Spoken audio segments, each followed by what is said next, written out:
breaking on the blubber. 6 minutes past the hour. Thank you so much for tuning in to the kickoff hour on the Rick and Bubba Show. It is another day together. We started and we're ready to go. It's the Good Time Gang. We're all settling in. We're live in studio. Rick, Bubba, Adler all join us in 1 hour from now. And we thank you for making us part of your day. Over to my left is Mr. Greg Burgess. To my right, it's Michael Helms.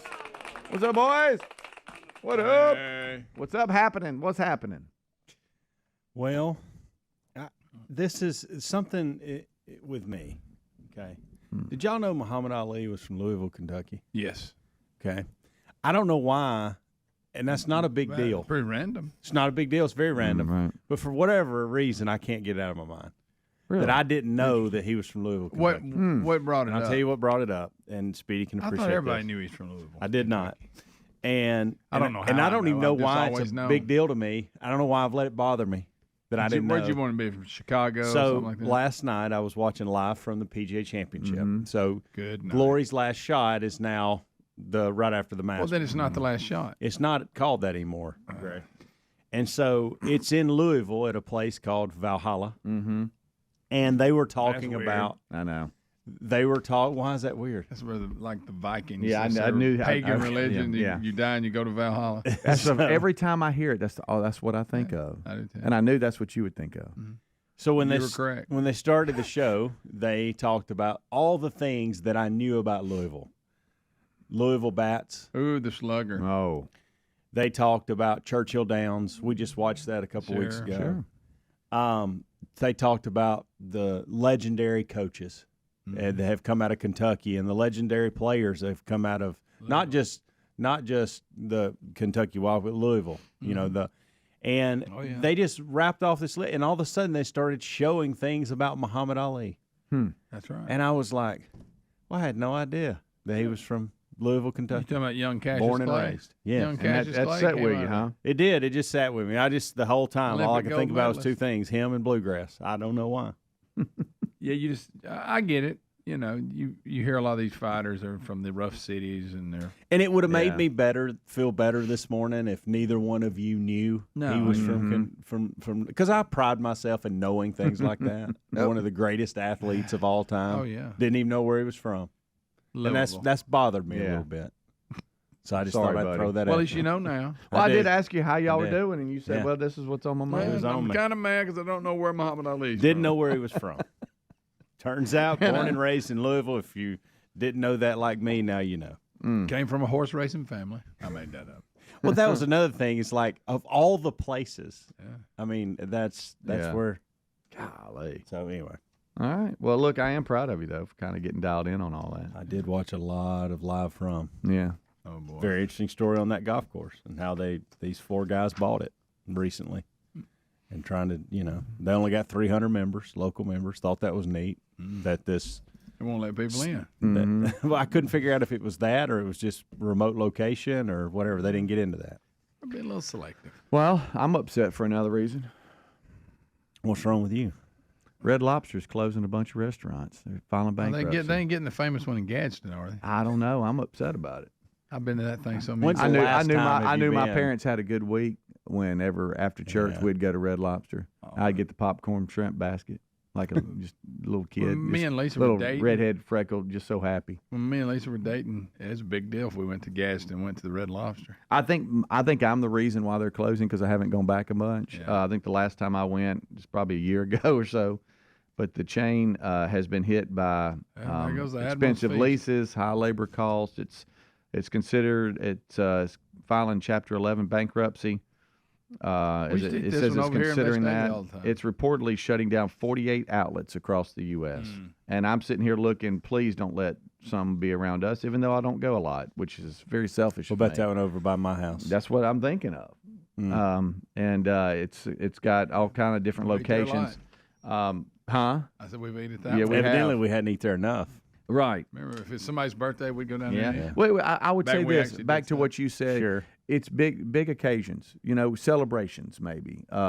We would always eat there, but Red Lobster's says that It's lost about $5.4 million in the second quarter of last year, and it just has not done well. Before the pandemic, me and Lisa would go like on an afternoon, on a Wednesday, run over to the Red Lobster in Gadsden. Yeah. I know Terry. Not now, but I don't know. That one may went not on be. several dates there as a kid. Oh, yes. Yeah. We thought it was a big night out. Yeah. Passed it the Birthday other day. parties. Birthday parties. Yeah. Passed it the other day. Terry and I were heading somewhere, and I passed it, and I know she's tired of every time I see it, I bring it up, and, oh, look at there. It just makes me feel good. It makes me think about, going there all the time. I guess I need to go back, probably help them not file bankruptcy and shut down all these locations. But it's just sad to hear that. Now, I don't know which locations. They threw out a couple here, like there were some in Buffalo. There were some in, let's see here. I have the list right up here. It's I think I saw Jacksonville. Let's see. There's a list of them. I don't see anything around here. Orlando, other cities. It's auctioning off kitchen equipment and furniture, according to CNN. Like Gosh, almighty. Wouldn't you like to have good furniture from Red Lobster in your house? Yeah. The Them brand. circular seats. Yeah. They are reportedly eyeing a possible Chapter 11 filing to restructure its debt, allowing it to get out of these long contracts and renegotiate leases and stuff. But in the process, they're shutting down 48 outlets across the U.S. So hopefully it's not one near us. Yeah. And maybe this will jumpstart me into go. I used to love as an adult. Can you still order a popcorn shrimp basket? Is that illegal? Or? Yeah, I can. I don't think it's illegal, but you don't see many adults doing Right. that. I kind of But want it to. is good. Yeah, I want to whisper it to the waiter when they come by. I will take it. Have you ever been there when it's endless shrimp? All you can eat.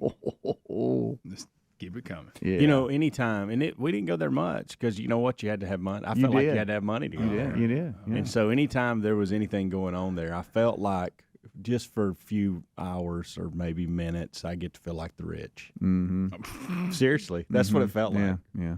I remember too taking you take that special occasions, whatever, and I do remember this specific date that I went on there. And I knew the minute we got in there and started ordering, it wasn't going to work out. Like, I was like, this ain't going to work out. This is not good. This is not good. Hurry up, man. Yeah, I knew my dad had done well, and whenever we would either go there or we'd go by Church's or KFC and get a bucket of chicken, take it home. The old bucket. I was in the back seat going, "Hey, we've done well. We've made it. Got it. I was in that Red Lobster and gas one time. I don't know why I remember this. And the waitress had loaded down on a tray. You know how they carry on their shoulder with drinks? You would, of course, remember this. And she dumped it all over. I mean, dumped it right on top of a table full of people. Accidentally, obviously. But Did you enjoy that, or I were you enjoyed it, but it was He extremely- remembered it, though. I can tell you that. Oh, it is. Oh, I mean, every time I go in there, I think about it. It's a top 3 memory in there. I know which part of the room it happened. Yeah, because they don't change the 40 layout. years. They don't change the Yeah, layout. it's been 40 years. Oh, I mean, dumped it right on her neck. I've got one 3 minutes for me, and I never go. I know. Well, for you, yes, for sure. But when we were at the other, I mean, I'd pass it every day. I know. Coming to We'd and going run through home. the parking lot when we were doing CrossFit. We did, but apparently we wouldn't go in there and eat. No. The old Red Lobster. So I can't order popcorn shrimp basket. You can, but just do it quietly. Okay. Rick and Bubba.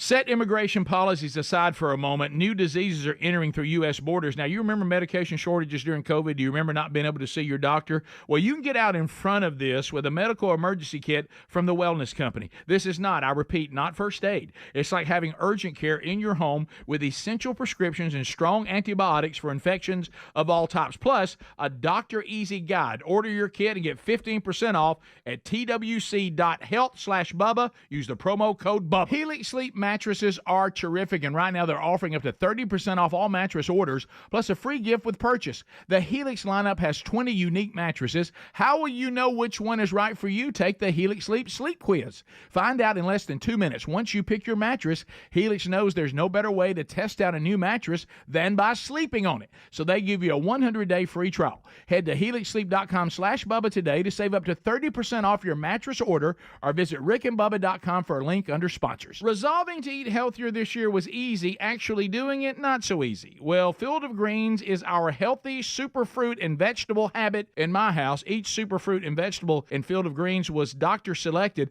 for a specific health benefit. Some support your heart, lungs, and kidneys. Others support metabolism for healthy energy and weight loss. If you resolve to get healthier in 2024, it starts with Field of Greens. Get 15% off your first order with free rush shipping at fieldofgreens.com. Use the promo code Bubba or go to rickandbubba.com. Patriot Mobile offers the same dependable nationwide coverage we all want, accessing all three major networks, but without funding agendas you don't agree with. Switching sends the message you support free speech, religious freedoms, our Constitution, as well as our military, veterans, and first responder heroes. Their 100% USA-based customer service team makes switching easy. You can keep your number, keep your phone, or you can upgrade. Your choice. Check them out at patriotmobile.com/Bubba and get free activation, or find the link at rickandbubba.com. There's a popular saying out there, health is wealth, and folks, I couldn't agree more. If you're dealing with everyday aches and pains, I want to tell you about Relief Factor, a daily drug-free supplement developed by doctors. It's not just a pill that masks pain.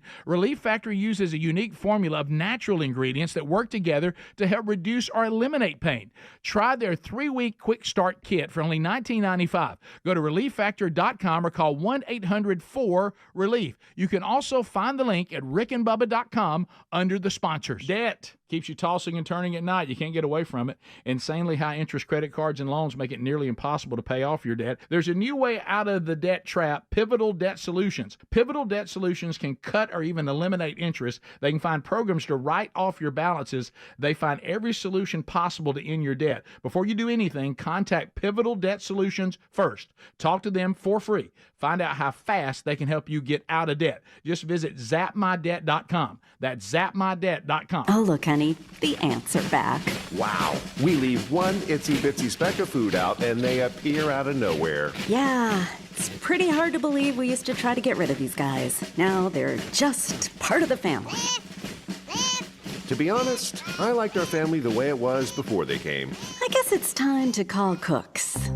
You don't have to live with pests. Get proven protection from Cook's Pest Control. Call or go online for a free quote. Cook's Pest Control. Springtime is all about fresh air, freshly clean homes. It's also the perfect time to give a fresh look at Simply Safe Home Security, the only home security system we use and recommend. The system blankets your whole home in protection. It has sensors to detect break-ins, fires, floods, and more. Get 20% off any new Simply Safe system when you go to simplysafebubba.com. That's simplysafebubba.com for 20% off. Also, find the link at rickandbubba.com under sponsors. There's no safe like Simply Safe. A wave of concern is washing over America. Recent studies reveal that an astonishing 56% of our fellow citizens report feelings of anxiety or dread about the upcoming presidential election. Hey, this is Rick. This is why we're standing with AMAC, the Association of Mature American Citizens. Now listen, AMAC is more than a senior discount organization. During these challenging times, they fight for common sense and hope our nation returns to traditional American values. Now, as an AMAC member,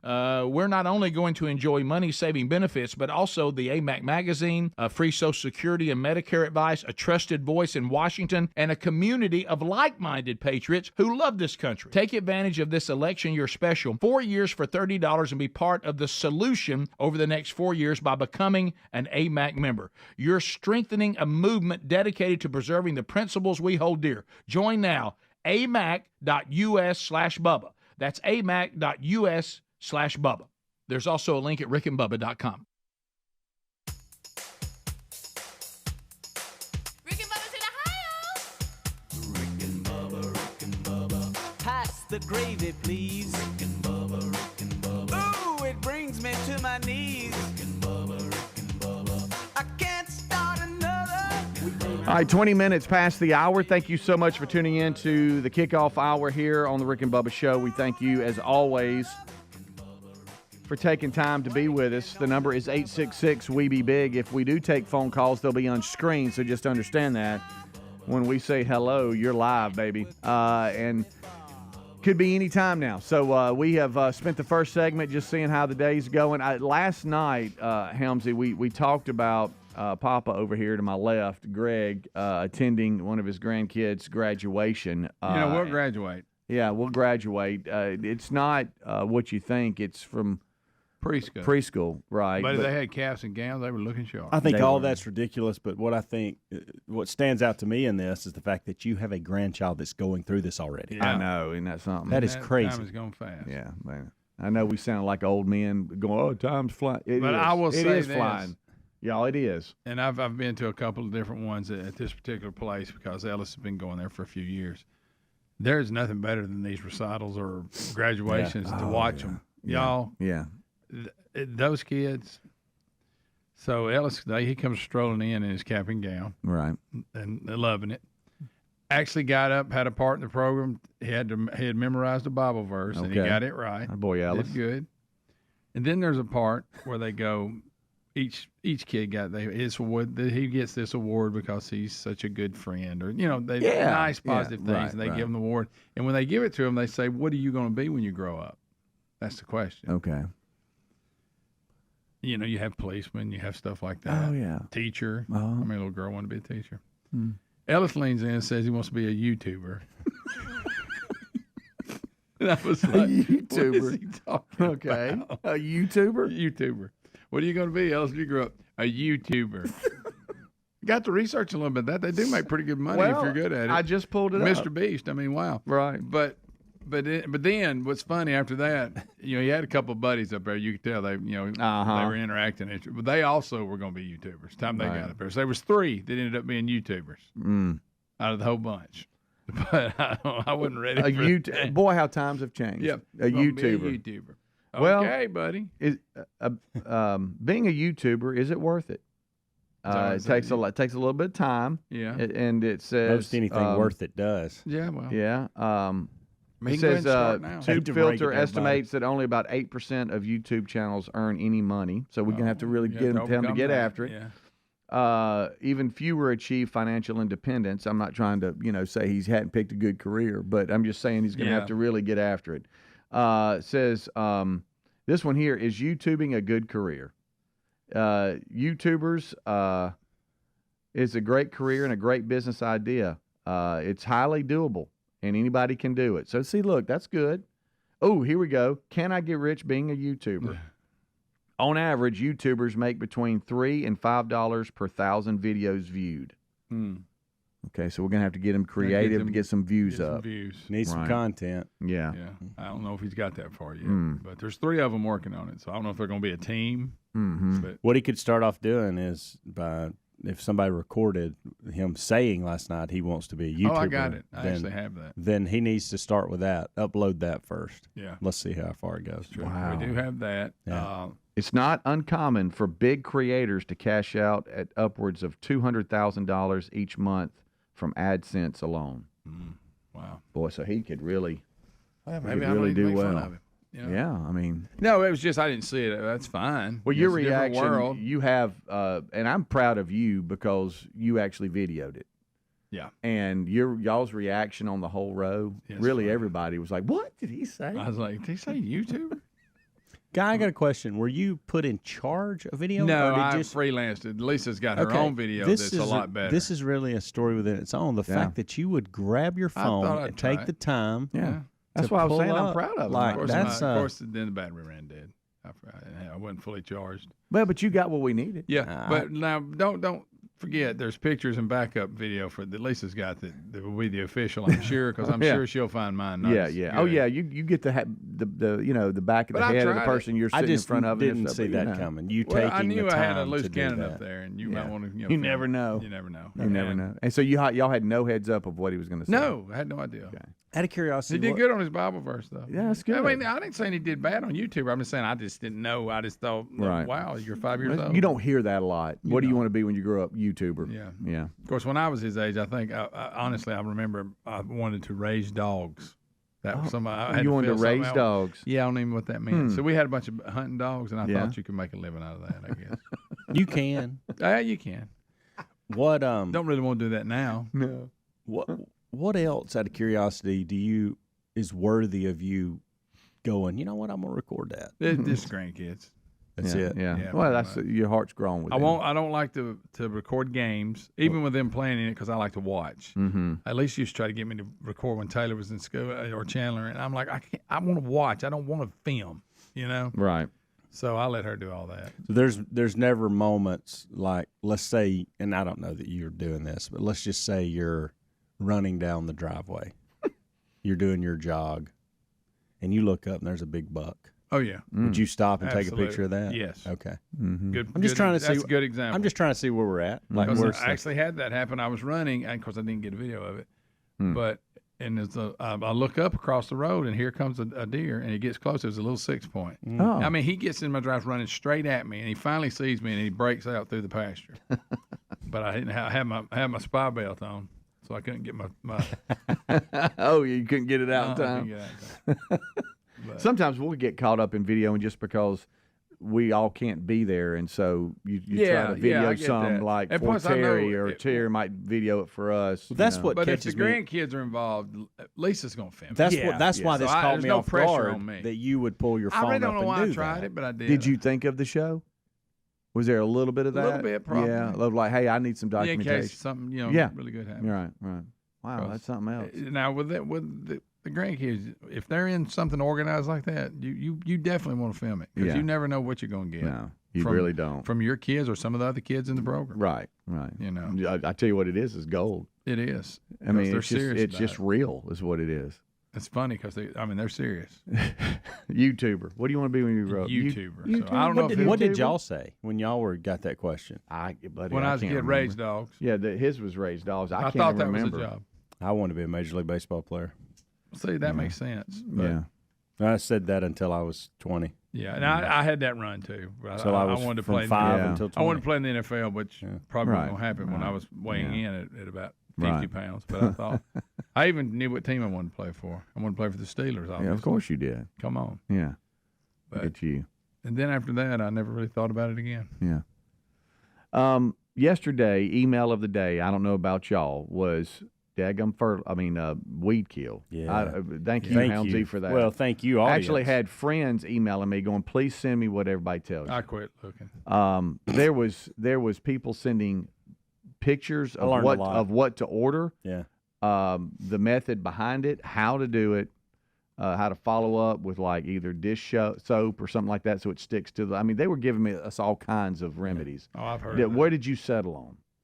Well, I haven't settled on anything. Because there's some good other- ones, but there was a main. Well, first thing I'm going to do is I'm going to wait because they were like, you're going to have to be a little patient. Like everything you sprayed is probably going to die within the week. Yeah. So be patient. So on did that you want front. it turning yellow like overnight? Well, or I something? wanted to see At least some the progress. I'm with you. I mean, Yeah. when the label says, hey, progress Yeah. obvious in 2 hours, you want to see it turning something. I'm having the same problem I've had. It's killing like in the cracks of the concrete and stuff like yeah, that. I hate that.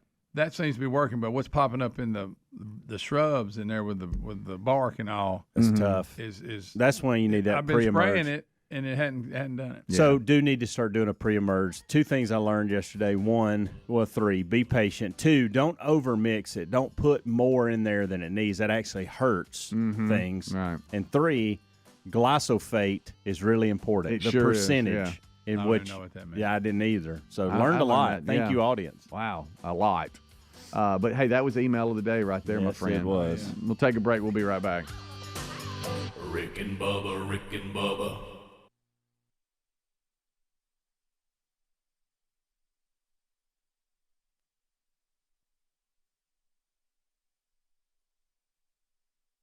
There's a popular saying out there, health is wealth, and folks, I couldn't agree more.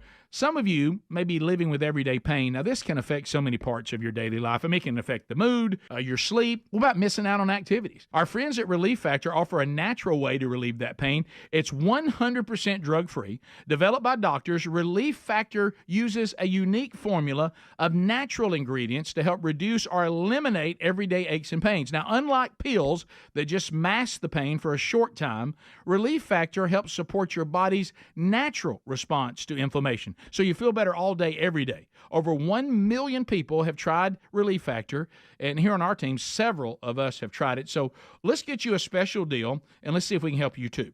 Go right now and see if Relief Factor can work with you with their 3-week quick start kit that's only $19.95. Now, this is a great price to try it out for 3 weeks. You'll know in 3 weeks. You will feel the difference and know it works. You can also find the link at rickandbubba.com under the sponsors. Debt, keeps you tossing and turning at night. You can't get away from it, but the truth is the system is designed to trap you in debt. Insanely high interest credit cards and loans make it nearly impossible to pay off your debt. There's a new way out of the debt trap, Pivotal Debt Solutions. Pivotal Debt Solutions isn't like the old school debt relief companies that string your debt out for years. They have new aggressive strategies that can end your debt faster and easier than you thought possible. Pivotal Debt Solutions can cut or even eliminate interest. They find programs to write off your balances so you owe less. Pivotal Debt Solutions can stop those threatening phone calls without bankruptcy and without a loan. The bottom line, they find every solution possible to end your debt permanently. Before you do anything, contact Pivotal Debt Solutions first. Talk to them for free. Find out how fast they can help you get out of debt. Just visit zapmydebt.com. That's zapmydebt.com, zapmydebt.com, or rickandbubba.com under the sponsors button. A wave of concern is washing over America. Recent studies reveal that an astonishing 56% of our fellow citizens report feelings of anxiety or dread about the upcoming presidential election. Hey, this is Rick. This is why we're standing with AMAC, the Association of Mature American Citizens. Now listen, AMAC is more than a senior discount organization. During these challenging times, they fight for common sense and hope our nation returns to traditional American values. Now, as an AMAC member, we're not only going to enjoy money-saving benefits, but also the AMAC magazine, free Social Security and Medicare advice, a trusted voice in Washington, and a community of like-minded patriots who love this country. Take advantage of this election year special, 4 years for $30, and be part of the solution over the next 4 years by becoming an AMAC member. You're strengthening a movement dedicated to preserving the principles we hold dear. Join now. amac.us/Bubba. That's amac.us/Bubba. There's also a link at rickandbubba.com. Folks, the people of Israel need our help. I want to talk to you about something serious and how we can all help. Lives are being destroyed in Israel by the horrors terrorism has brought and now world pressures that are impacting so many people. The facts are people have been hunted down on the streets, kidnapped, slaughtered in their homes. Terrorism knows no boundaries and spares no one. Soldiers, women, elderly, children, entire families, innocent lives are shattered and communities are in despair. Emergency war relief is needed, and we're asking you to check out IsraelNeedsMe.com today and make a positive impact. You can provide immediate relief along with support to Israelis affected by the atrocities of war. The pain and the reality is going to last for years, but in our own small way, we can help folks rebuild their lives, have necessary food to survive, regain hope, provide medical supplies and needs for children in school. Standing with the people of Israel through this messianic Jewish organization of Israeli believers will send a message they're not alone. Go to IsraelNeedsMe.com or rickandbubba.com under the sponsors. Amoxicillin is the Swiss Army knife of antibiotics because it treats so many types of infections. So how is it possible that America could run short of amoxicillin? Antibiotics come from China and India.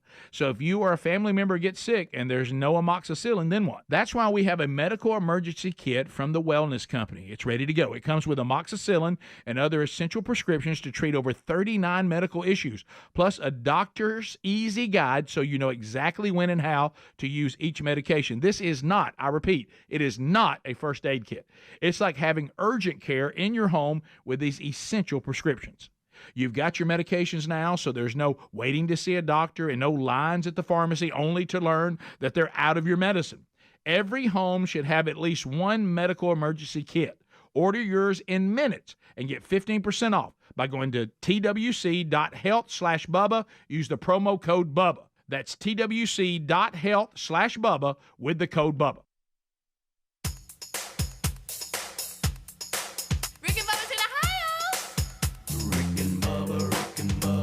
Pass the gravy, please. Rick and Bubba. Ooh, it brings me to my knees. Rick and Bubba. I can't start another Rick and Bubba. Day without 'em, brother. Rick and Bubba. Ooh, there is no other. Rick and Bubba. 25 minutes until top of the hour. Thank you so much for tuning in to the Rick and Bubba Show. You know, late yesterday afternoon, my Simply Safe doorbell camera sent me a notification that somebody was on the front porch. You know what that means? Terry's ordered something else. Oh, yeah, and I'm like, believe me, what I else know. did you order? Good night alive. Oh, and sure enough, it was the delivery person. I was able to get the notification and immediately check what was going on.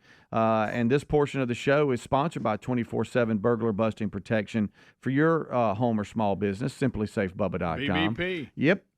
When you travel, maybe you have concerns, or you're just sitting at home and you're like, hey, I want to know what's out there, and you get notification. You look out and there's a delivery guy picking up. You got to go out and get something else your wife ordered, and she forgot what she even ordered. Did you order anything? No, I don't think so. That's when you're ordering a it's lot. actually got your name on it. Yeah. Oh, that's right. Oh, I forgot. Yeah. Yeah. So that's y'all's house too. Oh, yeah. My goodness. But you need to check out simplysafebubba.com today for award-winning security and peace of mind. Wherever your maybe plans are for this summer takes you, a lot of you travel.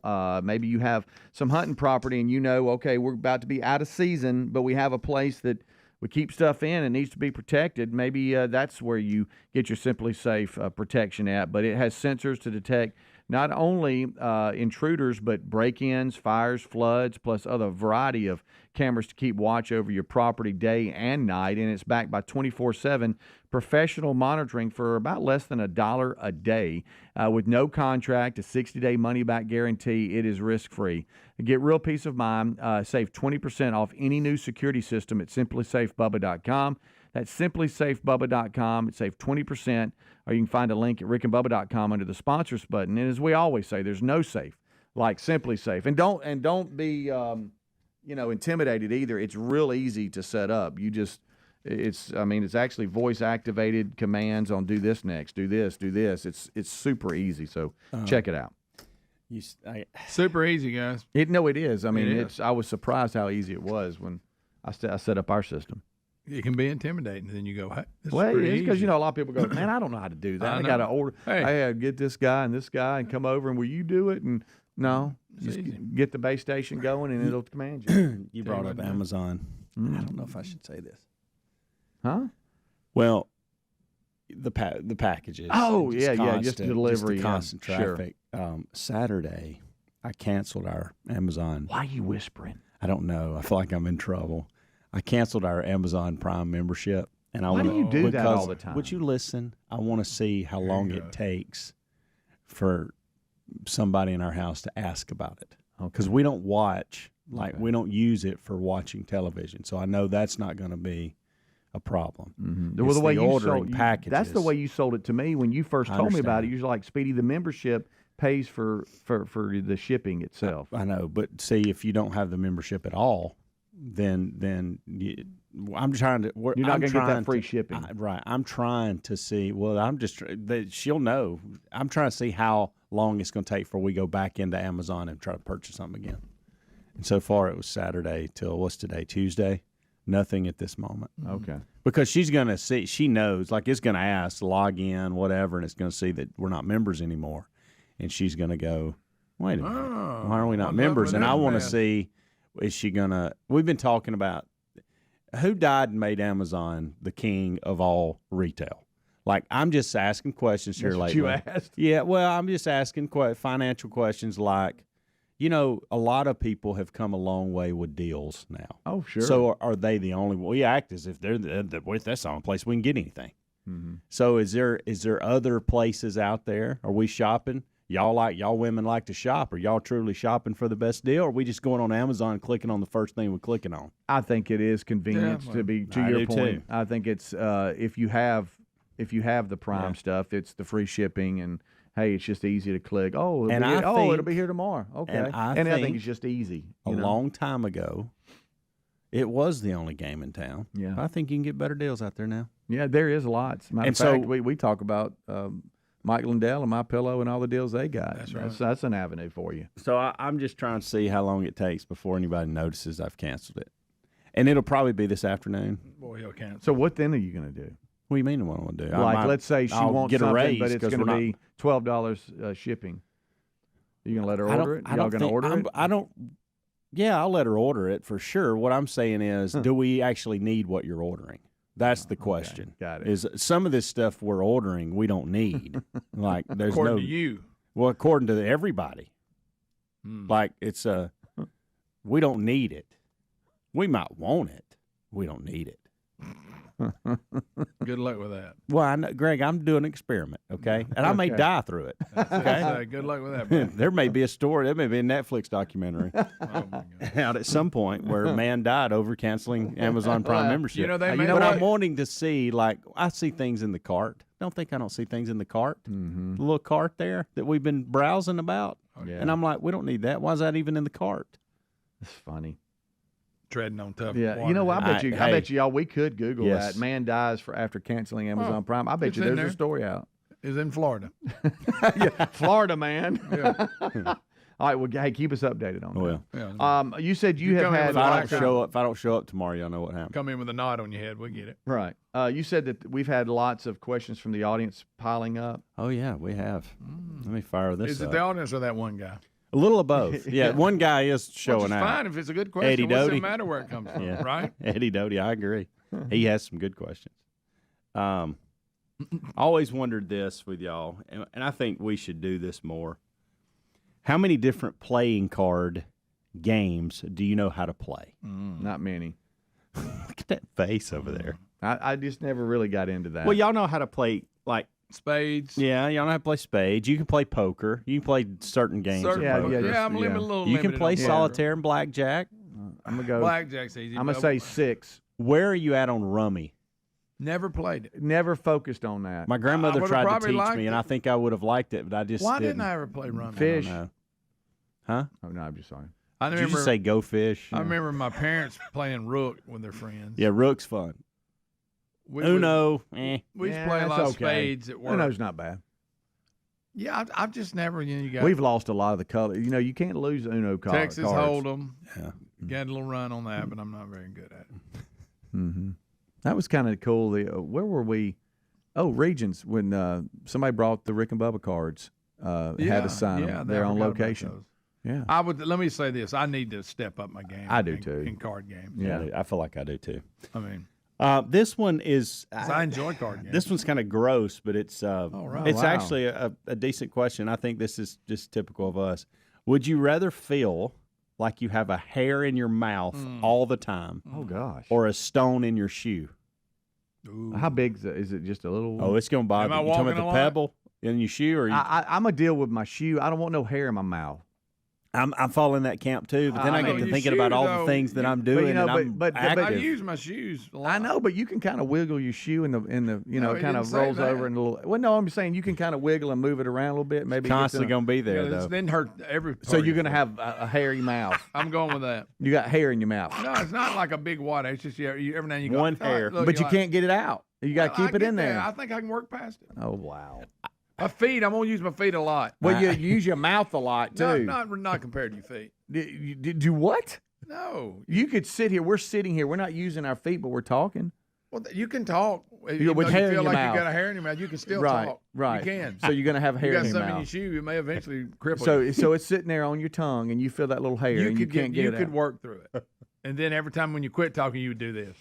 But you can't do. You But can't but touch it doesn't keep you from talking. Right. Or well, the eating or pebble doesn't anything. keep you from walking. It hurts. It doesn't feel good. Well, I'm saying I'd wiggle Look, around, you get got it your like choice, between I the got toe mine. or If something. you want to walk around with a pebble in If your you shoe, want to that's walk around fine. with hair all up in your mouth, That that's ain't what good. he said.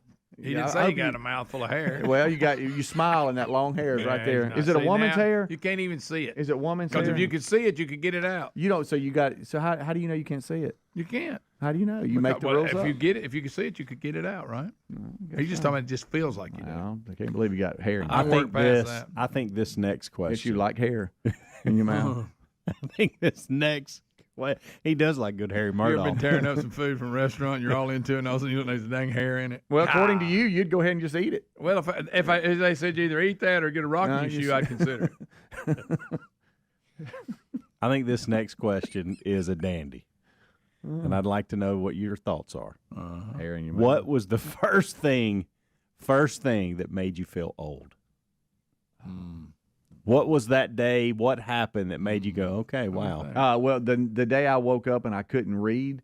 So 'cause that my was, I eyes- hear that a lot. So my eyes, that's your- I needed readers. That was that, and just man, you just wake up and you're like, wow. So how did I hurt myself? When you realize your neck looks like a turkey. Yeah, that's not good. What do you mean? Yo, turkey neck. Yeah. Oh, Do I have a turkey neck? No, you're too young. Yeah, Greg, I'm getting there. It's getting there. You 46. still got a few years. I didn't realize. But before see, you I get don't turkey think y'all neck. have a turkey now. Yeah, I got a little bit more. Yeah, that's probably it. A goozle. But nothing. That's your answer. But my eyes were the eyes. The eyes were the big thing. How about this? I never had a problem seeing. Has the anything. number of your birthday age ever bothered you? Not necessarily. Yeah, but I think when I get past 60, it will. Yeah, probably so. I'm at 55 now, I think. I always forget how old I 55 am. and under, I was okay with. I'm sneaking up on 50, and it's starting to get me a little bit, I think. I'm 46, but I'm going, You're so you know young. what? Oh, you're so young. You got a minute. Thank y'all. Go back.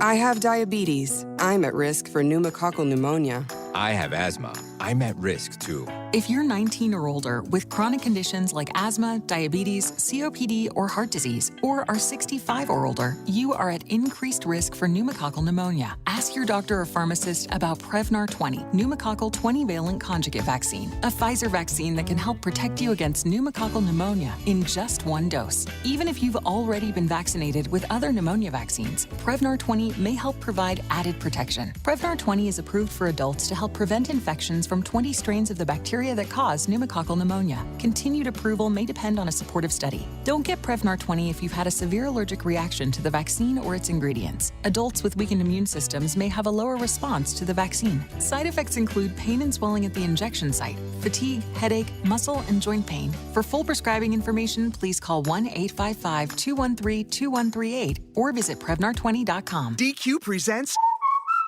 How to Officially Start Your Summer. Step 1, head to the perfect spot to kick off the season, DQ. Step 2, try the new Summer Blizzard menu. I mean, summer is right there in the name. In Step 3, dig into flavors like new peanut butter cookie dough party, new picnic peach cobbler, and more. Because with treats like these, every bite feels like you're starting summer off right. But don't wait. These flavors are only around as long as summer is. Make the season official with the new Summer Blizzard menu, only at DQ. Happy tastes good. Free! Who doesn't love free? With Milo's Rewards, you get the member-only treatment that's actually worth it. Enjoy free member gifts you'll love. And once you reach Silver Key status, you can get free standard shipping. Because Lowe's knows nothing feels better than free. Learn more about our new loyalty program at Lowe's.com/Milo's Rewards today. Program subject to terms and conditions. See Lowe's.com/terms for details. Member gifts may be subject to additional terms and restrictions. See Lowe's.com/shipping terms for details. Subject to change. Oh, honey, it's our favorite leaf filter trusted pro, Matt. Matt, come in, come in. Hi, Mrs. Sparks. You wanted me to stop by? Is everything okay with your leaf filter gutter protection system? Okay. Of course, silly. We wanted you to stop by for dinner as our way of thanking you. Yes, to thank you for that free gutter inspection, the free estimate, and what was the other thing? That lifetime guarantee. Well, Mr. and Mrs. Sparks, those are just Leaf Filter's policies. Everyone who calls Leaf Filter gets a trusted pro to come out for a free gutter inspection and estimate. And every Leaf Filter installation comes with a lifetime guarantee. So it's not just us? No, sir. We don't want anyone to worry about clogged gutters ever again. You mean everyone gets this level of service? Everyone. They just need to visit leaffilter.com/WWO to schedule their free inspection. Okay, but you must be starving. You work so hard. Ready to love your gutter protection as much as we do? Visit leaffilter.com/WWO and get up to 30% off today. See representative for warranty details. Promotion is 20% off plus a 10% senior or military discount. One discount per household. Resolving to eat healthier this year, that was easy. Actually doing it, not so easy. That's where Field of Greens comes in. Better nutrition is a key to health and longevity, and a healthy diet could even help you avoid health risks that run in your family. Field of Greens is your healthy superfruit and vegetable habit. It's the only fruit and vegetable product that literally promises better health at your next checkup. Your doctor will notice your improved health or your money back. Do your vitamins or green drinks promise better health? No. I love this stuff and definitely feel healthier taking it. Each superfruit and vegetable in Field of Greens was doctor selected for a specific health benefit. Some support your heart, lungs, and kidneys. Others support metabolism for healthy energy and weight loss. If you're resolved to get healthier in 2024, it starts with Field of Greens. And we got you a 15% off first order with free rush shipping. Visit fieldofgreens.com. Use the promo code Bubba for 15% off. Or go to rickandbubba.com. Find the link under sponsors. A wave of concern is washing over America. Recent studies reveal that an astonishing 56% of our fellow citizens report feelings of anxiety or dread about the upcoming presidential election. Hey, this is Rick. This is why we're standing with AMAC, the Association of Mature American Citizens. Now listen, AMAC is more than a senior discount organization. During these challenging times, they fight for common sense and hope our nation returns to traditional American values. Now, as an AMAC member, we're not only going to enjoy money-saving benefits, but also the AMAC magazine, free Social Security and Medicare advice, a trusted voice in Washington, and a community of like-minded patriots who love this country. Take advantage of this election year special. 4 years for $30 and be part of the solution over the next 4 years by becoming an AMAC member. You're strengthening a movement dedicated to preserving the principles we hold dear. Join now, amac.us/Bubba. That's amac.us/Bubba. There's also a link at rickandbubba.com.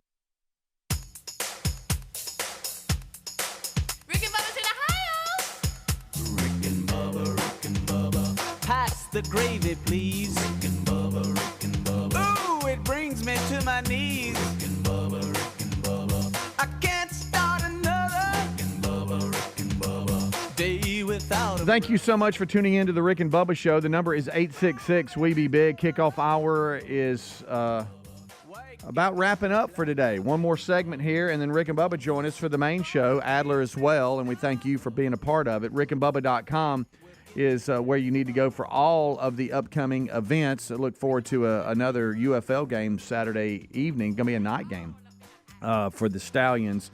Looking forward to that. And if you come out, then we look forward to seeing you. Who they play? Let me see here. Who do we play? I just have down the game. I'm going to guess Washington. Oh, okay. They did say it was a big game here. Let's see. How here. about them Stars? Still Give rolling. me 1 second here. Do what? Still rolling. Oh yeah. They're doing well so far. Hopefully we can keep it going. So we have got the Houston Roughnecks. And it looks like here. Let's go to the standings. Houston is they're at the bottom of the barrel in the USFL conference, but which a means lot of they'll probably win this. Yeah, week. I know. I was going to say there's really, to be honest with you, I mean I know the records are flopped around and 7-0 versus 1-6, but as Coach Holtz would say, some of those just come down to a few plays. It's not like they're bad. It's just they've had some bad luck. So we'll see how that goes. I got a little piece of audio. If you're coming out, we look forward to seeing you. It's a great environment, great entertainment, and good football, too. So check it out. If you're headed out, I'll be at Protective Stadium with them Saturday night. I got a little piece of audio here. Just want to see what y'all think it is. I'm not going to play much of it because I want to see get y'all's feedback on it, okay? The news is not about the weather, spring air or winter's chill. To little girl, sunny, and a boy, shadow. It almost sounds like a young Steve Martin. Yeah, it did. Little boy. And I heard him on a podcast recently, and that's the only reason that came to mind. But so it's about this again. Girl, sunny. Sonny and Cher. And a boy, shadow. No. A boy's shadow. Girl, sunny. It's not boy, Groundhog shadow. Day. We're not seeing shadows. Boy, you're close. What? No, I'm just. Punxsutawney You perked Groundhog up. Club is thrilled. The whole town is excited. It is a about groundhog. as well as the whole world. Punxsutawney Phil has revealed the names of his two kids. Oh, Sonny and Tony Shadow. been doing more than running from his shadow. The names were chosen with the help of the people around town. Big announcement came from the Groundhog Club there in Punxsutawney.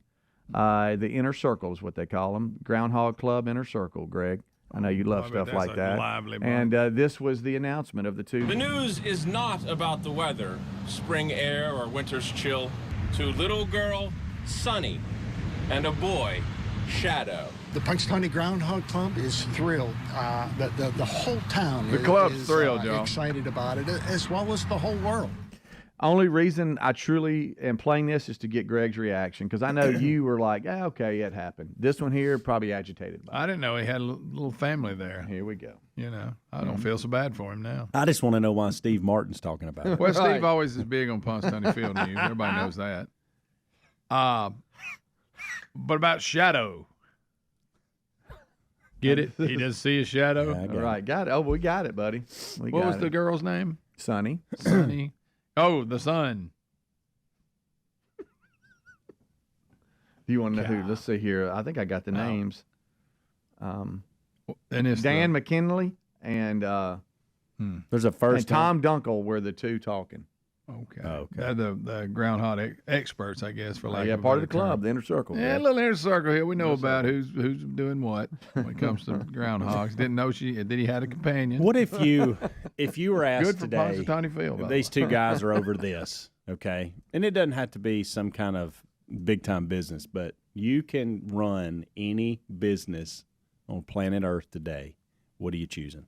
Any business on planet Earth? Or it doesn't even have to be a business. It can be like a. Do I have to be It qualified? can be a fundraiser. It can be a just whatever. It doesn't matter. NFL. Just be an organization. So it would be the NFL. Yeah. You went to that quick. Well, yeah. Speedy's and you're looking. saying, well, I was reading more about that, and I missed the first three. I thought he words would of- be more obscure with his Did answer. you say starting a bit? Yeah, What did it you is say? No. It's kinda like when I was a kid. Yeah, Yeah, it's because of this, like these two guys, they poured their life into this. Mhm. Like, you know what I'm talking about? Mm-hmm.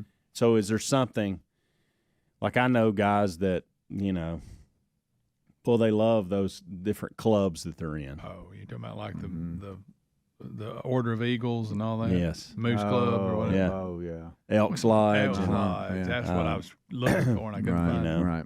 It's the Shriners and all those, And you you- know. Oh, yeah. Is there something out there that No. no? None of those I'm interested. I mean, nothing wrong with it if that's your deal. No, I know. I'm just saying if it's, I'm not. you were put in charge of something like that. Don't want to have to Put wear in a fez. charge of it. Okay. Yeah. You But you're the face of the program. I really don't want to wear a fez. I just don't. Right. Great, got it. Yeah, I don't think I've never really been in. Is there any kind of let me ask you this. Is there any Arbor Society. You can't be Augusta National. I'm in a dogfight every Friday, or I try to be. It can't okay, so okay, let's stay in this lane a minute. It can't be Augusta National, but is there some kind of club you'd like to belong to? Oh, golf club. Hang on. A golf club? Yes. Can't be Augusta. Does it cost me? And it can be anywhere and Yeah. and Is this free or what? well, you got the money for this. Okay, I do. Whatever it is. Good, Yeah. good, Yeah. okay. Well, you're the face of it, Speedy. You're gonna have the money. Yeah, it would be nice to be like a member of a country club or something. Oh, I'm better But- than everybody. I'm not A little snobby. Well, I mean, but like not a allowed, golf. you're I not a member. I say country club. I mean like a golf course. We which didn't vote you hey, in. Speedy, Speedy, you you can. could, buddy. but you could easily I do could that. do that. I mean- yeah, right. I just don't play enough to justify it. But I know you some will that do. eventually, probably. You'll probably. I do want know a somewhere to lot get- of guys though that own businesses and they're members at places and because they take clients there all the time. Listen, and they I've get to been. write it all I out. have been a member at places like that just for what you're talking about. The camaraderie of Yeah. having a group that you know you're going to play with. Yeah, that's a when you're terrible done, answer play for me. some cards, hang out. All that's fun. Right. I can see that. That's oh, Greg, you can't talk about golf, buddy. and so that I feel like that's your world. Well, I'll and tell you and you this. should step into it. The Like closest thing I've got to anything like this is down at the Lenore Farms and having that little hunting. No, that's true. And I we're, forgot about that. And having that and being a part of that, and they're very good friends of mine. And, Yeah, that's you true. know, that's fun to help manage the land, and I probably need to do more work down there than I do. Hey, you donated a tractor. Yeah, and that's a pretty big deal. yeah, but that's I guess maybe that's the closest I can get. Of course, they couldn't believe they had to go get it, and I'm you sorry. put them in that. Sorry for the boring answer. I know you're going to find Greg. something negative in that, Greg. I was waiting on it. I was sitting here Boy, don't thinking, you know they're he's like, about to good bring it up. night. Here comes Speedy with his Forget tractor. it. Terry's dad's What else do you tractor. want us That's to the go last get? thing he had Yeah, requested. let me get this trailer.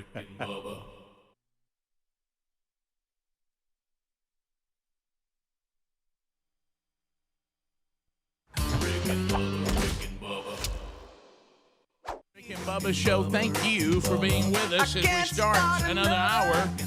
And we start this hour with the national anthem.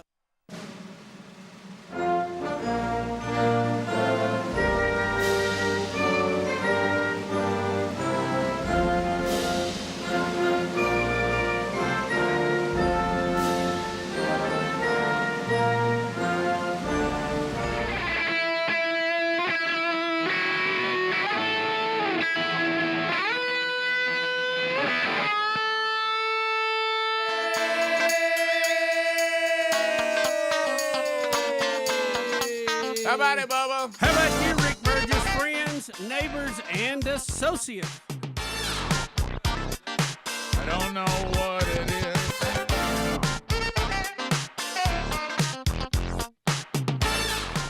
Yes, we are. Yeah, buddy. Yes, we are. So, Bubba, how are you today? I am dandy. How are you, sir? Well, up and moving.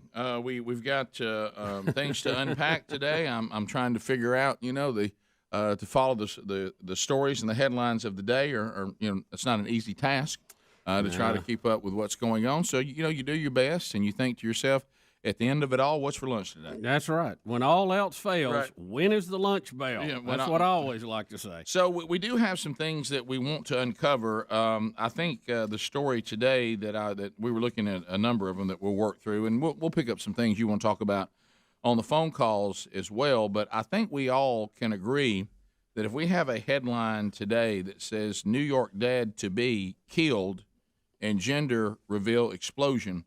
See, this is human nature. We have to one up. We have to one up the next person. If we're now killing people in gender reveals, can I tell everybody? And I think I have to say this a lot these days. Hey, tap the brakes. I mean, let's. It's not that important. I mean, how about this? Send everybody a card. Rick, balloons always work well. Balloons are great. Colors on the inside of a cake. Just send everybody a picture of the sonogram and put underneath it, it's a girl, it's a boy. That's it. Put it out on social media. Just tell everybody to go look. I see what it is. I saw somebody do this, and when we started dealing with gender reveals should never have the equal mark. Where it says equals explosions. Yeah, I don't think agree. those two. I don't think those things should have. Well, now you got a kid that's not going to have a dad. we is it worth that? We killed the dad and injured the brother, and he was preparing the reveal, so he was working on what was going to explode, and it went off and killed him and really injured his brother. I just don't know that explosives are needed at these events. No. Look. Anything greater than popping a balloon with powder in it, I think I'd be careful. And like we said, don't be shooting anything because that started a wildfire. Yeah, we burned a whole area down. I'd like to know what the Robin Hood Diner is. Is that his family's business? Yeah, they own that. Because they sounds good. They let everybody know that they were saddened and must inform all of us the loss of their dear and beloved Christopher. We appreciate the overwhelming display of love and support that you have shown. The Robin Hood will be closed for the immediate future. Wow. So I guess he and his brother were out there trying to set up this explosion for the gender reveal, and it killed one and injured the other. And it killed, as you just said, Bubba, on a gender reveal, we made this child, we're trying to tell everybody the gender of this child, we took his daddy out. Yeah. Hers. Which one was it? It just we'll cover that a little later. That's rethink those people. We also have several other things going on, Rick. We have news about Mike Lindell and My Pillow. They're in the news today. We have some amazing footage from the Perseverance rover that landed on Mars last week. A lot of that video has been transmitted back now. It is just breathtaking to me what they can do and do it at such a distance, and we'll look at that. Attorney General nominee Merrick Garland was on Capitol Hill, and he said some things. He's kind of a controversial character anyway, but he said some really bizarre things yesterday when it comes to domestic terrorism. I don't know if you saw that. I didn't see that, no. I did see where Fauci said even with the mask and the vaccine, he wouldn't go to Mars. Right. Well, he ain't going. He's I out. think Fauci. Ain't safe. I want to give Fauci the benefit of the doubt. Fauci fatigue. But He was he's, too mad. That's it. There's still some things worry me about him a little bit, and I definitely think there is a fear that he is headed to the world where he is not important anymore. So we'll see how that plays out. I thought his thing about the restaurant and the vaccine was just bizarre. Yeah. Well, he's on the government gravy train, Rick. He's not worried about people getting out and making a living. I mean, his check's still coming. If you cut his check, I think you'll see a different perspective. Yeah, that always makes a difference. That's where we need to cut first, the government. You ever heard the term skin in the game? Yeah. We'll be back. Rick and Bubba, Rick and Bubba.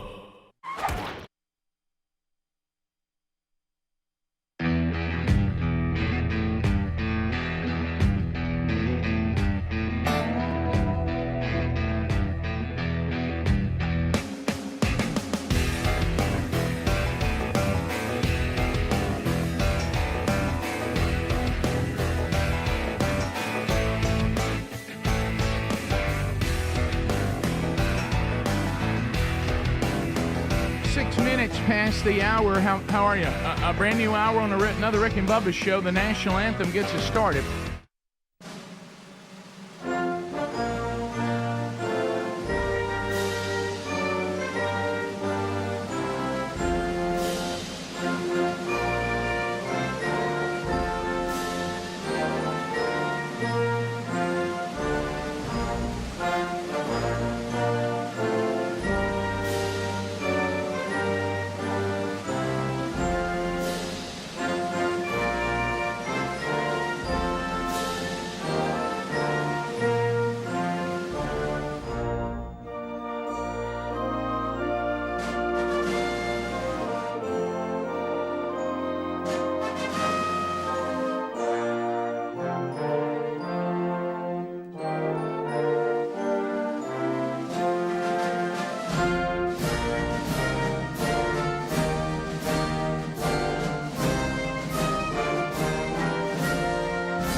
Seven and a half minutes past.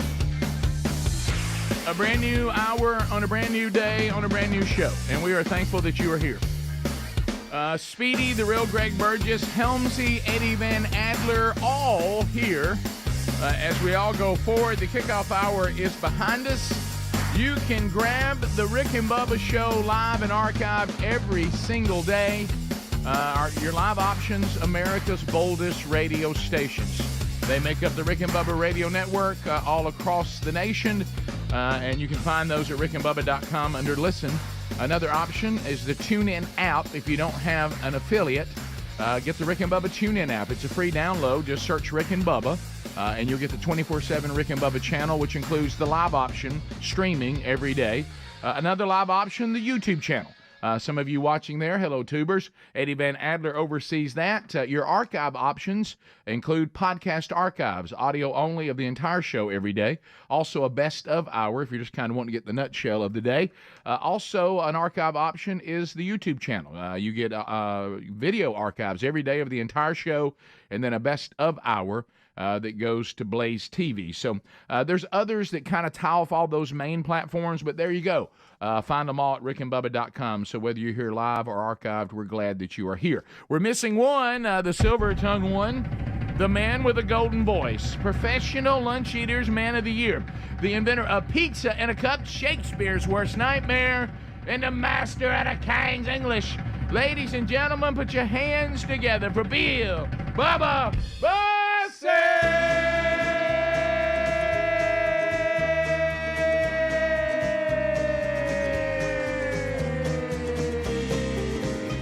Howdy, Bubba. What about it, Rick Burgess? Friends, neighbors, associates everywhere, come on in. It's time to stay a while.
Blackberry smoke, run away from it all. Blackberry smoke. Well, they can bring it. Boy, I just love them. I love them.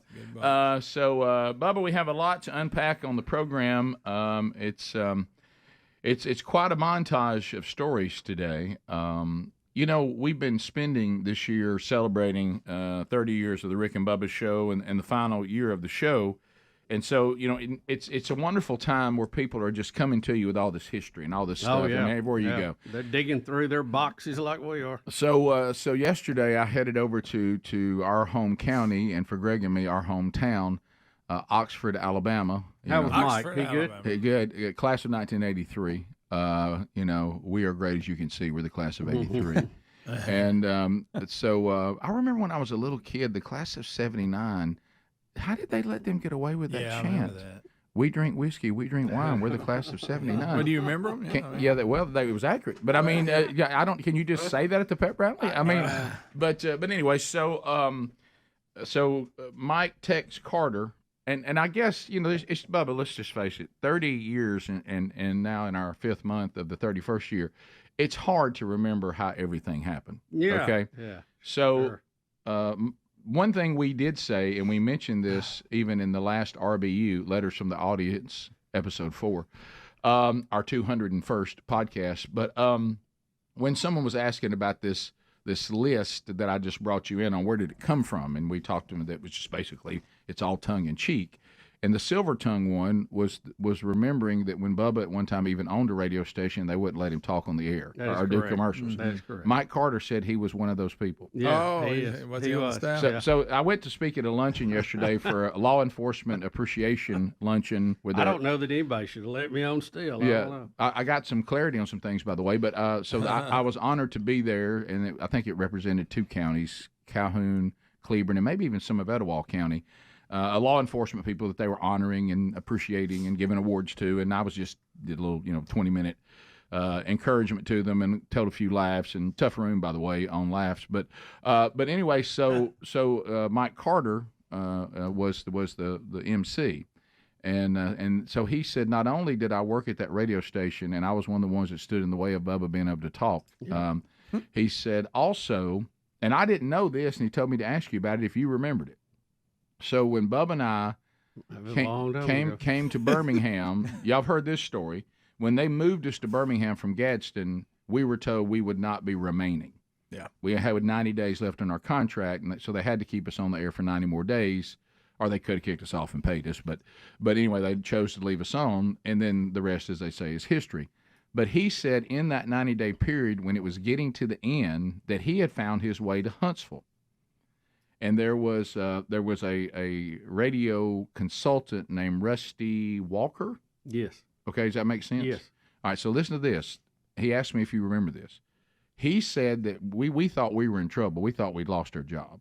And that he contacted you and said, would y'all want to come to Huntsville? And he tried to say that I'm up here petitioning for y'all to come to Huntsville, where he was working at the time. And I don't know which station it was. I don't remember. Do you remember that? And he said he called, and you said, hey, we just signed a new deal. Well, I mean, I thought we were going to be out, but we're now in. We're going to stay here. And he said when he was up there trying to get the deal done, he said nobody, all the people I was saying we need to hire them would not, they were like that, nobody gets them. That was the deal. Right. Said all the consultants kept saying nobody gets them, Mike, I'm sorry, nope. And then Rusty Walker, don't touch them. Rusty Walker said, he pulled them off to the side. He said, if y'all can hire them, he said they're going to be huge. And he said if you can get them. But he said he was the only one. Everybody else said nobody gets them. It won't work. Do you remember that at all? I remember that vaguely. Yeah. Yes, something very similar to that. Yeah. And I would trust Tex's reminiscence of that. Yeah. But I think there's several things about that story's funny. Rusty Walker plays into, I think he was ZZK's guy too. Right, he was. Ended up. He was, yeah. And that's why he says it's ironic that we finally got to ZZK. Yeah, I think that because he said Rusty Walker was saying then we need to get him.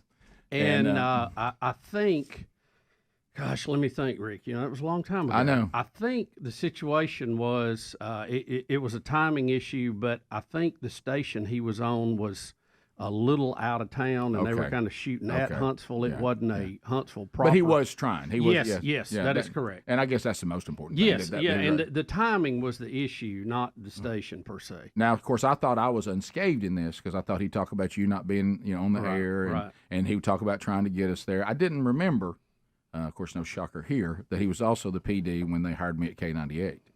And he said, really? That was a wild ride. Yeah.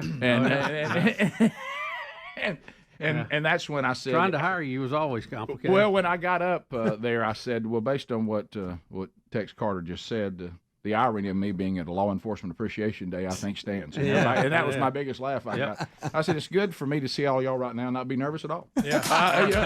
And I said, and believe it or not, I'm actually allowed to go back to Panama City now.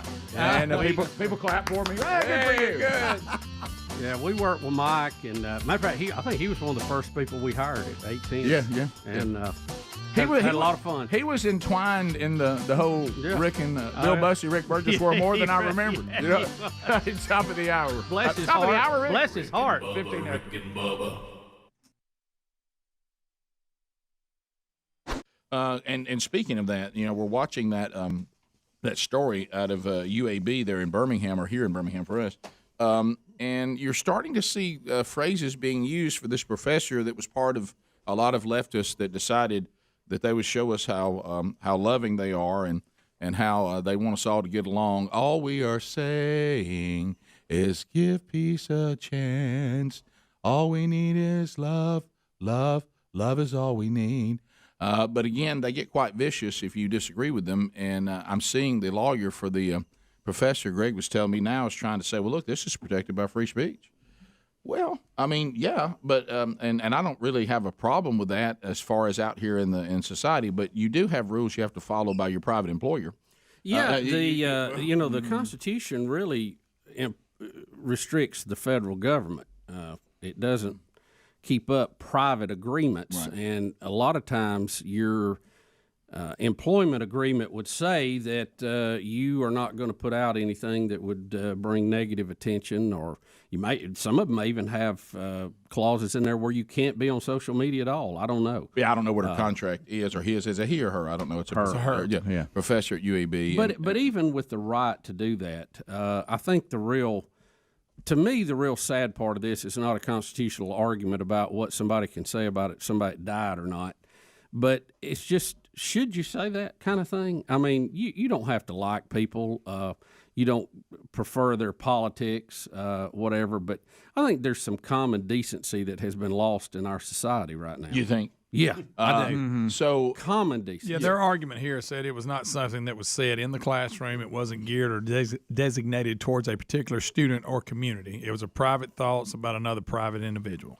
Well, and you said it in the break, Greg, and I agree with you. That's fine, but if they have a work agreement where they can't do that, you can't do that. The First Amendment does not override a private contract. Yeah, you could be sitting here, working for our company and say, well, I have every right to get on social media and trash Rick and Bubba.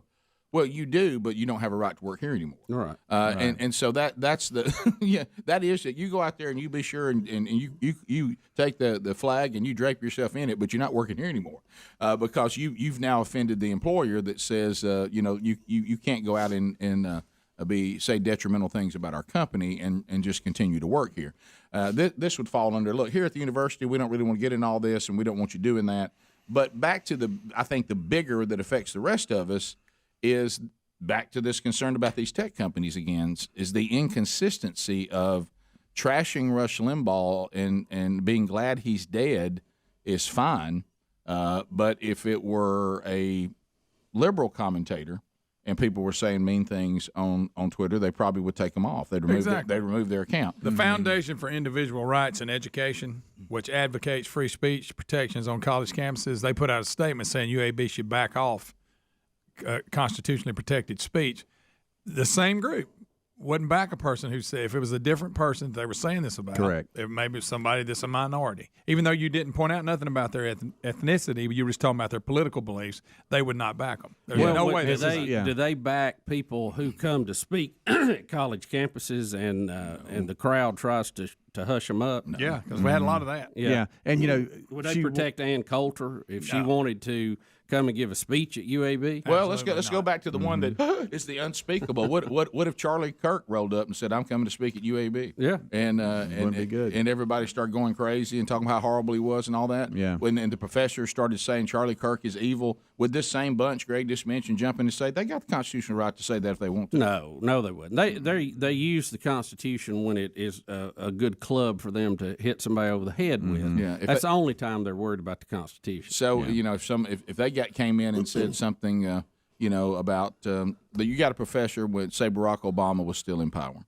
and you got a professor that's just, I mean, is trashing him one way or the other, they'd have a different view. Well, just cut and paste what she said and put it on somebody else. Well, and then see how fair. What she said, she didn't hold back. No. Wow. No, she didn't at all. Well, and you know, in September of last year, she went after Trump supporters about Ruth Bader Ginsburg's passing, saying that she was tougher than any Trump supporter, boot-licking Trump supporter could ever dream of. Well, So she went there, and then the university said, well, you know, that reflects poor judgments, but she doesn't represent our opinion at the university. And then she does this again. Now give us her quote on Rush Limbaugh. It's a doozy. When a terrible piece of scum who caused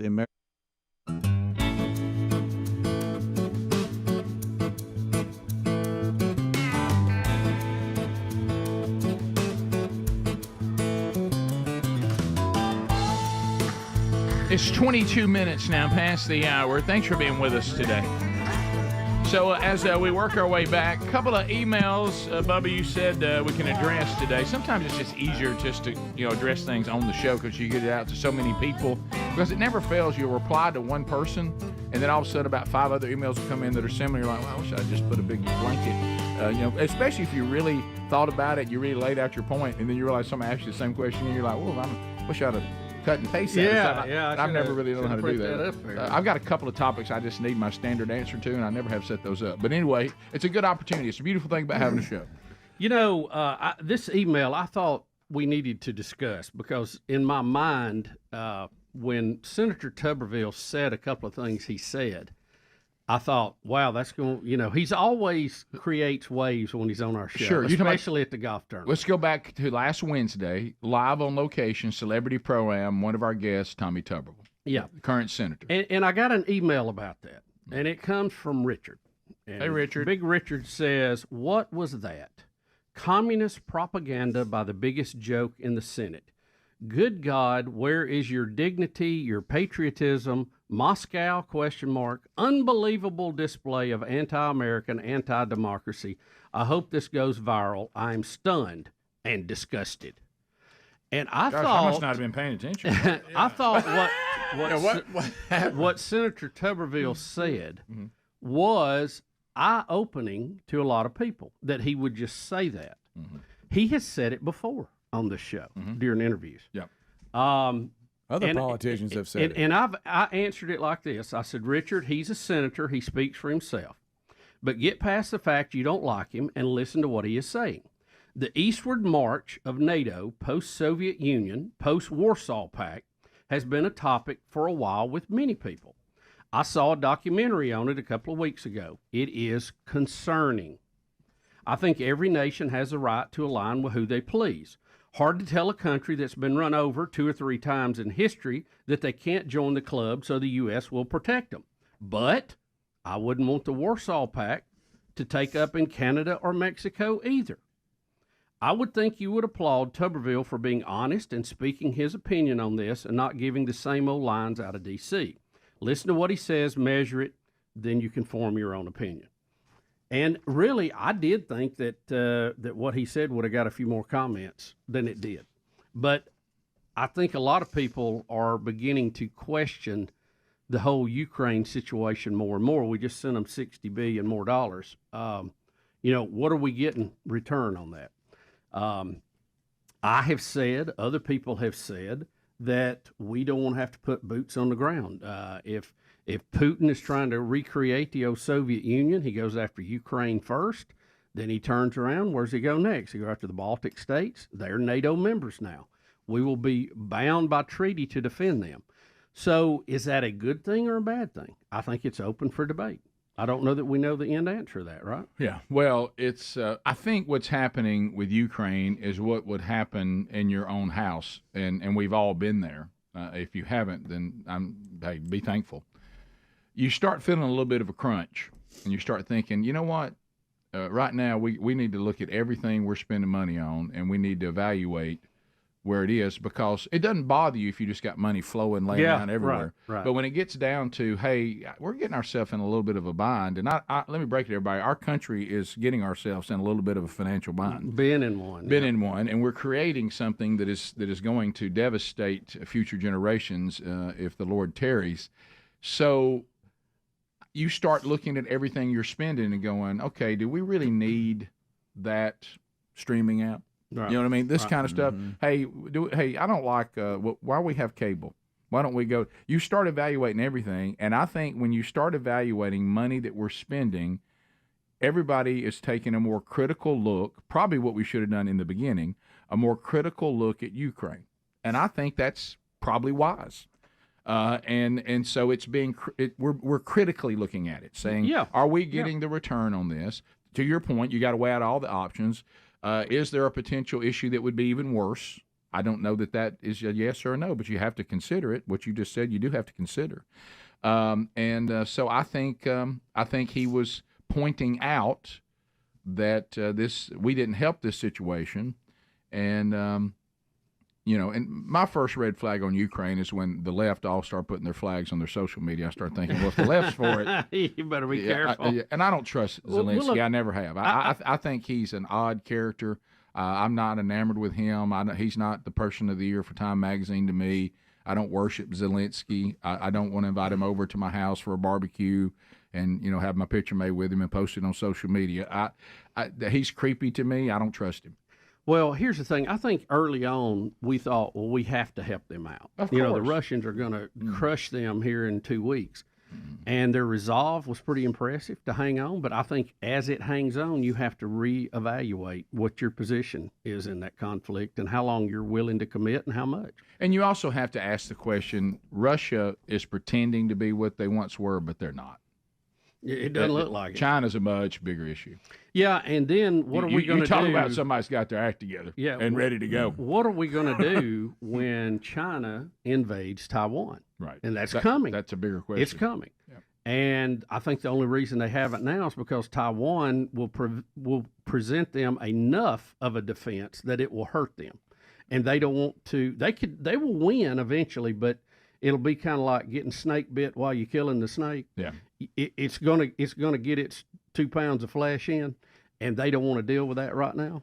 No, you're right. And the thing with Taiwan, of course, with the Biden administration, you never know. We've already made the decision what we're supposed to do if they attack Taiwan. Unlike Ukraine, that one's a little more gray. Yeah, it is.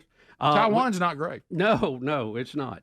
We got one more here I wanted to cover. Have we got time? Let's come back to it. Okay, Yeah, it's just a quick one, and this is more of a food for thought. Think about what the left is telling you and what they're trying to do. Yeah, and I thought it's funny, really. I understand that people may disagree with Senator Tuberville said, but I kind of think that guy's email was a little. I think there was more disdain in there. Yeah, well, that's why I said that. Yeah, There's disdain. I don't like you for some other reason. Right. Yeah. Listen, Senator Tuberville is not loved in Washington D.C. He's not loved at the Pentagon. No. That's why I like him. I don't want him to be loved there. Right. I want him to be critical and representing us on every dollar, and I love what he's done so far. Bottom of the hour, we'll get more of your emails coming right after this. Rick and Bubba, Rick and Bubba. Harm to millions dies, there's no sympathy, she tweeted. Only desire that they suffered until their last breath. So let me ask you this. Okay, what if someone said that case, about, say, if God forbid, Barack Obama passed one day? Then they didn't agree with him politically. That was all based on politics, and they said the same thing. What do you think? Well, let's look more apples to apples here with Ruth Bader Ginsburg that passed. True. Okay, so Rush Limbaugh has never physically harmed anybody, or he would have been brought up on charges. He's never slugged anybody. What he did is he talked. He used words. He expressed his opinion. And the reason he was popular is because it reflected the opinion of a lot of other people who may not have felt like their voice was being heard. And he was their spokesperson. That's why he was popular. He hasn't broken any laws. He hasn't gone out and clubbed anybody over the head with a stick that we know of. He only used words to talk about things. And Ruth Bader Ginsburg, she never went out and physically did anything, but some of her court rulings allowed great physical harm to people. Yeah. But you didn't see anybody that I'm aware of, and if they did, I would say you're totally out of line to do that, talk about her death in the same way. Now, am I glad that Ruth Bader Ginsburg is not still on the court making decisions I don't agree with? Absolutely. I'm glad she is not there. But I didn't wish death on her. Or suffering. And I certainly don't wish it now. I have respect for her in that other people that share my views, like Judge Scalia, was a friend of hers. So there was some, even though I don't know her, I respect his opinion of her personally. Don't agree with her politics. We can disagree on that. Yeah, exactly. But I don't get on here and wish that she's burning in hell and everything else at these people, because they don't have decency. Now, this lady, I don't know her. I'm sure she's got degrees all over the wall, but she's not a very good, smart person. And she lacks wisdom. And she lacks a lot of wisdom. She has a lot of knowledge, but she doesn't have any wisdom. That's right. And, I would say she needs to grow up. She needs to mature, because we can disagree on politics, okay? But we have got to understand we're all on this blue marble we were talking about together. We got to show a little decency to each other, and she used terrible judgment in that. Well, but if you listen to the point you and Greg both are making, if you listen, I don't think you should do it at all. But I wouldn't. It wouldn't be a big deal to me if somebody came out and said, and I know it is some people, really wouldn't be to me. Somebody say, never liked him, he's gone, glad I don't have to hear him anymore. Okay, fine with that. But fair. That's fair. But they don't do that. Listen to how evil and mean and twisted. And she's not the only one. When you're talking, I mean, I want you to suffer. I want you to this. I'm glad you lived long enough to get cancer and die. Yeah, I mean, what kind of hate? These are statements that reveal a really dark side of humanity that we really should be concerned about, just out of. Just if we want to be, human beings and not animals, kind of thing. Exactly. I mean, that's a like, I got to twist it in. I gotta go deeper. I got to be wicked about it. So, if to Bubba's point, somebody would have been a professor at UAB, I doubt this bunch would run to them if they said, and I won't even get as bad as they could get, Ruth Bader Ginsburg's rulings led to the death of this many people, right? In the womb, and so I'm glad she's suffering. I'm glad she's dead. I hope she was suffering all the way to her final end because of the damage she did to unborn babies. No one would allow that to happen, and no one would allow that to go on. Fired. And you know what? If I was at the university, I would say, hey, there's no place for that. Yeah. Right. I know she worked worked in the Department of Anthropology, but even I just think it's ironic that she works at a worldwide premier cancer fighting center, and she says that someone died of cancer, and she's glad of it. So hopefully they suffer to the end. I just think that's messed up. Yeah, that was one of the things brought up earlier. They said, UAB's cancer treatment, well, you really picked her, and she needs to go. 14 minutes to the top of the hour. Rick and Bubba, Rick and Bubba.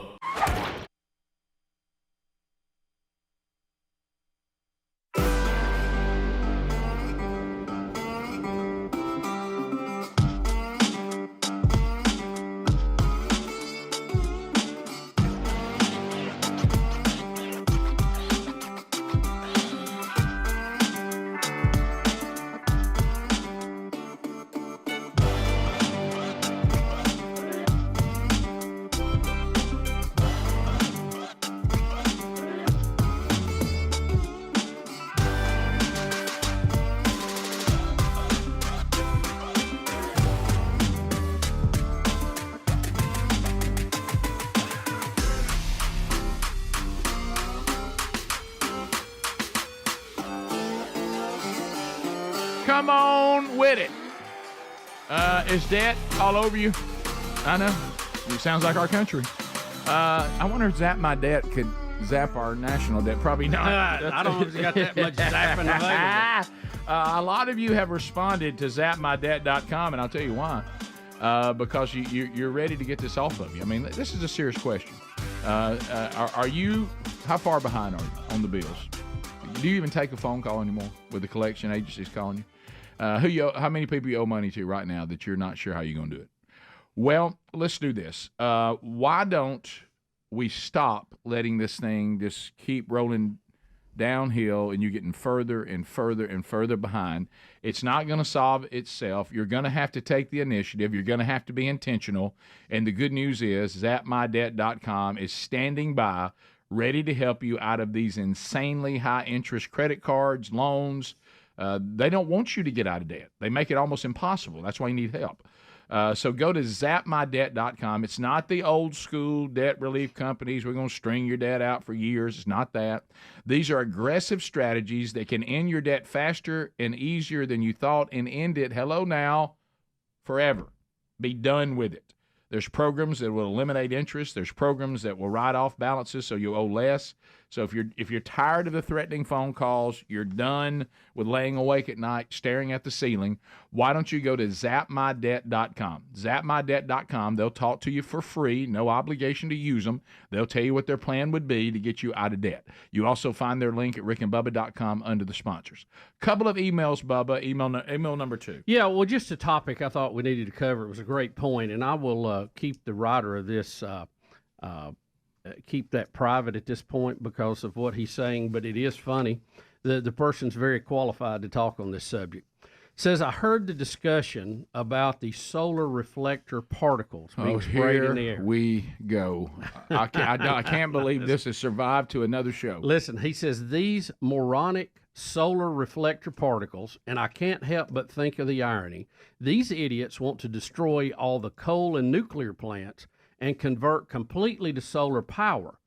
Then, on the other hand, they're wanting to put the sun out. Think about that. Everybody wants solar panels, so let's put particles in the air to prevent the sun from getting through. I think that's a great move. Or as he says in this, as Hank Hill would say, quote, well, that's just asinine. Yeah. I mean, his point or her point or whatever, it's 100% spot on. I mean, that's the lunacy of this climate change, man-made climate change religion. It's a cult. They don't even think it through. I mean, go back to the green, industry that the Obama administration tried to create without any demand for it or the ability to accomplish what needs to be accomplished to replace what we currently have. They don't think any of it through. And now here we are, to the emailer's point, wanting everybody to go to solar, then we want to hide the sun. I mean, think about that. Had a reporter there, didn't know they were on. Funny. It's crazy, Rick. There's so many of these things that just do not make sense. Did y'all get, by the way, I don't know if we could play it right quick, Adler, the clip that I think was in our group text yesterday of James Gregory talking about climate change. I mean, he just passed, and then he was talking about, and it was just perfect timing. Oh, yeah. Funny stuff. Yeah, I think you sent that on some sort of direct message or something. Was it? Okay, yeah. I don't know what I said. Because Instagram. Because I don't know how to do it, and I saw it, and I was like, what does this even mean? And I've noticed. I don't know how to do it. Yeah, he's got it. He's got it. Yeah, here we go. Oh, okay, listen to this right quick. This is funny.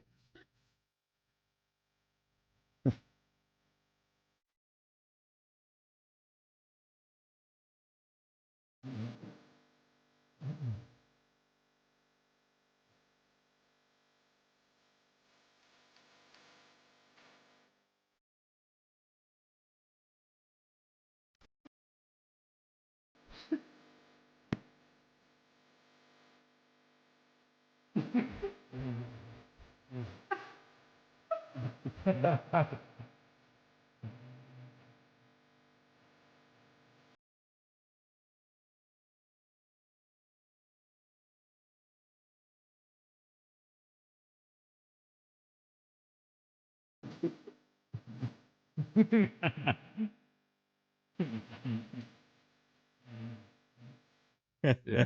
Oh, James. It's true. It's true. Also, one that I loved, and I can't remember. He said it when this thing first started. The time when he said that they were saying that the worst case scenario is the temperature may rise by 1 degree. Right. And then he acted like another 100 years. He acted like he got off his couch and went over and just adjusted his air conditioning. He goes. And he adjusted it by one click and set back down. He said, all right, that's soft.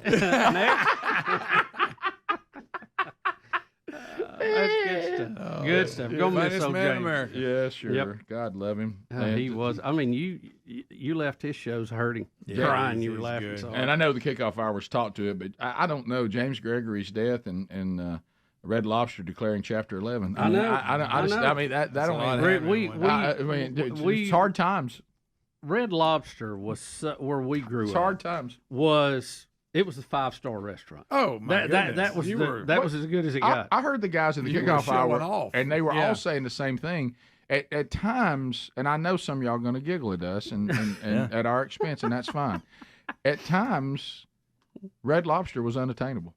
Oh, I mean, it was special occasions only. I mean, it was prom. That was a prom location. Oh, yeah. Especially if you went to the one a little further out of town. Yeah, let me tell you, and Jeff Foxworthy may want to use this on me. Okay, Sherry Burgess and I, that was our first date, and we can all talk about that with that because I felt like she was Red Lobster level. There you go. And only the women that were Red Lobster level got to go. Okay, well, the other thing, and this is one Foxworthy will probably love, that is actually where we had our rehearsal dinner. For our wedding. So, I can hear Foxworthy go, if your rehearsal dinner was at Red Lobster. I was there. But how about this? It was. And you know what? We thought we were being swanky. I bet you were. We I thought, bet I was tickled. You know what I said? I remember handing over that credit card and just saying, go ahead and put it on there. And so. And we ate there many times. It was, even when the show was going, not even back to teenage days, but that was still kind of an uppity thing. I remember going to eat with a Hammer a few times. Oh, if it was a special occasion, and he pulled out one of those American Express cards we'd never seen before. And he would order the orange roughy. He loved orange. Do you have by any chance the orange roughy? Bass. To this day, I don't think Mark the Hammer Bass loved orange roughy, and not sure what that is. Let me go back to this. Orange roughy. And I know everybody here's going to nod. It's probably a fish that doesn't taste fishy. When we were growing up and we got to be kind of young adults or late teens, your buddies. You'd say you kind of like somebody, and they say, "Well, how much?" You say, "I'm thinking Red Lobster." Yeah, and they go, that meant marrying. An investment. Huh? Well, I married Sherry. That's where I took her. When I was so in love with Sherry Burgess, and when she first said, "I'll go out with you," I thought to myself, "Whatever I got to do to find the money for Red Lobster, we're doing it." Yeah. Rick, and remember growing up in Oxford, and by the interstate, it was booming.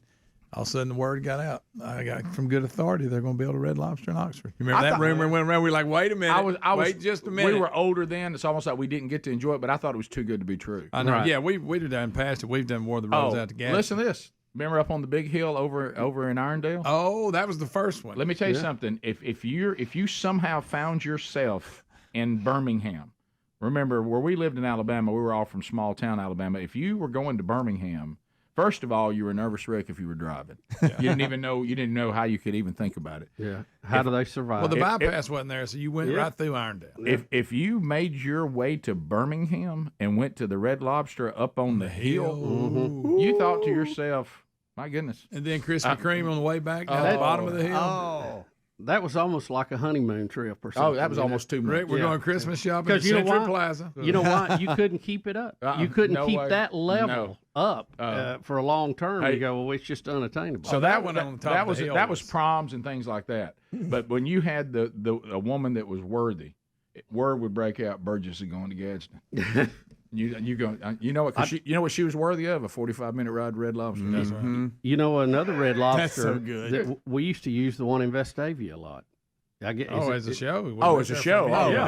We're grown men down there for a special occasion. Yeah, if we had a special meeting or we had a special guest that come in, say like Bob Lockamy, and we wanted to carry him out to eat. Yeah, that's where we would go. Yeah, birthdays. Todd Jones got to go. Yeah, on my birthday, I'd call Red Lobster in a minute. Are those going to close? We're not going to lose. We don't know. We don't know. Come on, guys. Yet. Yeah. We don't. How can it be, Rick? But I'll say this: if it does, Rick, if it does, it's my fault because I'm 3 minutes away and I never go. Yeah, I heard y'all getting on yourselves for acting like you loved it, but then not going. So I guess we're part of the problem. When Bubba calls, let's go. Oh, God forbid you could walk over there. I could. Yeah, me and Lisa used to go. The weather's right. Completely on me. When we were dating, we would go. But then when we got married on special occasions, of course you anniversaries or something, you went. I remember thinking, you would think, I wonder how long we'll have to wait for a table. I know. You had to sit out there in the parking lot. There were times I thought, my goodness, the fire department has given Dad a raise. I know it. Bonus. That's it. I'm taking Terry. I know. Well, no, Sherry and I got to go back to that Red Lobster I mean, like, like in the last 3 years. Oh, yeah. And sit there at our booth. And I said, here's where it all started. Me and Lisa would go. You were Red Lobster worthy, baby. Yeah. We would go before the pandemic. We would go like once a week during the middle of the week. Greg. Yeah. It always took a long time to get in. Sure, you know, did. when we were kids. I guess we should. Full. I guess we should have noticed that it doesn't anymore. So we're part of the problem. We love it, but we're not going. I know. Where's the nearest one today? I'm thinking to myself, I have let down Red Lobster, and I'm starting to be concerned because I'm not really doing what I should do for Captain D's. Oh, don't let both of them go. Can't even remember the last time I've eaten there. Rick and Bubba, Rick and Bubba.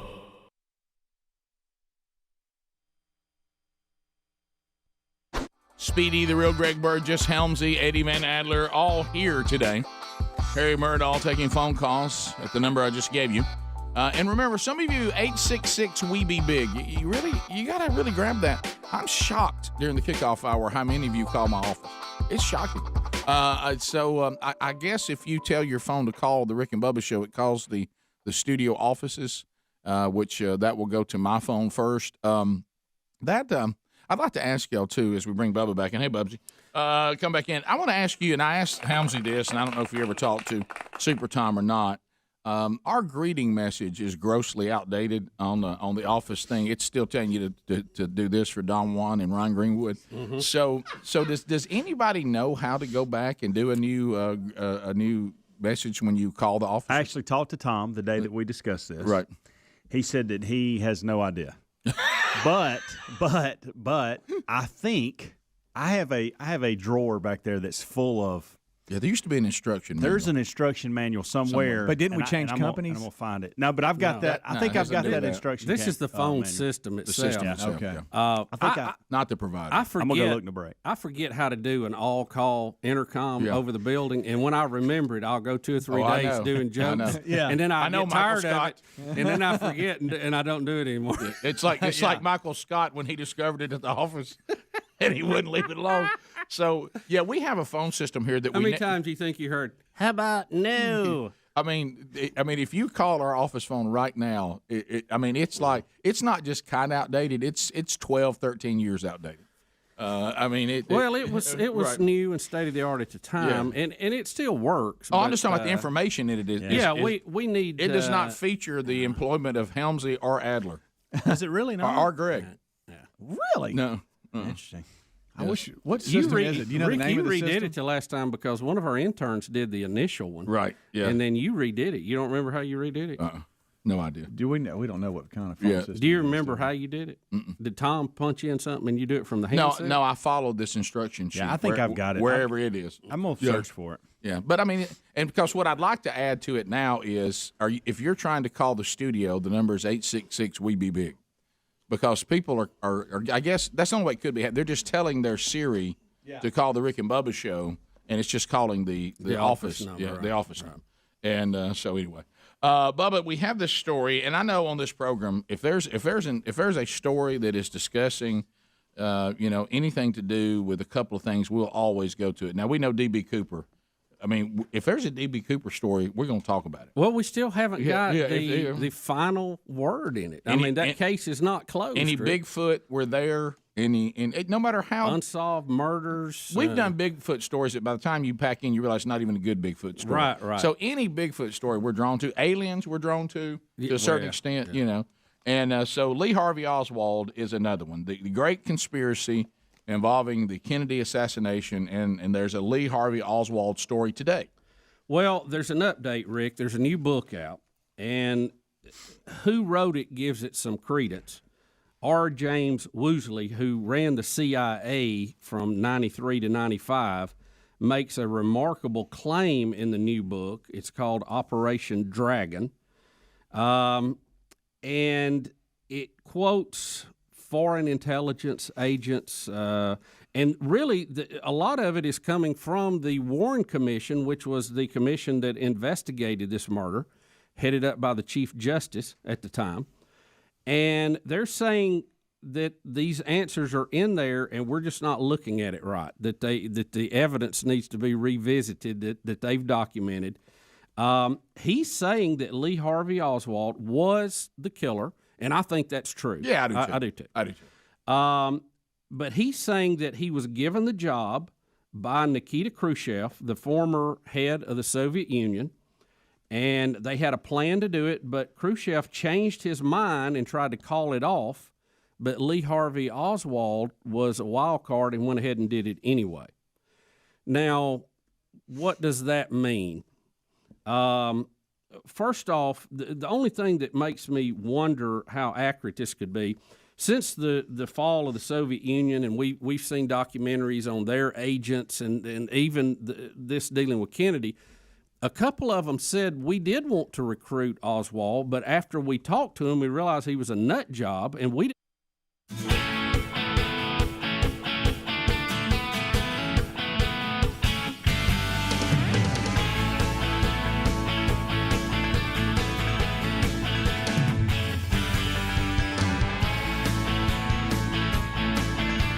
9 minutes to the top of the hour. Thank you for being with us today.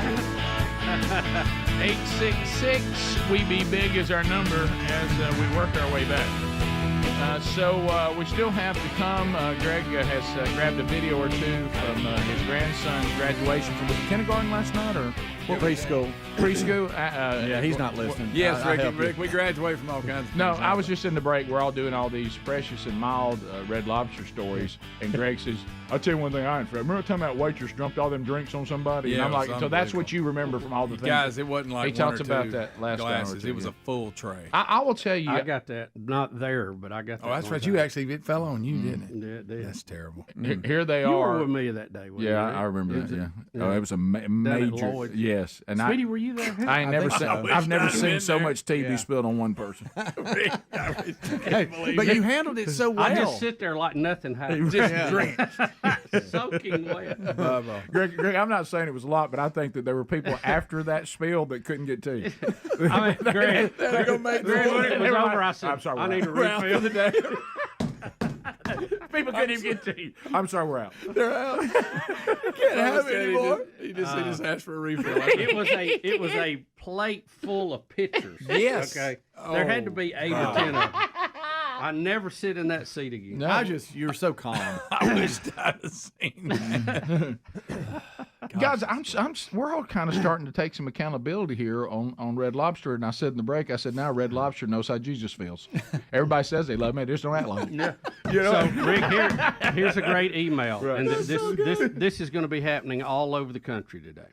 This comes from Shannon Haymaker. She said, my hubby just texted me that I'm Red Lobster worthy. Yeah, baby. Oh, yeah. I'm taking Terry on a date.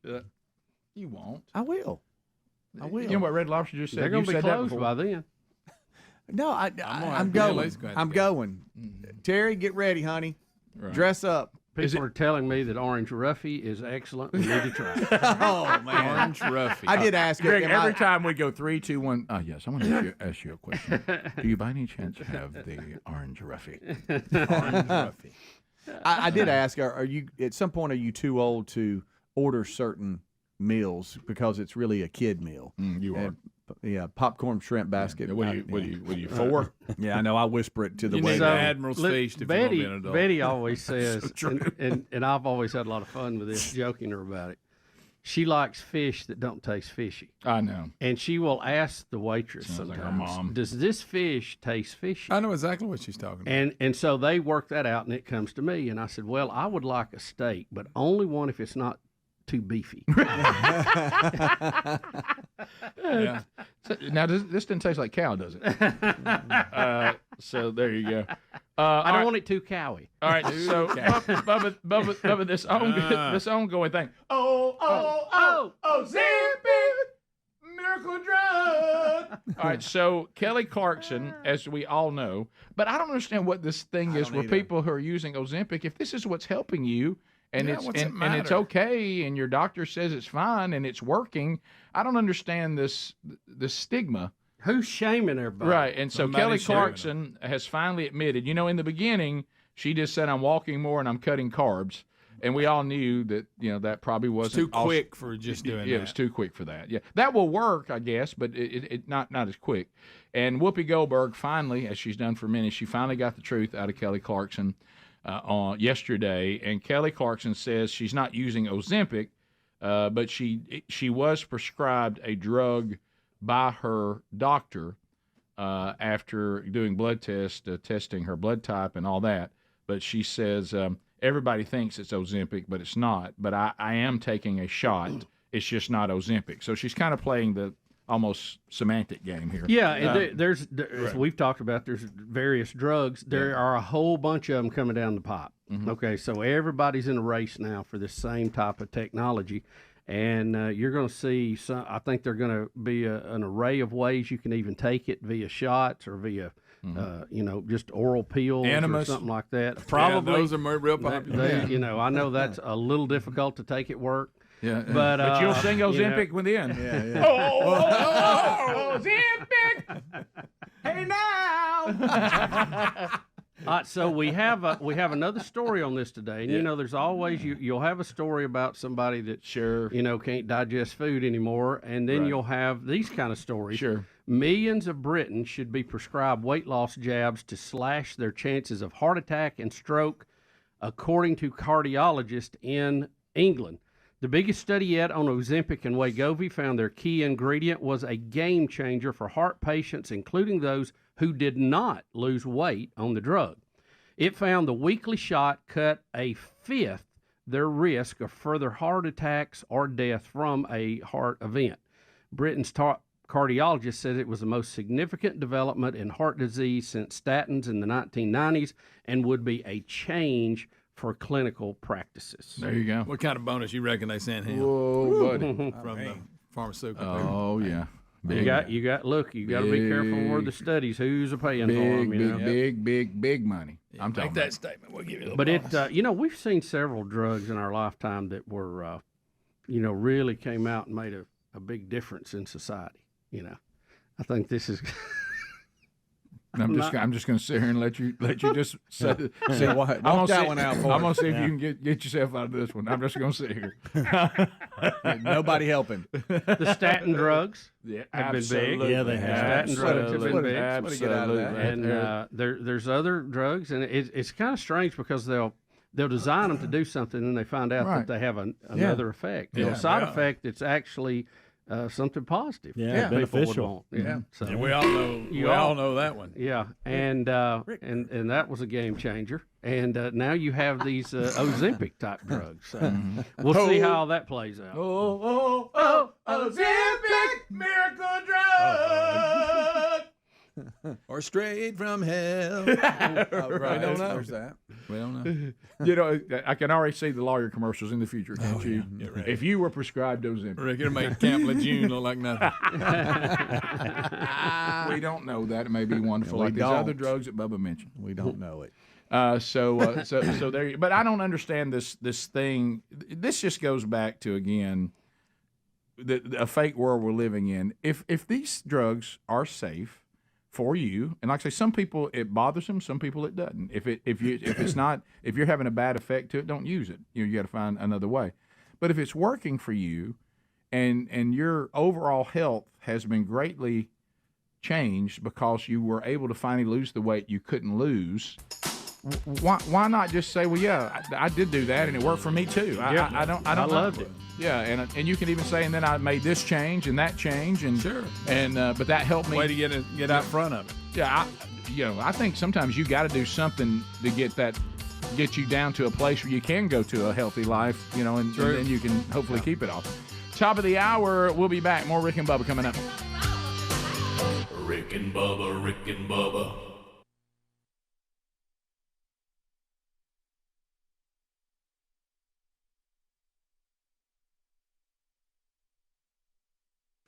Just talking to Speedy in one of the breaks a minute ago, and he's all right. Talk to me about fast-growing trees. Look, he and his wife are like a lot of us. Man, we want our plants to do well.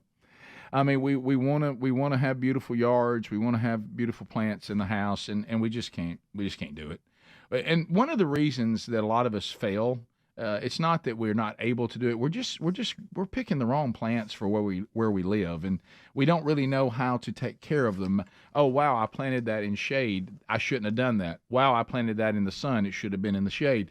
Wow, that was not even a good plant for where I live. It doesn't work for the type of soil I'm using. You need some help, and fast growing trees. There it is. Their consultants are available to you at no charge if you become one of their customers. And also, they're going to talk to you and say, all right, where do you live? Let's talk about the climate. Let's talk about your property. Let's talk about your yard. Let's talk about your house. And they'll help you pick out the right plants and trees for your situation. You can't just go out there and grab stuff and you're dragging that wagon around over to the nursery and you got dirt everywhere in the back of your car. One of them fell over while you were trying to drive home. Now you're out there digging. Why don't you just go to Fast Growing Trees right now and let them help you? Okay, we're going to save you money. Now they've got some deals going on right now. Half off select plants, other deals. They have indoor and outdoor plants, by the way. An additional 15%, no matter what they've got it priced, if you go to fastgrowingtrees.com using the code Bubba at checkout. Fastgrowingtrees.com, use the code Bubba at checkout. Enjoy the right trees, the right plants, with help from the experts at fastgrowingtrees.com. Offers valid for a limited time. Terms and conditions may apply.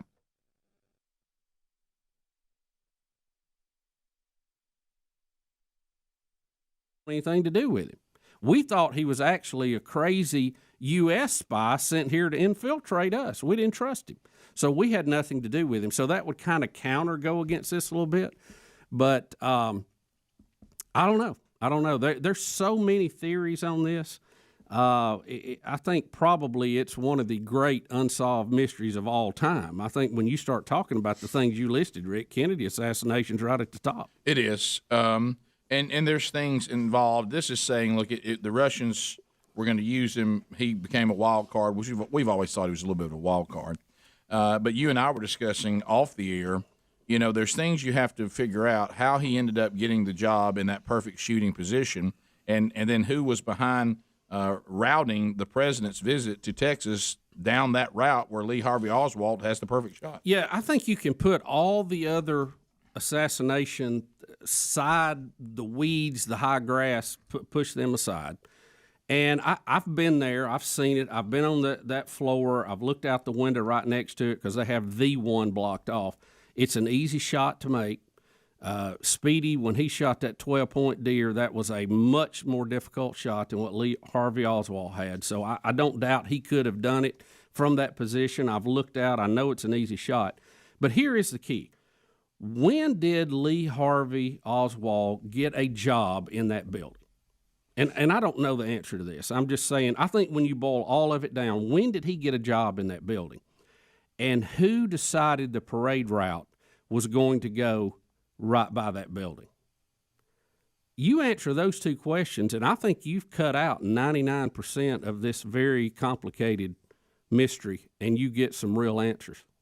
Yeah, and the Russians, we know with the Cuban Missile Crisis, and you see this in this book, and then you this thing. Well, Rick, there was motive. Okay, yeah. We've talked about that. The Russians, the mob, the Cubans, the mob who the Kennedys turned on. They used their help to get elected in Chicago. That's first election that was stolen, by the way, and that's widely accepted now by most historians on both sides of the aisle. The CIA themselves that were double-crossed in the Bay of Pigs. So, you've got 5 or 6 groups that are very capable of pulling off an assassination lined up. I've always said if Oswald had missed, there was probably 3 more later down the parade route wanting to take a shot. So, but we put all that aside again. How did he get the job in that building? And even more so, and I think this is the key, who decided the parade route? Because I can have the best assassin in the world, but to get him in a position, get the president to drive by, and get the top down, that may have been a little bit of dumb luck, but who decided that parade route, I think, is the key to who is actually ultimately behind this. So this is a new book, says that it was the Russians that wanted it done, but they tried to call it off, and Oswald was a wild card and went on his own. We know Oswald was a good shot. He'd already shot at a general, tried to kill him, hit the window plane, splintered the bullet. It only wounded him. So he was loaded, ready to go. Who drove the car? Who got that car in front of him so he could shoot? We'll take your phone calls next. We'll be right back. Rick and Bubba, Rick and Bubba. Seconds a pop, largest number of people, shortest amount of time, and Randy out of the great state of Alabama gets us started.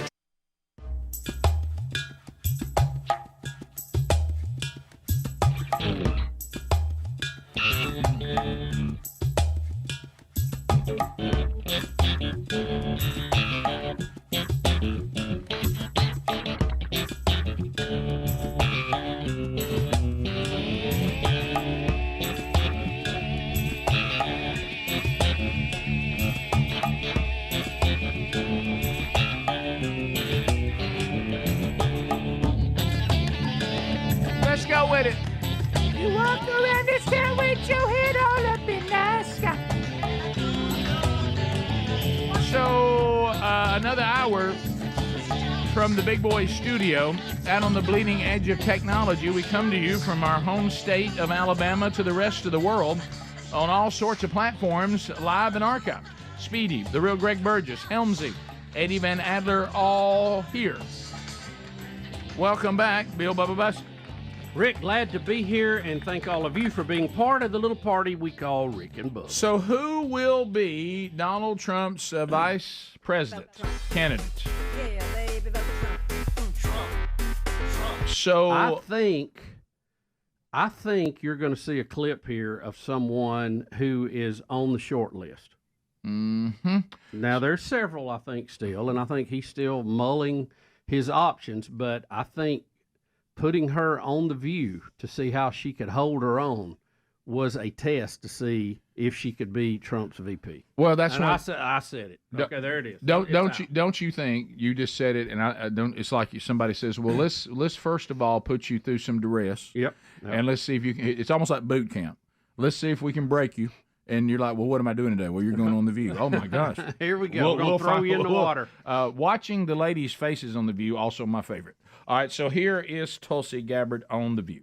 Yeah. No, look, some of you have accused me of being a traitor to my country, a Russian asset, a Trojan horse, or a useful idiot, I think was the term that you used. Which basically means that I'm naive or lack intelligence to know what's going on. They use that.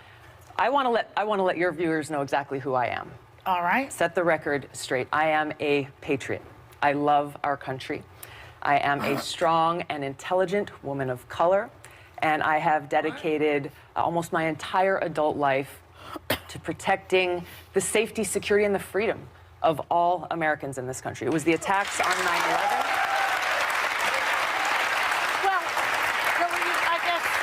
I guess we're getting a little bit far ahead of ourselves, but Franklin Graham finds you refreshing. He doesn't find me refreshing. No. Richard Spencer, the white nationalist leader, says he could vote for you. Joy, this is why you're on Tucker Carlson at least 10 times. Why don't you go on Chris Wallace's show? This is why I'm here, because you and other people continue to spread these innuendos that have nothing to do with who I am. Well, Hillary Clinton started it, and then you shot back at her, boy.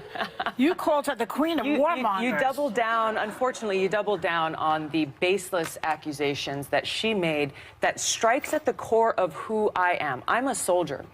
Because of the attacks on 9/11, I enlisted in the military to go after and defeat and destroy the evil that visited us on that day. I've served now for over 16 years, deployed twice to the Middle East during the height of the war, where every single day I saw firsthand the terribly high human cost.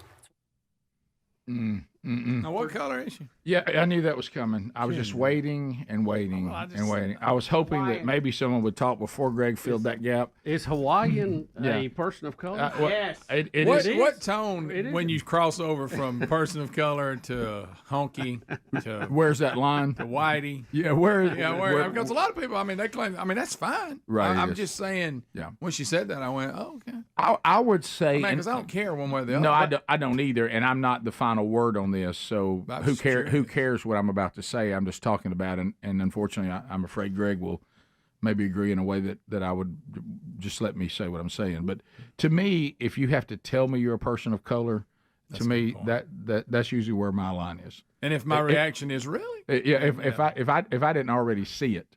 Yeah. Then and I know. How about this? We're all of us trying to claim anything this far down the road in this country is really quite a stretch. That's my point. We come on. If you don't believe that's like the mutt claiming he's a beagle. Right. If you don't believe it, just go on one of these shows when they tell you who you really are and watch everybody's face. Yeah. But who cares? It doesn't matter. But I think she's there wanting to talk their language on something.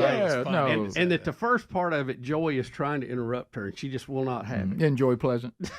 Isn't she something? What was she talking about? Like Franklin Graham? Because he supports her, because that makes her bad. There was a time when you would be someone seeking a very well-known evangelical to endorse you. Now, if he does, that makes you evil. Yeah, Joy was using That's how far we to turned. her listeners and her viewers in a negative way. Correct. If this guy endorses you, then you must be bad. Yeah, Franklin Graham, because we know how controversial he is. And then a white supremacist right after that. Yeah. Well, hand in hand. See, she's trying to paint a narrative that white nationalists like you, and Bible thumpers. Yeah. Tulsi Gabbard can't help what a white supremacist or racist or whatever what they say. She's not responsible for what they say. No. And if one of them say they support her, then maybe they have other reasons to do it. I don't think that makes her a believer in their ideology at all. Exactly. But I think she held her own. She showed how tough she was. She does check some boxes that are good to have as a VP. And for a person of color. Well, that's, there you go. Honestly, guys, I don't know. Samoan. Maybe she's American Samoan. Maybe I look at this wrong. I don't She think don't look about Samoan. people's color. I just don't ever think about it. I don't live my life. Her dad was American Samoan. Yeah. He may have been descent, but he wasn't like the NFL Samoans. But when we get into obsessing over hue. What? We're talking about tints here. You know what I mean? My skin, where does it drift more toward whitey, more toward some other brown or black or red? Again, the point is yellow. It doesn't really matter. Red and yellow, black and white, he is precious in their sight. Jesus loves the little children of the world. So whatever, man. It's I really would just hope that we would all concentrate on things that are probably more important than that. But I'm telling you, watch her. Her stock is rising with Trump. Oh, I don't doubt that. Yeah, I don't doubt that at all. And you heard, too, with these so-called champions for women, they could not wait to call her a token. Oh. And they think there's some champions for women. Right. No, they're only championing women that they agree with. That's it. If you're a woman and you don't agree with them, then suddenly you're tokens, and they say all the things about you that we shouldn't say about women. But they've actually fought over the years to have stamped out. Sure. Right. Yeah. That's good. You had the audacity not to line up with their ideology. So now you're not even a woman. You can't be black if you don't have the right ideology. You can't be a woman. It's crazy. Yeah. Everybody gets because the most evil thing in the world. You immediately, no matter what your color is, no matter what your gender is, if you don't agree with the view, you're an evil white man. That's true. A white nationalist. No matter what, you're a white nationalist. That's even a more evil word. That's one we're really hitting on right now. Sure. White nationalist. Yeah, yeah. I thought it meant if you were patriotic, but apparently that's not no. And and they want us to all be socialists. Of course, that was the actual foundation of the Nazi Party. But still, it's just hard to follow. There's crazy inconsistencies. But as we've said on the show 1,000 times, where's logic? If you're dealing with people that their worldview comes through emotion and emotion only, it's how I feel about it right now. Yeah. You're not going to find consistency. Yeah, it's hard to. Yeah, well, you can't because it moves. It's too wild. It moves it's all over the road. How do I feel about it today? Yeah, or in this moment. We'll come back. 15 minutes past the hour, so we'll watch that, see if she does become a potential vice presidential candidate with Trump. More to cover today, including some of your phone calls. We'll get to those as well. Check our website, Rick and Bubba, spell out the word and.com. Find out what's going on with all the members of the show by going to rickandbubba.com under events. Rick and Bubba, Rick and Bubba.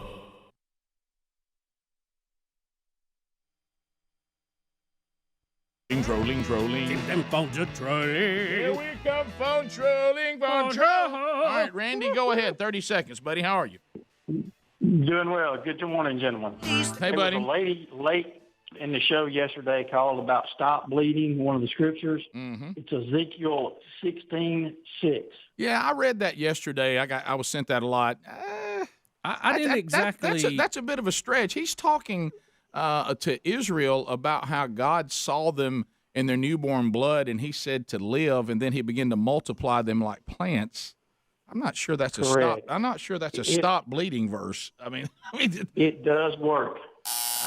I'd be careful messing with that kind of stuff. I don't. When you get into some kind of mantras and chants and using verses for certain things, I'd be real careful of that. I mean, are you saying that God is sovereign and maybe there's something going on with you bleeding and he has a purpose for it or whatever the case is and he's working his plan? But if you go in there and chant a certain Bible verse at him from Ezekiel, he'll stop it? I don't know. Well, I'd be real careful with that. Adler, can you put it up there again? Can you?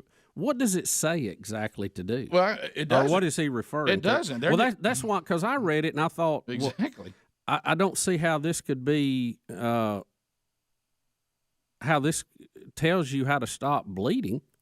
Right? Am I missing something here? Somebody help, because I'm not that smart. When I passed by you and saw you squirming in your newborn blood, I said to you while you were there in your blood, live. Yes, I said to you while you were there in your blood, live. I made you, Israel, multiply like plants which grow in the field, and you grew up and became tall, and you reached the age for wearing fine jewelry. And I won't say some of the other things it says about certain parts of the body. Right. Bottom line is, it says you were nothing, and I turned you into a mature nation of people. But I guess the way the original question was posed, that it was like some medical situation, right? I mean, look. That's the way I took anything down this road, I'm just telling you, I'm very uncomfortable with. I want nothing to do with that. Let's go to Molly in Alabama. Molly, 30 seconds. Go ahead. Yes, Green Acres. Thank you for the call. Go ahead. Mm-hmm. Okay, 96. Y'all were at 103.4 in Gadsden, Alabama? Or 0.7, not 0.4, 103.7. Okay, 103.7, pardon me. It's been a long time since Yes, I it had to has. listen to that station. Okay, my son got to carry the torch in 96 because of y'all, and I just wanted to tell you, he's on my mind this morning. He passed away in June. Oh, I'm so sorry. And I just wanted to tell y'all how much of a blessing that was to me. Oh, thank you so much, and I'm so sorry that you're going through that. But that was during the I guess you got a chance. I guess you got a chance to win that. Yeah. Well, I'm so glad that was such a good moment for you, and that we're tied to it in some somewhat insignificant way. But I know it was much bigger that he got to do that, and you remembering that, and it bringing you some joy. And thank you for sharing that. Yeah, that's awesome. Absolutely. Cheryl in Fort Jackson. Cheryl, go ahead. 30 seconds. How are you? Hi, how are you? Good. Good morning. About a year ago, I was listening to your show, and I was driving to work, and I sat in the parking lot and waited and waited. It was with a guy that was talking about an artificial arm, and he was doing jokes, and he was so funny, and he was about to give the punchline because he was on the plane, and he fell asleep, and his arm slipped and went underneath the seat, and then it broke into the 7 o'clock news, and I never heard the end. But it was such a funny story, and I wanted to know if you guys remembered it. I have no memory of that. Is it possible she was listening to the Best ofs on TuneIn? Maybe I don't. Now we've had a lot. She said it went to the news, so she was listening to a radio station. Yeah, we've had a lot of comedians on over the years. Now, there's no telling. Mickey Dean has a funny one about a fake arm on the flight. Well, that's it. On the flight. Yeah, but I don't remember Mickey. But I do not remember the punchline. Yeah, somebody they were looking for his arm, the guy's arm or something, and somebody said, "Hey, here's one. Is it yours?" He goes, "I whose else would it be? We're looking for my arm or something." It was something like that. It's an old Mickey Dean. How did story. she hear that? See, now I'm more intrigued. No, Because no, I no. want to know how she heard it. She said she heard it a long time ago. Yeah, probably when he first not told it. not currently, and she didn't remember the punchline, and she wants to remember it. All right, so now this is what I want to know. What spurred her to call on today after all these years? Interesting. And find that out. But that's good. Also, it bothers me the fact we didn't pay attention to the clock, and they went to a hard break, and they never heard the and they never heard the punchline. Or Mickey just wasn't paying attention and kept talking. We go to let's go to.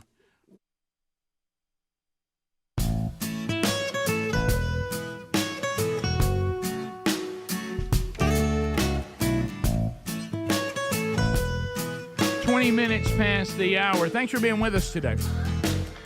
You know, you kind of can watch how times are changing, and one of the best ways to do that is to have a conversation with little people. And we do not mean we're talking about children in this case. Children are a blast, and there's those moments, whether you're a parent or a grandparent, and they're just some of the most precious moments ever. If you have a little daughter, her first ever dance recital. Oh, yeah. You know, those kind of things.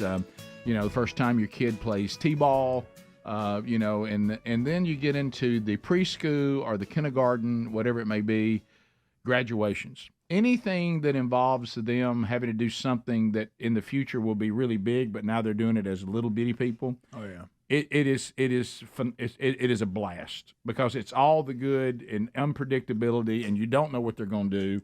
And you know, when you've got little tiny people in cap and gowns, I mean, what is better than that? Watch out. So Greg's grandson, Ellis Burgess, is graduated last night. Yes, he is at the church at Chelsea Westover. Okay. He's been there 2-3 years in preschool. Mm-hmm. So now he's going on to kindergarten next year. Oh. He, at first he said he wasn't, but I think we finally talked him into it because he really likes where he's at. Did he ever embrace that he's 5 now? He reluctantly. Okay. Because didn't he try to stay 4? He Yes, tried to did. stay 4? Yeah, he wanted to stay 4. All right. But so they had for the kids his age, they're moving on to kindergarten. So they had a graduation. I'm talking about caps and gowns. And I've been to events here before that he's in, so you just get ready for anything because you never know what they're going to do. At this age, it's awesome. But he's 5. Yeah.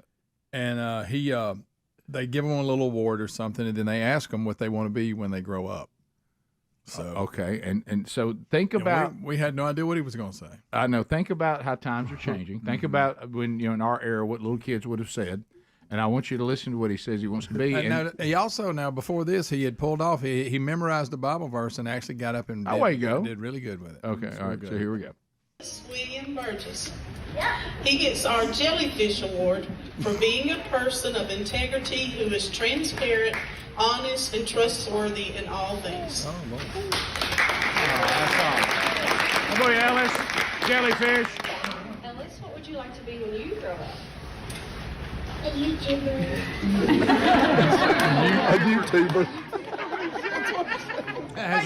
A YouTuber. I had the whole row laughing. I'm like, what? That wasn't an option when we were growing up. And here's what's funny. Then later, you know how you see their little groups, their little buddies? 2 of his buddies also are going to be YouTubers. But so I don't know if they're going to be that together. Right. But think about that. In their world, they see these YouTubers and they're rock stars. And now they're thinking to themselves, little kids in this generation say, I'm going to grow up to be a YouTuber. I don't even know if he knows what but but it's just interesting, isn't it? Some said policemen, teachers, some of that. Right. Ellis decided he wanted to be a YouTuber. Well, I mean, there you go. And also 2 of his buddies decided they want to be him. Well, maybe the 3 of them will have a very successful YouTube channel. There's a couple of things in the kickoff hour we pointed out. First, Helmsy even brought attention to it, the fact that Papa actually recorded something. That was big. Okay. Yeah. I know Lisa's got the official. She's got a better one. But you recorded it and brought it to the show, which is impressive. Yeah. Normally you don't do that. No. That's big. The other is his award, which I think he has what is it? We didn't give somewhat that of integrity. enough. And stuff. You talking about the Jellyfish Award? Yeah, that's a great accomplishment. Transparent. Can we hear what the Jellyfish Award is again? Y'all weren't listening. Be very proud of that. Well, I was getting ready for honest YouTuber. And trustworthy. Yeah. Transparent. William Burgess. He gets our Jellyfish Award for being a person of integrity who is transparent, honest, and trustworthy in all things. Wow, I mean that's a pretty big deal. Sounds a lot like his pop. Well, Hey, the honest part, sadly, is accurate. Yeah. We wish you'd be less honest. When she says his name, does he go, yep? It sounds like he goes, Somebody yep. him, or it may have been one of his buddies. Oh, gosh, Really? I hope it's him. Let's hear this again. Let's watch it. Watch it. Ian Burgess. He I gets think our that's him. Jellyfish Yeah. I think it is. I think it is. He gets It was him. He gets Ian Burgess. He gets our Jellyfish Award It was him. for being a Well, maybe you can put this on his YouTube channel, Greg. Yeah, that's true. Because You he's know. going to be a YouTuber. I'm gonna be a you. Did you ask him follow up after? So you gonna No, be I haven't had a chance to really dig it off into it you wanna because we had be- ice cream dinner right after. Yeah.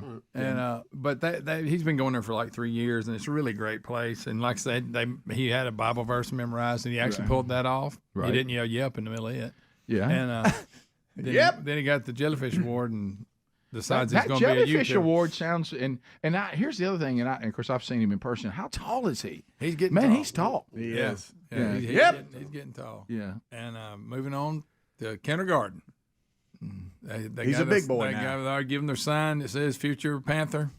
Oh, really? Because he's going to school at Pelham. Okay. And they gave him a sign to put in their yard and everything. Of course, they haven't put it out yet because I don't know. I think Taylor thinks he may start protesting again. Who knows? Well, yeah. Well, and plus, his Well, dad. he likes his school where he's at. Yeah, and of course, his dad coaches somewhere else, so that Yeah, that's tough. you're That's right, tough. yeah. But he gets it honest with Taylor not wanting to go to school. He might. That's true. Bubba, how much does he Back in look the like day. Taylor at that age? I know. Look at him. It's just like a copy machine. Yeah, I know it. And you can kind of work him in the same kind of little fringes and stuff. And they also, I don't have footage of it. I'm sure Lisa does. We had our little songs we sang, and we all had a dance we had to do. I mean, had a lot of that. And boy, they get into it. How does he like Christmas lights? Do you know? He loves it. So I can't believe I've been around long enough to see that little kid in that car seat be a man with a family now. Unbelievable. It's crazy. Yep. It really is. Well, like I told y'all, Greg, we were up there with when Mom was in the hospital. All these doctors kept coming up saying, I listened to you when I was a kid. Yeah. Are you the doctor? You're going to be through med school? Right. Are you the doctor? Yes, I'll be taking care of your mom. In the grandparent world, these type of things, I enjoy them more than anything. Yeah. Greg, these like I organized like I said, recitals setting and it up. it's Look, funny. I remember, and you're in it now with grandkids, doing this show when all of our kids were this small and around this age was so easy. We would all come in with so many things. Oh, yeah.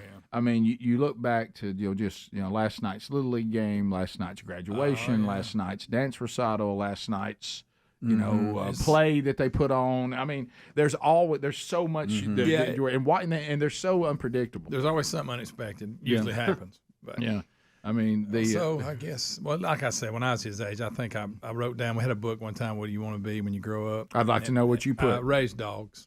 Raised dogs. Because we had hunting dogs. You did it. Well, Greg, Well, I guess done you it. did. It was a foreshadowing. I didn't mean to. Right. But we had Mission accomplished. We had hunting dogs when we were kids. Remember the Beagles? Oh, And yes. For some reason, I thought that I was going to, I don't know where I came up with that. Yes. So it sounded like fun. It did. yeah. Raising Play with I dogs like and all dogs. that. I had hunting dogs. I like my hunting dogs. I think when at was a one kid. time I had some routine. I was going to have a pig farm. Pig farm. Yeah, I don't know. That's I a don't know good where one. that came from. Well, that's a lot of fun. You know, too. and I think I just must have been into pigs at that time or something. As far as growing up and being a YouTuber, that's just the new That's talk show host, or just like Rick, you doing your radio shows on the tape recorder, that kind of thing. Yeah, you're right. Yeah. Yeah, you're right. It's the new version of it. Yeah. So us setting Yes, up it doing is. radio, Bubba, and you trying to get an AM transmitter to work. That's to them now. That's YouTuber. Oh, I know. Got my own show on YouTube. Yeah.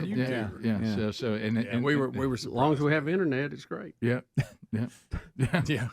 And well, let's face it. It's when you everything kind of one thing that what they say is certain is change, and so the thing is, it's like everything else, just like with these podcasts and everything. There's just so many people doing it.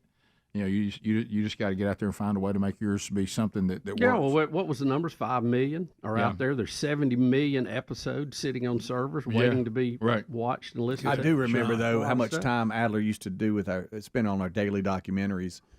And it got a lot of views, but then we would pull up something like silly, and it had millions of views. And it's like, how does that happen? No, you're You right. know? No, the industrial press smashing stuff. Smashes different things. Yeah, the audio only is hard to figure because you got to have access to everything. But the YouTube versions of even the RBUs. Yeah. I mean, you can simply look at the views. They're right there on the the episodes, and it's amazing what gets a lot of views and what doesn't. Yeah. You know, I started watching like these microscopic things, like scissors cutting paper, and to see it under a microscope. It's incredible. Just stuff like that. We'll take your phone calls next. Rick and Bubba, Rick and Bubba.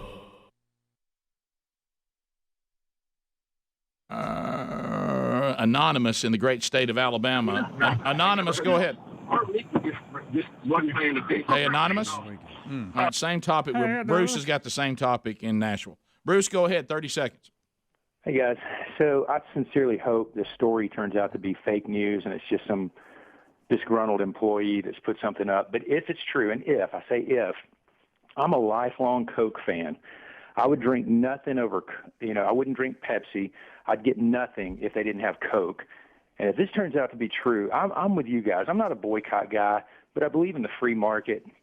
And I'm so tired of companies taking my business for granted and then slapping me around and calling me names at the same time. And I know y'all are going to do a great job of unpacking this because you always do. But I just don't know what else these companies expect. All right, well, tell us what it is, Bruce, because you got a timeout. Thank the Lord, because you were way over 30 seconds. So what exactly are you talking about? So supposedly, and if, like I said, I always say if, because with today's news you don't know, but there was I guess it's a sensitivity training, and Coca-Cola was training their employees on how to be less white. And the things they detailed in this apparently slide presentation was that, children by the age of 4 or 5 are pretty much programmed to believe that being white is better in this country, and they're telling people how not to do things. So let's just say all that's true. Okay, and again, I don't make things about race. All these other people always make things about race, and I'm like, what? What are you talking about? All right, so Bruce, let me, because I want to get to what we're actually talking about, and we're kind of running around a little bit. I'm holding a story in my hand. I saw Babylon Bee make fun of this, so I knew it might be a real story, because they claim that part of about Coca-Cola waking up on whiteness is they've ended vanilla Coke, which is gold. That is gold. But I hate to break your heart. I'm holding a story in my hand from the DailyMail.com. Coca-Cola is accused of reverse racism for telling U.S. employees to be less white. Staff are told it means being less oppressive, arrogant, and ignorant, and slides citing white author. I don't know what that means. Anyway, it says slides are from a resource video uploaded to Coca-Cola's LinkedIn learning platform, and now a disgruntled employee like you, Bruce, is not happy about it. The soft drink giant has confirmed that the clip is available to employees via its LinkedIn learning platform designed to help build an inclusive workplace. The company insists the video is not part of some kind of ongoing long-term curriculum. So it's kind of like they're saying, yeah, it's kind of there, but it's not as bad as it's being made out, is what they're saying. Well, okay, so obviously they think that way at Coca-Cola, and Coca-Cola was a great American iconic invention. I mean, it's I've literally spent thousands and thousands and thousands of dollars over my life on this product, and I just can't do it anymore. Well, I can't do it and support that kind of thing, and that's not my nature. I would say get all your facts, though, before you go off on it, because a lot of this, all corporations are doing at some level just to protect themselves from liability. The slides appear from a series on their LinkedIn-hosted video from Robin DiAngelo's book, Confronting Racism. Rick and Bubba. The Rick and Bubba Show, 866-WE-BE-BIG's our number. Thank you for being with us today. So, when we went at our house, Sherry and I went from empty nesters when our last one went to college, then decided that he was going to go into the field that he was working in and not go back to college, got a full-time job, and then for a moment we were not empty nesters anymore, which I was not all that thrilled about, because he was living back with us, and I'm speaking of young Broderick, the Tasmo, turning 20 in May. He's still 19, so he finally said, which I agreed with, I have a full-time job. I have benefits. I have health insurance. I want to move to my own place, to which I couldn't call the moving company quick enough. You know what I mean? I was like, hey, I totally agree with you. And so because, we're teaching them to leave. That's our job. We teach them to go. And so last Friday, he moved into his own apartment that he's paying for and doing all that. So he's working these long hours, and I had such an opportunity. Do you remember the Mickey Dean bit where he said that he waited till his kids had children on a rainy Sunday night at 11:30, and then he went and knocked on the door and said, "I need a piece of poster board by tomorrow morning. I've known about it for 6 weeks." And so I went and met some. He had to have some work done in there. I forget what it was. Something to do with they had to hang something or whatever. I don't remember what it was.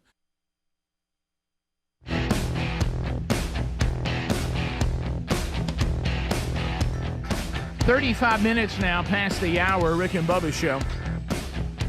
Thank you for being with us. The Patriot Mobile first phone troll of the day. Here we go. If you want to join us, the real Greg Burgess standing by at 866-WE-BE-BIG, and he'll take care of it. Make your phone money matter. Switch to patriotmobile.com/Bubba today. At the end of 30 seconds, the buzzer will sound. Your time on the program will come to a close. We'll get to the next caller, so you don't have to stay in line very long. Also, no meaningless shout-outs, no shameless plugs, no baby predictions. I mean, all of those will get the instant buzzer. So what we're doing is we're dealing with content only, and if you move right now, you'll get an opportunity to comment and make a comment, bring up a topic, and you should be able to get in because Greg is standing by. Jenny will get us started out of Birmingham, Alabama. Trolling. Keep them phones a trolling. Here we come, phone trolling, phone troll. Jenny, welcome to the Rick and Bubba Show. Go ahead. Hey, guys. I just want to thank you for playing that clip from The View because I went to the beach last week, and now I can refer to myself as a woman of color. Well, you know what? If the tan went right, how did it go? No. Dark enough. Yeah, well, I guess that if you look at, the parent that is Samoan. The dad. So I get, like Bubba said, I don't know why we obsess over these things now. I mean, it seems to be a little bit of, we're just. I want to comment on it, but I'm not at this point. Yeah, well, just. I was thinking of, honestly, well, I'm not going to say it. Well, why don't you do this based on the email stuff? Just say, well, here's what Senator Tuberville said. 866 we be big. Let me say this: I don't think young men are Oh, concerned about that. He's going to say it. I think they look at beauty across all standards, and you see that now. It's not that big a deal, Stan in Alabama. Stan, 30 seconds. Go ahead. Was that a good way to put it? Sure. Hey, good morning, boys. Thanks for 30-plus years. So I was going to ask you, the experts on this, in actuality, a deep cut from 1972, good old Bobby Patterson, called "The Whole World is a Funky Ghetto." If you haven't heard it, you should. Thanks. I don't even know what to say on that. What? Wow. Who was it? Who was the artist? I missed that. I was so uncomfortable. I don't didn't know. hear it. I don't know what he was saying. At first point, I thought he was going to ask us about Rick and Bubba history and deep cuts. There it is. But then he just went into deep cut music, I guess. Okay. Yeah. Bobby Patterson. Bobby Patterson, "The Whole Funky World is a Ghetto." Might need to screen that one. Okay. But, All right. I don't think. Yeah. Thank you, caller. Thank you. 866 we be big. 30 seconds. What's your name? Where are you calling from? Really noted. This is Amanda from Tuscaloosa, and I also have my 7-year-old Henry here. I've listened to y'all since I was his age, and I make him listen to y'all's best of all day, every day on Spotify. So he just wanted to call in and say good morning. Good morning, thank you. Henry. And when he gets in trouble, do you go, "Oh, Henry"? Oh, Henry. Thank you, Mama. Good to hear from you, that? Henry. Passing it down. Troy in Huntsville. Troy, 30 seconds. Go right ahead. Hey, guys. class of '98 here. Thank you. I'm a big fan. I'm a big fan of Tulsi Gabbard. I followed her for a long, long time, and I even voted for her in the primary, not the general election. I don't vote for Democrats in the general election, but I voted for her in the primary because I really like her. She's a lot like Rand Paul and Thomas Massey. She follows the Liberty Caucus very well. Yeah, but Bubba, you were saying that you're looking for that small percentage that's going to decide this election, and she's independent, right? Well, you always are trying to what they call balance the ticket. Now, Right. Trump is he's the head of the ticket, and he brings a lot to the table, and he has some negatives he brings. So as we've said before, you got about 4 to 5% in the middle that will swing this election one way or the other. And she might be a good appeal to them because she is a military person. She is female. She has been, and she's an independent now. Now, I don't know if she would have to declare Republican Right. be on the Republican ticket or not. Well, that's a good point. But she came from the independent mindset. Stacy, Birmingham, Alabama, 30 seconds. Go ahead. Good morning, guys. Hey, Stacy. I was looking yesterday to try and find the episode of Travel and Todd that I keep hearing about, and Yes. I could not find it anywhere in the archive. No, the best way to get that is probably just to go on YouTube and do a Rick and Bubba search, and you might even want to put in, Traveling Todd or Funky Bus Tour, Gadsden yeah, Stop. Yeah, Funky Yeah. Bus Tour, and because you're not going to find it in just a normal. Because the technology and the ability to archive changed so much over the years. Some of these things are only going to be found now by almost what we call fan pages, where people like. How did you find that, Adler? Because Adler just found it. That is from the intro to the 20th anniversary tour. I just have the 20th anniversary tour full video ready to roll at any time. Okay. That was, I yeah. tell you, that was quite a moment. Oh, look, there's folks now. I've never seen anybody dance so hard and go down so hard. Yeah. So into it. Well, I'm going to get lost if y'all keep showing it. Yeah, look, we're gonna lose Bubba again. And look, there's Speedy out there. There's Dom 1. And we're watching Traveling Todd right now. Scoot Close and Tony. Yeah, Scoot Close and Tony is there. Todd's and got the hops. Yeah, and Todd, he's giving it all he's got, and I don't know that he could give any more. And this is when it all goes south. He's the doing, running dance. He's right? doing a little side shuffle. He's dancing to a song no one else can hear, and then here it is. He goes by, and here's his big finish. And he's ready, and he's going to try to drink while doing it, and down. Good gosh. So it was the spin that got him. Yeah, While it he was. was drinking. Yeah, he's going to get him a pop before he went down. That right there. Oh, that's precious. Look, nothing stops him now. He's back at it. Yeah, you can't stop somebody who's the beat owns. Right. You can't. Look, Oh, my holding up goodness. that diet, what is it, a diet drink? Yeah, sure. Proud. And Yeah. here he goes, tries to Yeah. drink Yeah, it. and then Just and couldn't quite get he that. just couldn't quite right there. He just Yeah. a little clip. He can't. And down and down he goes. Down he Oh, goes. gosh, that was precious. What a great day in Rick and Bubba history. Remember, y'all had to get a towel. I couldn't quit laughing. No, you were out. Sean in Alabama, go ahead. 30 seconds. Yeah, I was in a parking deck, and your son is wrong. Always go to the kiosk. I held up nurses, doctors during shift change for 30 minutes. I had to call a 1-800 number. It would not take my card. There was people cussing me, yelling at me. Yeah. Always go to the kiosk. It is very important. Yeah, well, thank you. I feel vindicated by that. That's what I was trying to teach my son. I said you can get locked down right there at that gate if you got to do your parking ticket and a credit card. Mm-hmm. Go ahead and get that done in the building on the way out. Right. And so there's a guy who says the words of a father are wisdom. Sheila in Alabama. Go ahead, Sheila, 30 seconds. Good morning, y'all. First of all, I just wanted to say thank you for all the years I've listened to y'all since you were in Gadsden, and I've loved it. Raised my kids on y'all. Thank you. My son, when he was small, this is what he wanted to be. He wanted to be an Indian. because they got to ride horses, hunt, and fish all day long, and that sounded good to him. You know, you can understand that. I mean, that's what did he end up doing? He's a agent. He actually runs a casino. Now, Rick! I wanted to hear what she's. I did too. Agent. I heard agent. Agent. I'm thinking of what? No, we Real were all estate, thinking- we were all insurance, thinking FBI. Right, could be that. Chris, We'll never know. Is this Kristen in Alabama? Kristen, go ahead. Hey guys, I just wanted to say that I've been listening to you guys for a long time. I really appreciate everything that you guys stand for, and I really wanted to talk about my favorite episode, which is the lady who was stomping the grapes and fell off the platform. That was the funniest thing I've ever heard. Yeah,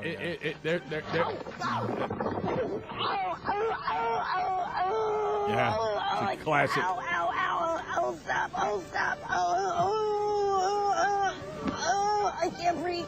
Stop.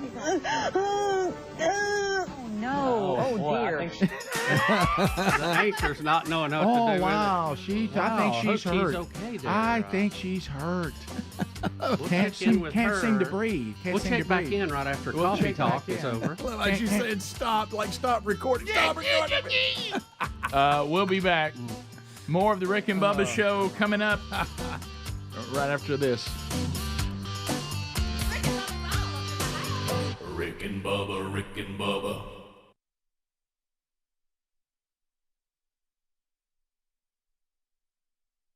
But he said, hey, Dad, can you meet these people that are coming to do something at the apartment I need done? And I said, sure, no problem. So I went by and I met the workers, but I got there early, once they got there and just kind of waited till they were done or whatever. But I got there early enough that I just was in his apartment on my own, okay? And I thought, well, this is my moment.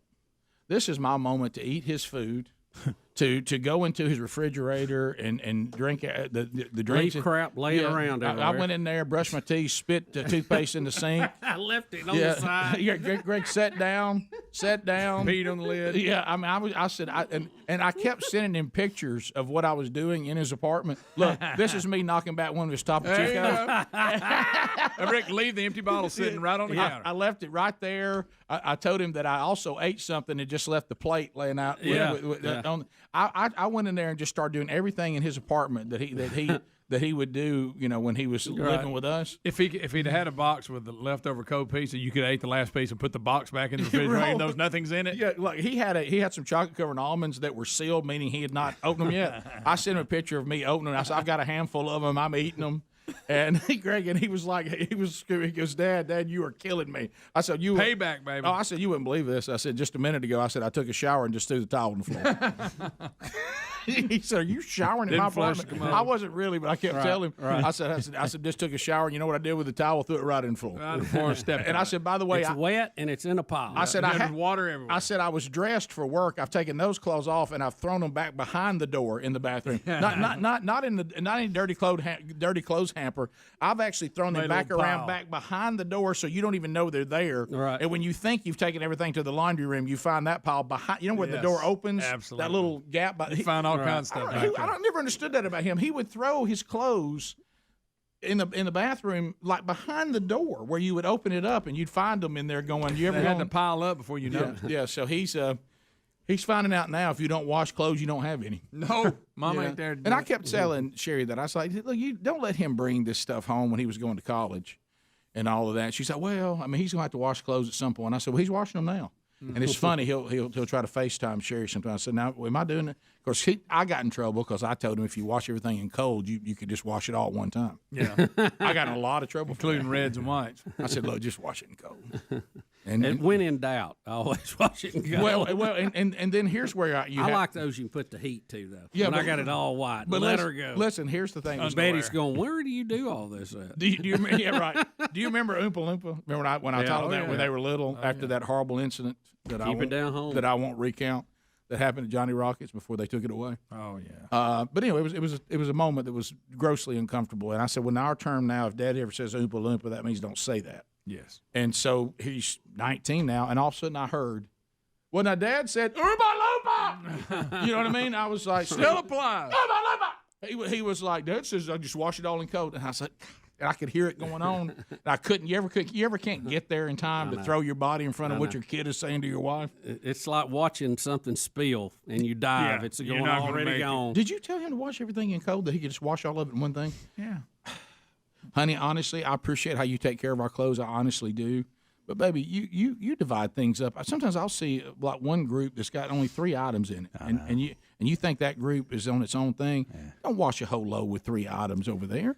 And she's like, well, those can't be washed. And I said, if you put it in cold water. Do you know what I get in more trouble than this is I'll dry stuff that don't need to be dried. That's where I get in trouble. That's where it comes down on me as far as you drying stuff and it's too small now. Kids can't wear it. That shouldn't go in the dryer. That's hung up. I can't tell, and I don't know what is supposed to be hung up and what's not because I get mixed messages. That's a tough one.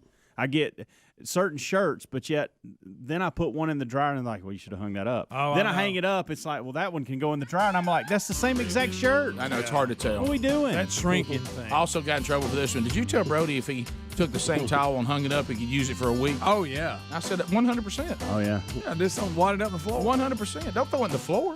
At least 3 days. Oh, I get 3 days out of pants. Yeah, I do too. Yeah. Yeah, as long as it's not summer. Sure. Yeah, summer you got to rotate. You got to rotate. You got to quicker, adjust. Yeah. Rick and Bubba.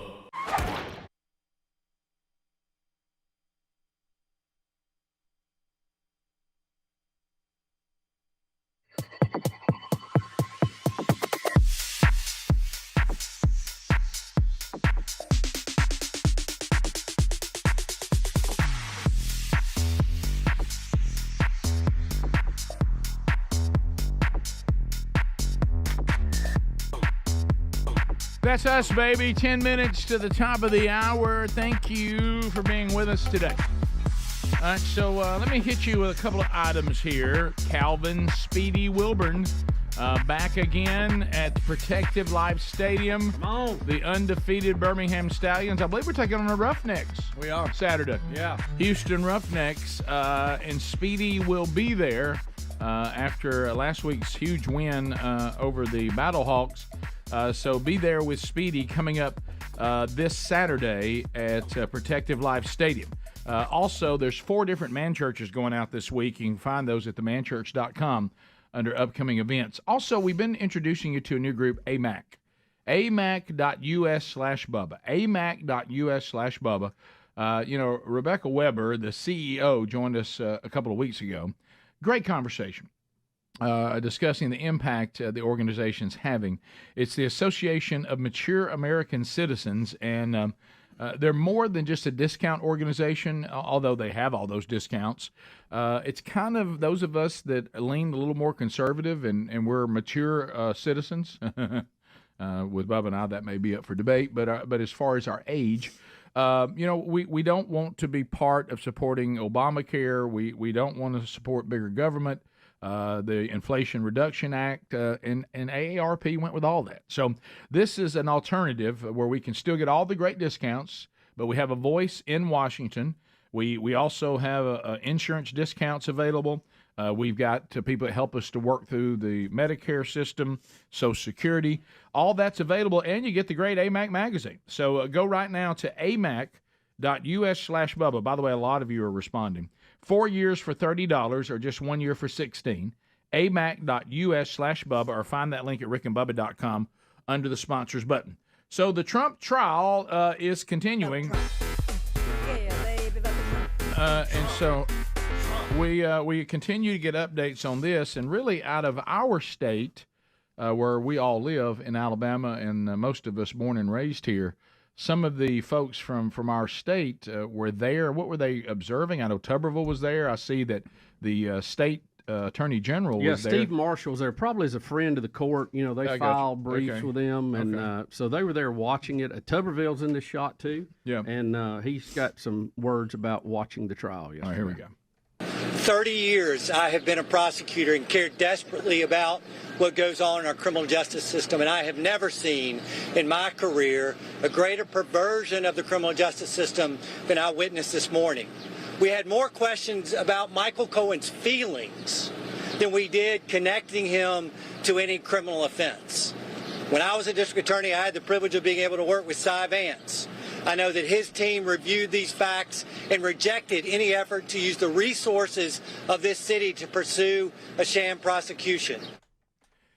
So there you go. And when now you go from Steve Marshall, he's Attorney General, he's from Alabama. Pretty sharp guy. Yeah, Yep. he loves Trump, all that. Even though what he's saying is still factually correct, no matter how he feels about Trump. But then you go to CNN. Mm-hmm. Anybody think that Fareed Zakaria? It was CNN. Do you think this person is a big fan of Donald Trump on CNN? Probably not. But listen to this statement made on CNN. Here we go.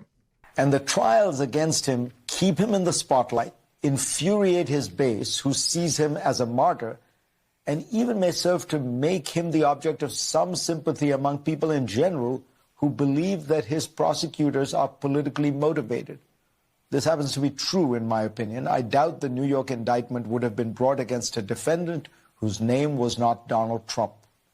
A majority of Americans are skeptical that Trump will be able to get a fair trial, according to a CNN poll.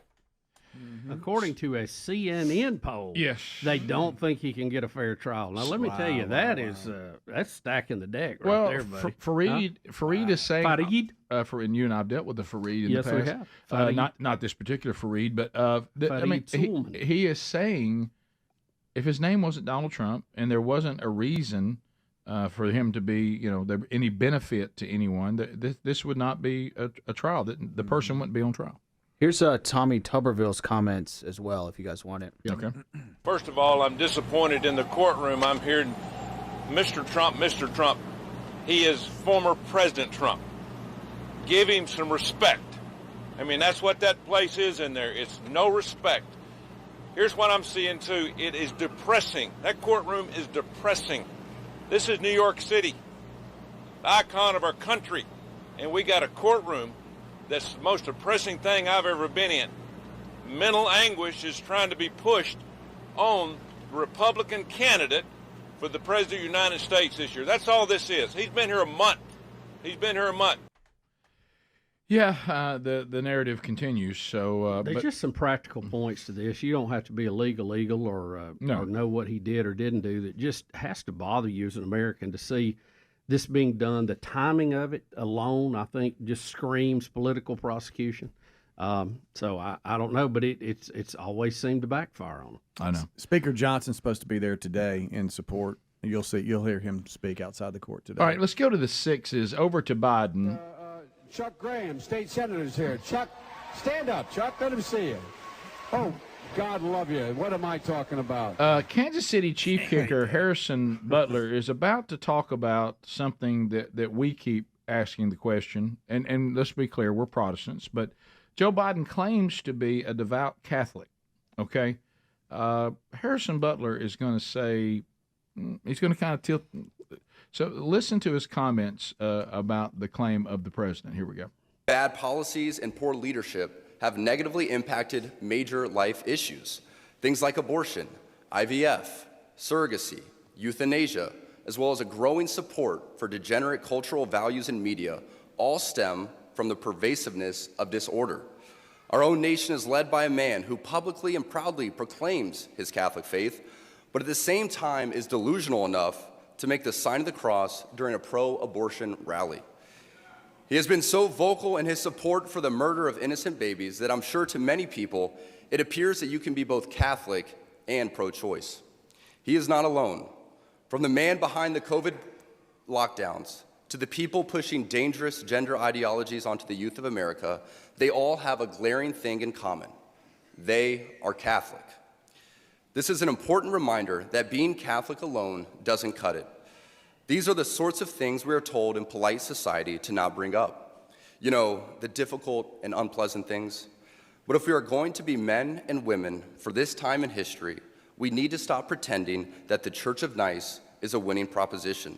We must always speak and act in charity, but never mistake charity for cowardice.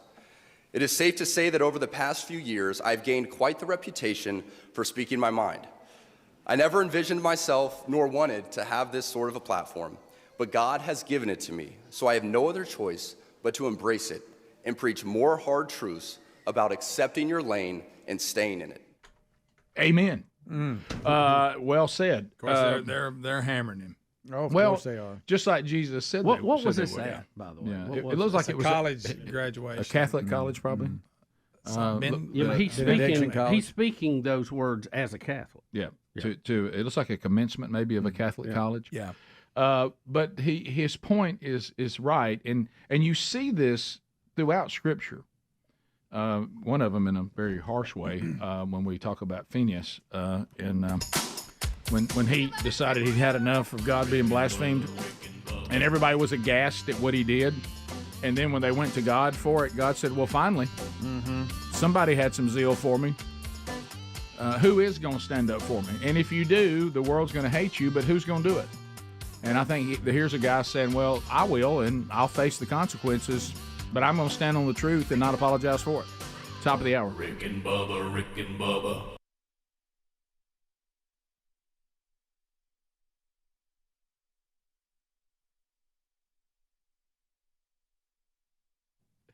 This hour of the Rick and Bubba Show brought to you in part by our friends at First Cup Coffee Company. Now more than ever, it is important that we are teaching the next generation true American history. Did you think you could ever do that through delicious coffee? Well, you can with First Cup Coffee Company. They're different. Roast are delicious, and this is fabulous coffee. But every one of them has a theme that involves important moments in American history. So you can enjoy delicious coffee while reviewing American history, and all the subscriptions get free shipping. Go to firstcup.com, use the code Bubba, save an additional 10% on your order if you become a subscriber for the life of your subscription. Enjoy it now at firstcup.com, use the code Bubba.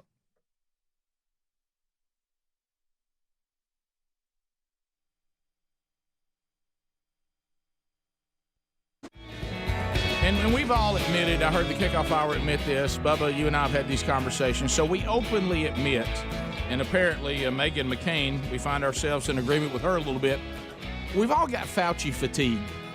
And, we've said this before sometimes when it comes to race relations. Keep in mind that if people are making a good living at constantly saying that there's racial strife, one thing they probably don't want to completely end is racial strife. Right. Well, it's a big business. It'd be like me saying I'm here to eradicate the radio shows. I probably wouldn't be part of that. Right. So Fauci, it just seems like just about the time we're all trying to feel pretty good and see some light at the end of the tunnel, it's like he's a pandemic Debbie Downer.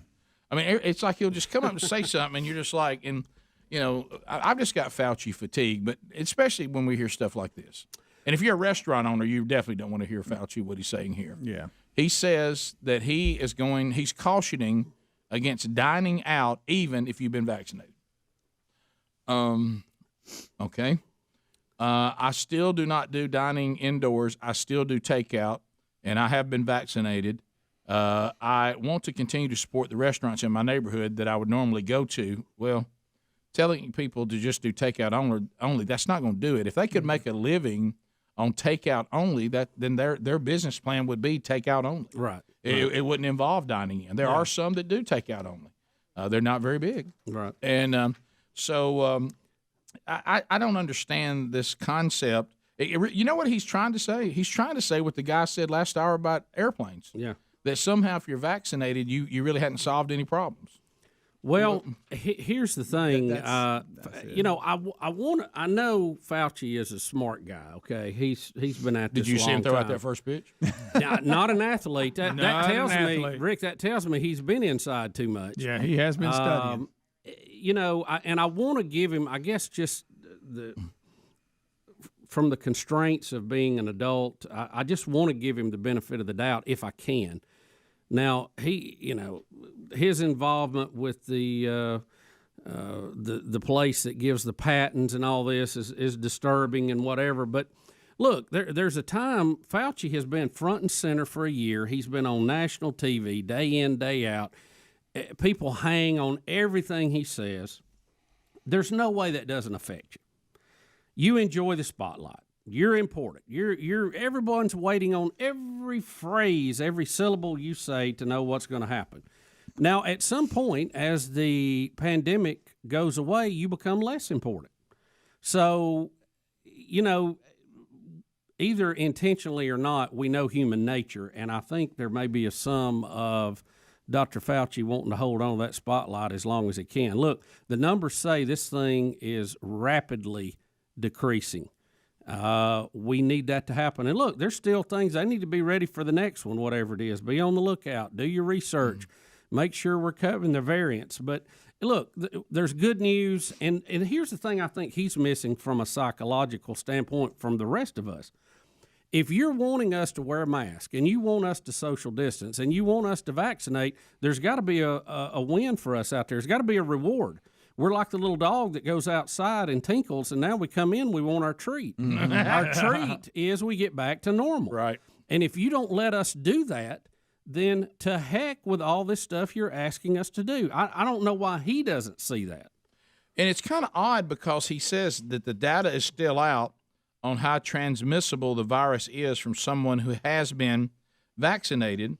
But two Israel studies in the efficiency of the Pfizer vaccine, that's just one of them, suggests that the vaccine greatly reduces the ability to transmit the virus. Yeah, well, that's what we were talking about a minute ago. Yeah. You have to be infected to a certain level to be able to pass it off to other people. It's just a numbers game. And if you never get that sick, then obviously you're not passing it off to everybody. Yeah, I don't know how to tell everybody this, and I want to be careful what I say in the new, giant government, takeover of our lives. We don't live in a world that it's ever 100% that somebody can't transmit something to you that might kill you. Right. I mean, we'll never be in that world. Yeah. Listen, we're gonna once COVID dies off, you're gonna see the flu numbers come back up. Right. And the flu kills people too. Absolutely does every year. So anyway, now he did say this: if you combine getting most of the people in the country vaccinated with getting the level of virus in the community very, very low, meaning you don't hear the numbers very high anymore, then I believe you're going to be able to say, for the most part, we don't necessarily have to wear a mask.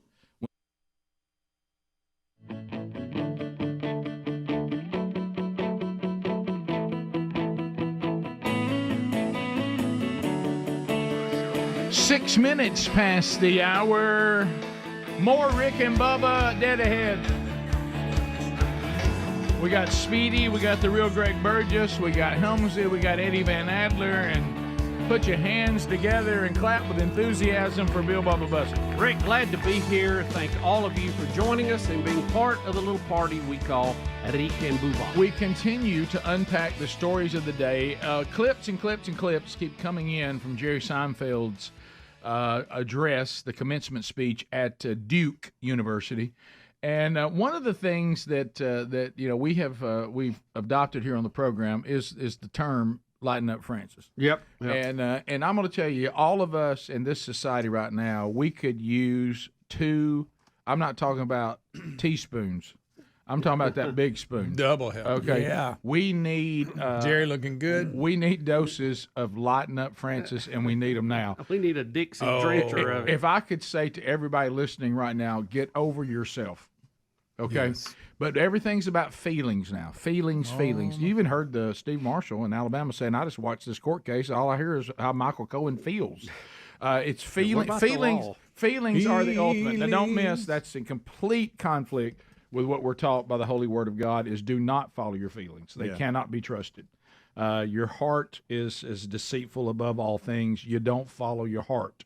And of course, we just follow your heart. That's the dumbest advice you could ever give anybody. You better follow your brain, okay? And listen to. But anyway, he's saying, look, I know, and hey, good for you for everybody wanting to be inclusive and not hurt anybody's feelings. But if we ever want to laugh again, you just have to be willing to do it. And of course, you saw Greg perk up. It's almost like Greg's found his soulmate. So here is Jerry making that point. The slightly uncomfortable feeling of awkward humor is okay. It's not something you need to fix. I totally admire the ambitions of your generation to create a more just and inclusive society. I think it is also wonderful that you care so much about not hurting other people's feelings. In the 1,000,001 ways, we all do that every second of every day. It's lovely to want to fix those things, but, all caps, but.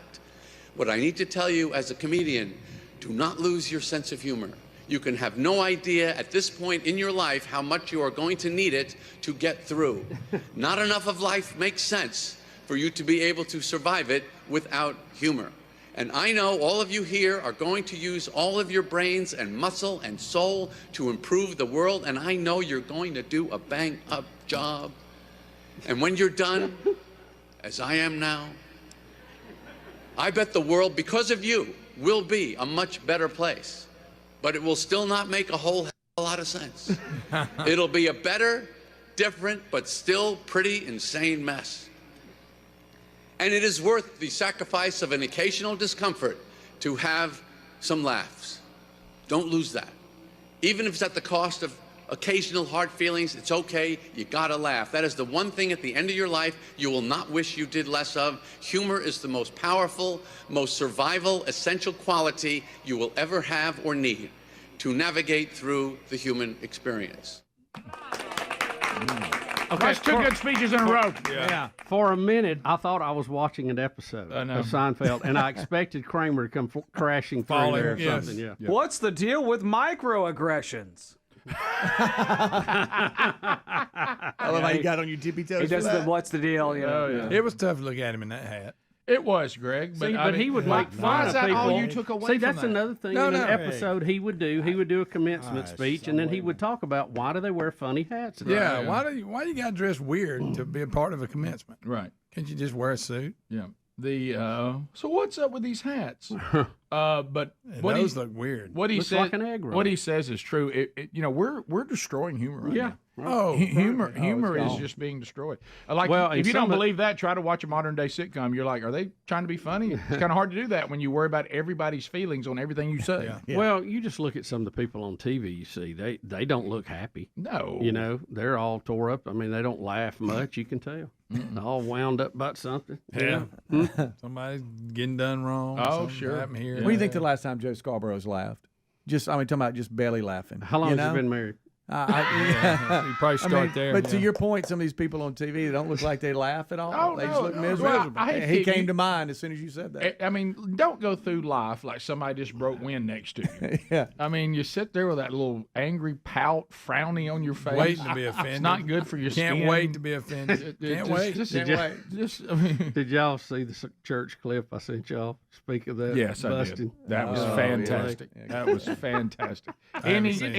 Back to that breaking wind. Go on. He's like, hey, what's going on here? Breaking wind humor is fantastic. I don't know why it's funny. It is. What can you do? I'm not proud of that, but it is. And see, some people, when it comes to breaking wind humor, even the ones who are willing to wade into it, the ones who don't truly get it, they only wade in with the funniness of the noise. There's funny in the smell. As this clip you sent us to show, it's not just about the noise. If you get one that just runs everybody out of the room, that part of it is funny too. It's tough to deal with, but it is. I remember. Why is that funny? Clearing the area. Ho! Now listen, Bubba. You sound like the pastor. Yeah, listen. I remember being a kid, and I was for some reason on the bus that had the team on it that Dad was coaching, and it was a high school team, and I was on the bus for some reason. Yeah, we do that every We night. both were. Yeah. Well, the coaches began to discuss a stench that had come in the bus. And I remember as a little kid, and I remember one of the assistants looked in, he goes, it's like it crept over our shoulder. And he started doing like it had its own, you know how a storm, they say, oh, this is organized. Yeah. It's an organized front. The ones you don't worry about, the ones that are not organized. But when one gets organized, and this particular wind had gotten organized, and it come from the back of the bus, and it never lost any intensity as it made its way to the front. It just held together. And they started describing it in the front seat. And I remember even as a little boy, I thought, isn't this a great day? And if the heater's on, it's just an amplifier. Oh, my God. Oh, yeah. Because people got the windows up. Yeah, because you can watch people, like you say, there's no racket, and you watch people. when they start dealing with it, it's like it runs up the aisle. And they start looking at each other. People are like, "It's not me," It's like a wave. What the? Because some people think they've got something, but then they dissipate. The staying power of some of them is rarely appreciated. Right. I still remember Bruce Harmon's. You poor Bruce, you won't let him forget. No, look, that's the most incredible, stout, air biscuits I've ever experienced, and it happened in 1982, and I'll never forget it. Because it was outside. You thought, well, outside like you got to help us. together. And there was a pretty good breeze, and nothing could stop it. I'd never seen one do so well outside. Oh, you know how I am. With, you know how I am with awkward moments. Yeah. In the elevator by yourself. Oh. And then all of a sudden it stops at the next floor, and the door opens up, and you're in there by yourself. I mean, you can't blame anybody else, and they step into that. Well, an elevator. I got off one time. I just acted like I was on that floor. Oh yeah. No, an elevator is cruel. Stairs. Because what the elevator does, it creates a sensation, which I actually saw a video where a doctor said there is something to this. Yeah. You know, it creates that sensation that libraries create, bookstores, standing in the woods. Yes. You know, quiet, lonely breeze. Yeah. Because when that door shuts, if you're by yourself, you're like, oh no, this is that atmosphere. You know, and before you know it, playing hide and seek. your body, They can't find me. I guess your body starts thinking. I react to an elevator I think door. we're safe. You know? And we're like, no, people can get on this. Your body doesn't know that. Your digestive system says, I think we're clear. And we're like, no, but this door could open. This door could open. We're not clear. We're not clear. Yeah. And I will they're like, aren't we in a library? We're not. It's about to be. Are we in the woods? We're not in the woods. We're just in an elevator. This isn't going to last very long. Yeah. Oh, God. But there's been some clashes. I still remember that one of 82. Oh, boy. Still remember where I was standing. Wow, that lasts. It has not been rivaled. Not outdoors.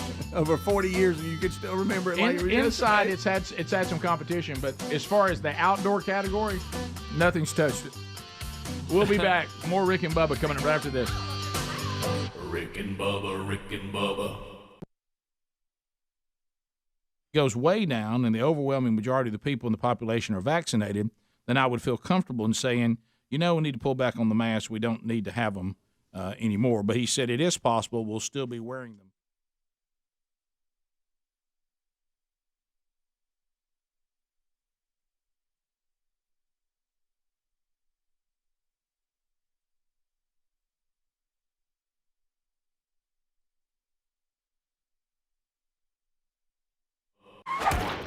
All right, so Bubba, we've got something going on in Russia. Now, when you see this headline, Mother Russia, dogs are mysteriously turning blue, and it says can't be good. And it says in pink, but I don't see anything in the story that talks about any of them being pink. But the headline says blue and pink. Blue. But I think blue's enough. A pack of stray dogs with bright blue fur were found earlier this month. Bubba, are you ready? Where they're near? You ready? An abandoned chemical plant in Russia. That's Russia. Yeah, Russia. Look at the picture of the blue dog. Gosh, they're not just kind of blue. That's so much more blue than I thought. Rick, look at the pink one. That is guys, what's happening? Well, they think they know. They said I can't pronounce this town. I won't even try. It's 200. It's 242 miles east of Moscow. And this is a chemical plant that once manufactured highly toxic, an acid here. I can't pronounce it now, which is the core ingredients in what used to be called the Peruvian blue dye. Experts believe this detail may help explain why some of the puppies are now blue through and through, including what they leave behind when they eat. It is blue. Did they say anything about the Peruvian pink dye, too?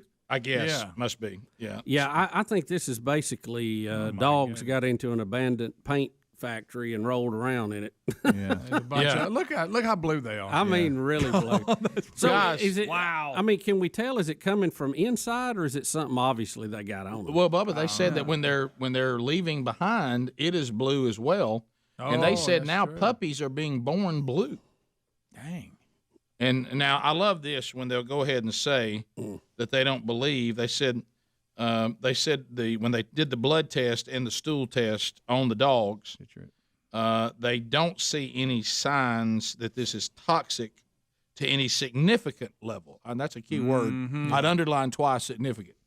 So they've been eating something that has made them blue and that pink. has made them. It says this is not just they rolled around in some dye that was lying around. Their hair grows that way. They're growing blue fur. Yeah, some acid. and dropping blue piles. Yeah, and so there was something. What is it? The hydro? What is it? Acid? Yeah. Well, bottom line is it was part of the ingredient that made this blue dye. So they've got into it somehow, ingested it or something. Yes. Oh, yes. You know, hey, I don't want to clean your place up when you shut it down. I gotta tell you though, these blue dogs are kind of cool. They do look kind of good. I mean, it's a good color blue. I don't know that it'll be carried on in future generations, though. Nah, if we can get more of them eating it, I mean, you know what? It'd be easy to name your dog. Come here, Blue. Oh yeah, that's it. That's easy. The problem is the whole neighborhood's coming in. Bring your buddy Pinky with you. What about Greg? You know, in the past when they had to go see Blue from Blue's Clues, it had to be a cartoon. Not anymore. Not anymore. He's as blue as they get. Blue's Clues. With a real dog. He is Come real. see me at the local, expo. That's right. If we can just get them red, we can have Clifford. Let's go to West Spanish Fort.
Thank you for being with us today. A brand new Rick and Bubba show is rolling. Any parts you missed, catch the archives. Get them either on our podcast channel, that's our audio archives, or our YouTube channel, that's our video archives, or catch a best of our on Blaze TV. All right, so I want to bring your attention to something in upcoming events there at rickandbubba.com. Sherry and I, my wife, were talking about this. You talk about a weekend, so we're going to be headed, Lord willing, to Sykeston, Missouri. You hear us there on 104.1 and all other different ways. We've really had a good presence there in southern Missouri for many years. So we're going to be at Minor Baptist Church. And Sherry and I were sitting just yesterday looking over all this, and I remember them contacting Premier Speakers Bureau about this last year.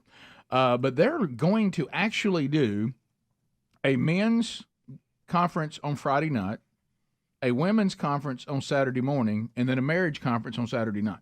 So Sherry and I are going to be there. I'll talk to the men on Friday night. Sherry will talk to the women on Saturday morning, and we'll do a little, social time together too. And then that Saturday night, we'll do a marriage conference, and they've got it set up where you can actually get tickets to any of it individually. You don't have to go in on all of it. You just pick the parts you want to go to, and then I'll have the honor of speaking at the church on Sunday morning. So that's going to be a really action-packed weekend with a little bit of everything, June 7th, 8th, and 9th. So if you go to rickandbubba.com under upcoming events, you'll see that if you're going to be in that part of the country or you're there. Sherry and I are looking forward to that, and you can participate in all of it, or you can just pick the part you want to. So I wanted to get that one out in front of you, because, there's going to be a lot going on that weekend. So, and excited about that coming up. All right, so we got some Biden clips here. We've got some Kamala clips here. We'll start with Biden and think about this statement. So we'll start here. Where'd he go? Where? Everybody. Everybody know. Somebody say, Basement Joe. Basement Joe. All right, so here he is talking about the fact that he actually works for Kamala Harris, his vice president. So here's our this man is currently in the Oval Office. Everybody has to know that. All right, here we go. My name's Joe Biden. I work for Kamala Harris. Can him say his or her name? I asked her to be my vice president because I knew I needed somebody smarter than me. So that only left the entire country. Hires. Did you Hire. y'all, Let's hear it the, one more time. the slurs are getting worse and worse and worse. Why are we doing this? Hire. All right, listen. My name's Joe Biden. I work for Kamala Harris. Biden. You can't say Biden. Say some name. My name's Joe I asked her Biden. to be my vice president because I knew I needed somebody smarter than me. I asked her to be my vice president. He doesn't even finish the word because I want someone smarter than me. Oh, and don't forget she called you a racist while you're at it. While I you're knew bragging you- on there it. you I'm go. sorry when they act like And they're a chummy. sexual predator. Yeah. Yeah. Don't forget that. All right, so now are we bleep out the F-bomb from our vice president right here? Yeah. I have confidence. Oh, you ain't gonna go with it? No, I'd rather not, but it's in the clip. So here is. here is our vice president, but it is edited out. I'm going to do it. You are. Oh, no. I say let it fly. Get the dump button ready. Yeah, here we go. All right, here we go. It is as Alicia said, my mother would say to me, don't you ever let anybody tell you who you are. You tell them who you are. Right. Do we know who you are? Don't ever carry as a personal burden your capacity to do whatever you dream and aspire to do based on other people's limited ability to see who can do what.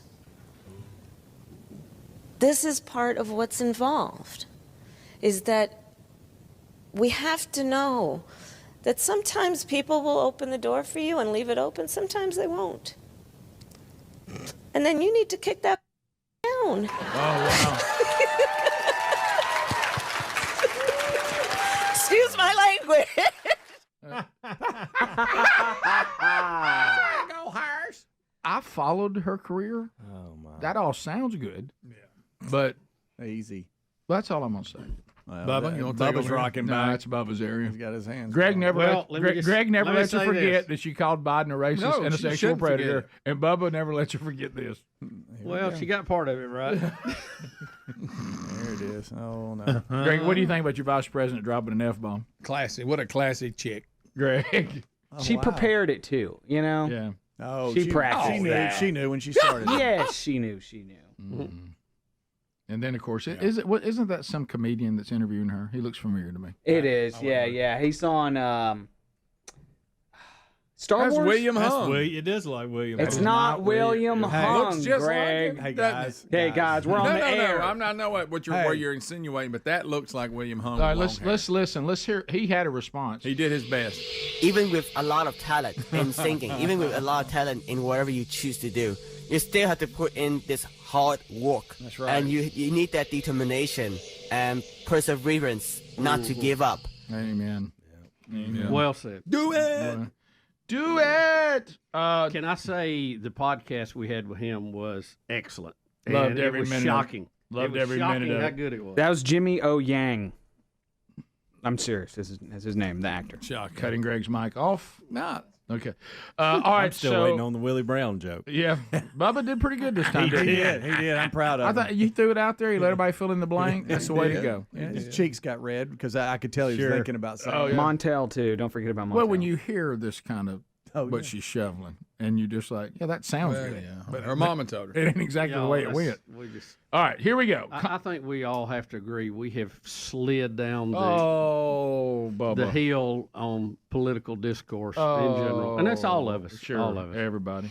Kamala is in favor of the Second Amendment, Bubba. Here we Is go. she? Yep. Mm-hmm. yeah, and then she's gonna kind of say And- things that, But that kind of don't go with that. I'm in favor of the Second Amendment. Are you? And I believe we need an assault weapons ban. We need universal background checks. We need red flag laws, right? You don't have to cuss about it, lady. I mean, we need blanking red flag. Yeah, I You don't agree with that? Then Then you can kiss. of course the Second Amendment kind of gets in the way of some of that, but I mean, I mean, know. it's Look, some of it might help. I don't know, but we just can't. just got to be careful. We got to go with the law of the land unless we decide to change it. Easy. And that ain't been changed. Once you open the door to the government regulations of anything, suddenly the definition gets broader and broader and broader. Yeah, sure. No it pun will. intended Sure it here. will. Sure it will. Right. That's good. We've already seen how they'll abuse the Department of Justice. You think they would abuse this if they had it? Mm-hmm. She went on to say that she agrees with the First Amendment just as long as you agree with her. Right, right. Yeah, that's in As long there. as you limit long as what you say what they say is the Yeah. truth. Right. Because anything else is hate speech and That's a whole nother charge. Disinformation and She also jimmy jam. believes. She also believes in small government as long as it keeps growing. Yeah. As long as it's blank and huge. As long as it can do everything for you from the womb to the tomb. And print a blank ton of money. Yes. Okay. This is when they develop They phrases. can do it digital now. They don't even have to print Yeah, it. You got to watch all these government phrases like fair share. They'll never define it for you. No, Never. no. What is fair share? What's more? Okay, but when am I More. done? When not fair share? What does fair share mean? Define it. Phone calls are next. All 10 lines are available. It's your turn, America and even around the world, to join us. Calvin Speedy Wilburn makes his way into the call screening room bravely, and you can reach out and join us at 866-WE-BE-BIG. You control the narrative. We chat with you next. Rick and Bubba, Rick and Bubba.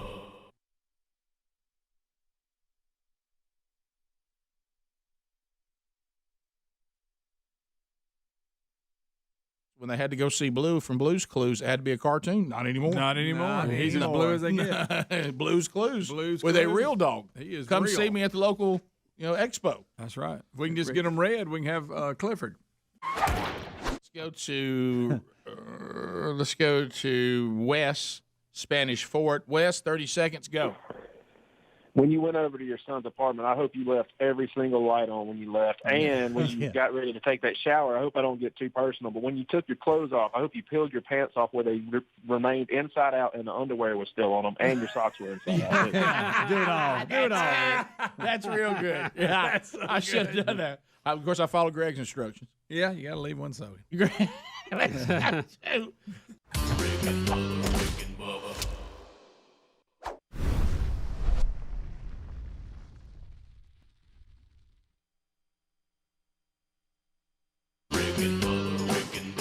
This is the Rick and Bubba Show. Watch more at blazetv.com/Rick and Bubba.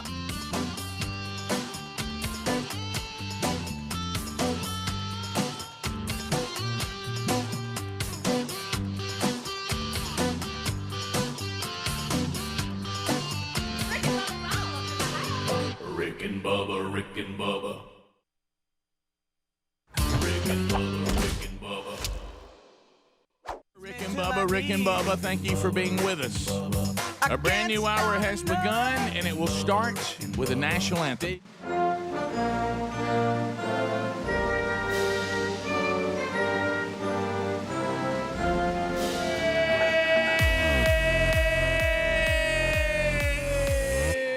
Hey, Bubba, how you doing, boy? How about it, Rick Burgess?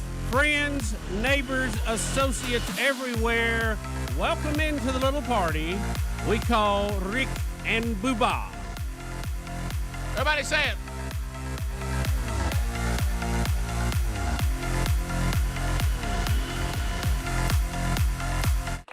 Sammy Hagar in the circle.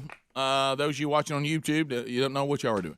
But glad you're here. It was interesting because I had last night. Young Broderick showed us he could make spaghetti and had us over for dinner, and I noticed he has a TV in there, and he was watching the Rick and Bubba YouTube channel.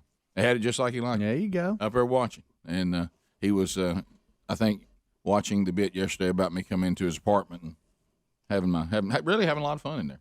Mm-hmm. That's awesome. He said he appreciated all that. I wish that guy had called me though sooner. I wish I'd have known to after when I got in the shower just to take my pants off, leave the underwear in them, and just leave them inside out, laid in the floor. Right. Didn't think about that. That was the one thing I didn't forgot think about. about that. One thing, Rick. All right, so guys, where we going? We got lots to talk about on the program today. I see some things that jump out at us. The Tiger Woods story obviously is big today. Also, American Airlines not denying UFO spotting, says talk to the FBI. Yeah, I saw the headline on that. I don't know what that's about. So we got that. See if there's anything else that jumps out here. I told you Will of Meat could happen today. Oh my goodness, look at that. And just oh man, not that. Okay.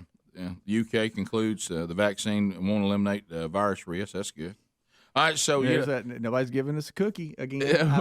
Well, come on, gotta have a cookie out here, people. Well, look, I think that some things I talk about this, and even some of the audience, some of the members of the audience like it, some don't.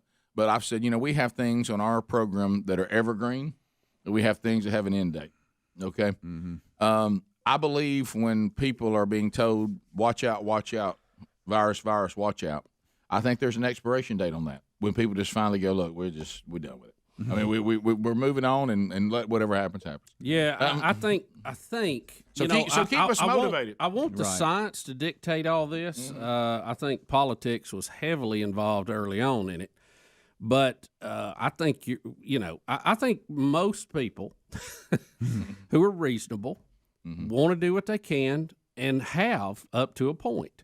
And I think we're quickly approaching the point. I don't know if it'll be this spring or this summer where people are going to go enough and have massive civil disobedience to it and go, we're going to do what we want to do, let the chips fall where they may. 98% of the people that get this are going to survive or higher, and those in high-risk areas need to go home, protect themselves. The rest of us are going back to our life. No, you're right, because I think in so far in our country, I heard it again yesterday, because you are allowed to give good news now. All I heard was good news in our country yesterday about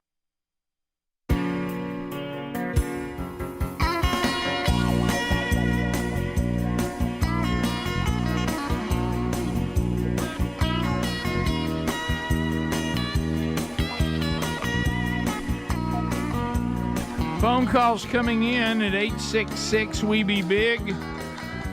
Speedy's lining those up. There's some left if you want to join us. Also, Patriot Mobile. We've been talking about making the switch to patriotmobile.com/Bubba. Proud to partner with them. We even discussed how they're developing international plans that are even better than what they have right now. It continues to get better. You're not going to be dropping quality at all. I'll tell you what you are going to be dropping, your phone money and your wireless money going to people that support things you don't agree with. You do have a choice with patriotmobile.com. Keep your own number if you want to, the one you got now, that's fine. You can keep your phone. But if you would like to switch, they make that easy too. But if you'd like to make the switch, their U.S.-based customer service team is ready to go. And activation's free if you go to patriotmobile.com/Bubba, or if you call them at 972-PATRIOT. Mention Bubba, also free activation for you. So same quality without funding things that you don't agree with. Yes, you do have a choice when it comes to your wireless provider. Switch to Patriot Mobile today. To the phones we go. Panama City, David standing by. David, welcome to Rick and Bubba. Go ahead. Yes. I heard your one story when you went to the Bahamas, and I was trying to find out where I can find that on YouTube or a best of. Oh, is that when we got trapped and couldn't get on the flight and they kept canceling and all that? Yes. I don't know. I was died laughing. I think that did make it on a best of CD, at least part of that, which should be out on Apple or iTunes or Spotify or any of the places you can find best of CDs, and you can look at them by individual cuts. So you should see that. It was either this past CD or the one before. It's relatively new. But it is out there. Yeah, you should be able to find that. All right, thank you. Yeah, and that's one of the things I wanted to remind all of you, because some of you I know are kind of pressing for we're going, the name of the CD, of course, we've already talked about that, Run Me a Z and Shut Her Down, but you're wanting us to create the best of the best, but you can already do that. Yeah. If you go out to the best of CDs, you could build your own playlist of the greatest Rick and Bubba moments of all time. Relatively cheap, by the way. Yeah. So you can already do that. Cheaper than you could buy the CD. Now, what we are thinking of doing, and I thought this was a good idea, anything we can grab from this year, but Speedy said there's certain moments, we have to do a playoff because there's only so much you can get on a CD, is to go grab kind of the best of the rest, the ones that aren't out there that were phenomenal, and this year not really label it to it has to be this year. Just anything that was really funny over the last 30 years that never made it to a CD. that still was up there in the playoff. That would be nice, not just to, drop in things that have not been made available that people seem to be talking about a lot. So we'll see. We continue. Brian in Tennessee. Brian, welcome to the Rick and Bubba Show. How are you? Good morning, guys. I enjoy your show very much, and sorry it's coming to an end, but my mother was deaf, and talking about breaking wind, I asked her, I said, do you know why breaking wind smells so bad? She says, no, why? I said, so the deaf can enjoy them too. Oh, there. I don't know what to say. But, oh, Lord. You don't know what to say yet. That's deemed you speechless? Ricky, that's pretty funny. Well, sometimes statements just are so good they don't need anything. That's true. It's just good. Rick, that pretty much summed it up. Let's go to Melissa in Birmingham. Melissa, welcome to Rick and Bubba. Go ahead. Good morning, boys. How are y'all doing? We're good. Good. Good. I was going back and listening through the archives a couple weeks ago, and I came across the best one y'all have ever done, I think, besides William Wanda, is the lady with the Keith Urban guitar, and how y'all just kept going with it. Y'all, that's the best forever. It will be forever. It's a good one. It was grossly uncomfortable to be part of it, but now there it is. We can all enjoy it. So, that's a good one. I could see Speedy hiding under the desk while that was going on for the uncomfortable embarrassment. It was horrible. Right, thanks, guys. Thanks for reminding me of that. I need to send that to Andy Blanks today and say, have you heard this one? Yeah. When you actually act like you are Keith Urban, that's bad. Funny. In a great way. Yeah, funny. But like Jerry Seinfeld just said, sometimes you just have to say, people's feelings aside, I'm going for the laugh. I got to go for the laugh here. Let's go to Shay out of Muscle Shoals, WLAY. Shay, go ahead. Hey, good morning. I was wondering if you guys saw the Ivy League study that's talking about Trump's phonemic paraphasia, and it's the signs of early dementia. And I was curious what you thought about that. No, I saw a headline on it, but I didn't read it. Well, inform us on it. Yeah, so basically it's a Cornell expert that says phonemic paraphasia, which is essentially because Donald Trump has a history of lying, and so that's part of it. And then the other part of it is he actually has documented flubbers that no one is talking about. Well, now you said he has a history of lying. What exactly on? Are you serious? Yeah, I really am. Yeah. How about that laugh? I don't know that he has a proven history of lying.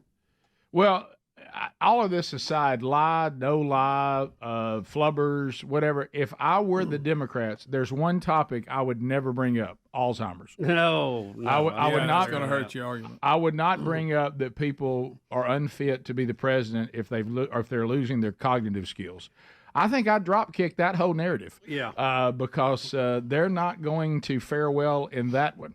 What they need to be assuring everybody is that everything's good and the things we're seeing are not really what we're seeing. Oh, wait a minute. That is what they're doing. Right. Okay, so anyway, I'd stay out of that topic if I was a Democrat. Rick, and even the lying part. I mean, we have reels of all the different places he claims he's been, that he's done. He's been every religion there he is. Yeah, I don't think that's a good hill to die on for them either. So to speak. Unlike Trump, and I'm not saying that Trump doesn't lie or whatever. I'm just saying it's easier if you say, "Hey, tell me the lies that Biden has told." I can give you about 10. And be specific. You were not able to give us anything specific with Trump that's been proven. That's all. I just wanted to know which one he was referring to. And I'm sure he has. I'm just saying, but it was interesting that that Shay didn't have an example.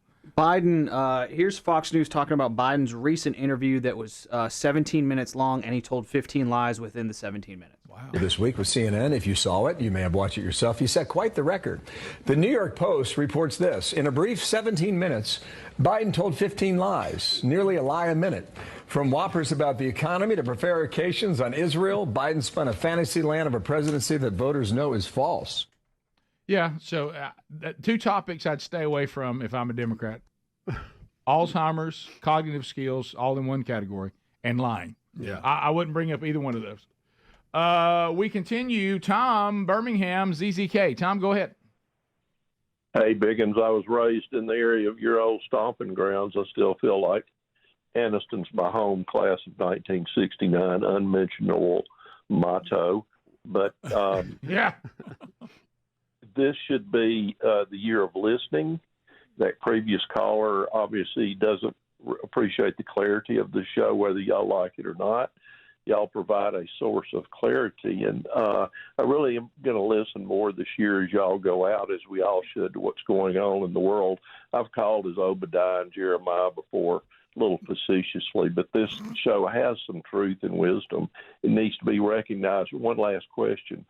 I know all about Car Wash Joe. I experienced that. Where does that rate in your list of favorite humor in your growing up? I will say probably top 10 because the way that I mean, it was a birthday present to Bubba, and I mean we would laugh so hard doing it and reliving it that we nearly crashed the automobile, riding from Atlanta back home. It just has so much. And we were all involved in different, different places in that solar system, and to hear what the view was like from the other side is always interesting. Yeah, because don't you agree, Tom, Odiah, Jedediah, Jeremiah, whatever name you're going by today? Do you not agree that the beautiful bits and the beautiful moments are those that are multi-layered?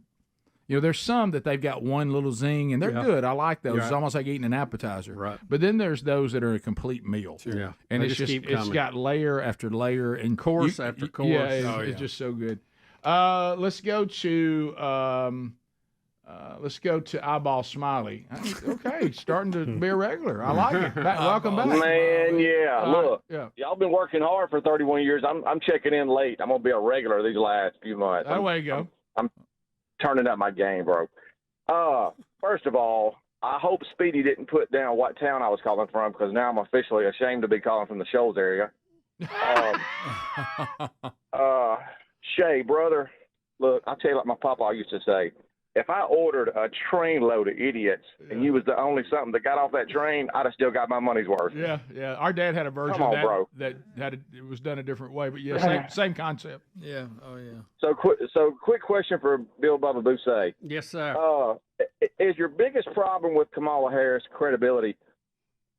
Just in general, if you just had to put one word, just credibility. She speaks on things she has absolutely no knowledge of. What she just babbles.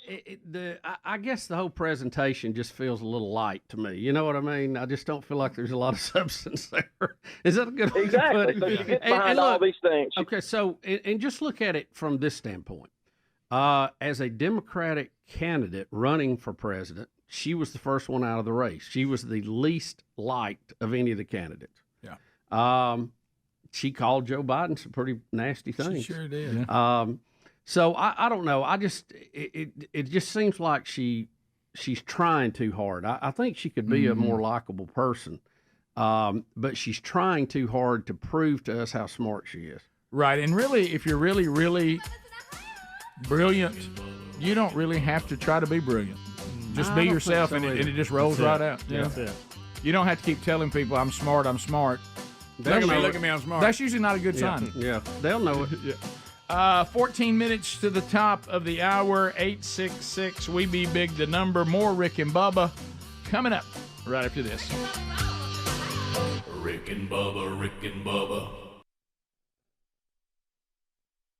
The prospects are looking better, and the hospitalizations are down, and the death rate is down, and the vaccine is working for those that are the most susceptible. That's a tough word. The people that's going to kill. Yeah. All right. So anyway, and all that was good, but I think what you said, because here's where I think the rub comes in. Perfect example of our parents, Greg. And this is going a little bit different way because it's going toward the vaccine. Yeah. My mom in the beginning was like, vaccine rush to the market, afraid not going to get it. Yeah. And then she's gone through this where she hasn't seen her family. She hasn't seen this. She doesn't get to go anywhere. And she finally said, what life am I clinging to? What life am I protecting? Right. So I'm 80. If this vaccine has long-term effects, I'm 80. Okay, so I'd rather get my current life back quicker. And if something's going to happen to me long-term, hey, I don't know if y'all know, I'm 80. Mm-hmm. So, I mean, you hate to say it, I'm almost in that mode of, hey, I made it. Yeah. So it's So there, and I think on the other end, Rick, that's my immediate goal. I'll be honest with you. Yeah. Just see 80. Well, then it goes back on the other side on the people. That's your marker. Now it goes back to the people you're talking about. Now take that same attitude to someone who's younger and healthy. What life am I protecting? This isn't a life. So they're going to get to the point where they say, to what Bubba said, the odds are if I get it, I'm not going to die anyway. This is no life. I'm not going to continue to do this much longer. So I agree with you. So you have to keep motivating and keeping the good news out there, and say, no, this is just because I don't know about y'all. I really can do just about anything as long as I can see an end to it. Yeah, well, that's how anybody gets through anything. Right. Yeah. I really can. If you say, now, look, this is going to be, but when you get right here, it's over. School if you was that way. If you can get to Thursday. Yeah, school, I can get to Thursday. School was that way. You had so many years. You go, I'm just, and you had to keep reloading and finally get to it. And you go, hey, I just can't do this anymore. All right, let's use a working out analogy. Like for Greg, for instance. Greg, when you were training for the crap run to run, you got over there and you ran a ton, right? Because you had something to look for. You were trying to get to that point, right? Yeah. But if you don't have anything to train for, it's hard to get motivated. Yeah, you got to have it. You got to have a motivation. Yeah. You got to have an end point. Let me tell you how many times I would have returned to do a little better. If they said, now the days you come here, we have no idea how long you're going to be here. That would have been it. Yeah. You know what I know? I arrive at 2:40. Yeah. So I can get my spot because I got a spot I like. Okay. I know where it is. All right, and then I know at 4 it's over. Mm-hmm. They don't ever go past 4. Yeah. So I just got to get to 4, and then but now if they come in and said, I don't know, this is going to go on and on. We don't know. We don't stop. Well, you know when you see me, I don't think I'm going back there. Can't find an end to it. Don't know when I'm leaving. Right. I don't like this show. Not know when I'm leaving.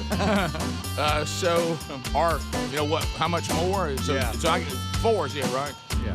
So this workout is 16 minutes long. What if they said start working? We don't know when it'll stop. We'll be back 16 minutes past. Rick and Bubba, Rick and Bubba.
The gravy, please. Rick and Bubba, Rick and Bubba. 8 minutes to the top of the hour. Rick and Bubba, Rick and Bubba. Thanks for being with us today. To the world of baseball we turn. A couple of odd things. What are the odds of you being a fan of a Major League Baseball team and catching a foul ball on 2 consecutive pitches, 2 different fouls? What are the to odds? The same person? What are the what odds? What are the odds? Let's see. What are they? 100%. In this case, here we go. All right, so I lift the opposite way. MJ Melendez is into the corner, and you talk about a basket nice catch, grab. and it's true as form. Nice grab. Hot start for that guy out kind there. of a punt, though. Without a glove. Yeah, kind of a punt. Yeah. The 1-1. Same place. Again, one a little straightened out a little bit more. Let's see. Into the corner. What we got? Same guy. He got them both. What are the odds? Jerry, give that man a contract. Not sure he caught the second one. I don't think he did. But he got it. He got possession. Resourceful, yeah. This But the same park they just did the hot dogs from Heaven deal too? Yeah, the Mariners. Didn't we have this yesterday? It's great to be a Mariners fan. Yeah, it is. So How that's about that. Now this I don't know if it's the next same clip, Rick, we have, and I have not seen this one. A base runner tries to knock the ball out of the first baseman's glove. Correct. Right. Yeah. Yeah. As he's coming across first, he stretches out his left arm and tries to hit the glove of the first baseman, which is a big no-no, of course. And he gets paid back when his next at bat. Oh. I'm sure why. Yeah. Chaz was reaching out there. Well, that's not. That's not good at all. Got him. Rim at 99 on the back. 99. Don't you take you a little bit off usually when you hit somebody, Bubba? Yeah. Ooh. No, Woo! Right in the kidneys. Well, that that hurt. Heat on it. That's gonna sting. I mean, look, I see what he's trying to do, but the first baseman could get hurt doing that. I mean, you don't reach out and do that. Can the batter get hurt? That guy may need a kidney transplant. Can a batter get hurt getting hit like that? Yeah, but don't do the other. It hit his elbow first too. Sometimes, Speedy, the best way to show somebody how to act is not to lower yourself to them. Right. I didn't watch the game, so I've never adapted that to my life. But somebody said Was that worthy of being hit, or should he have been brushed back? I don't know what was going on between the teams. I don't know if there's a little bit more to it, but I don't know.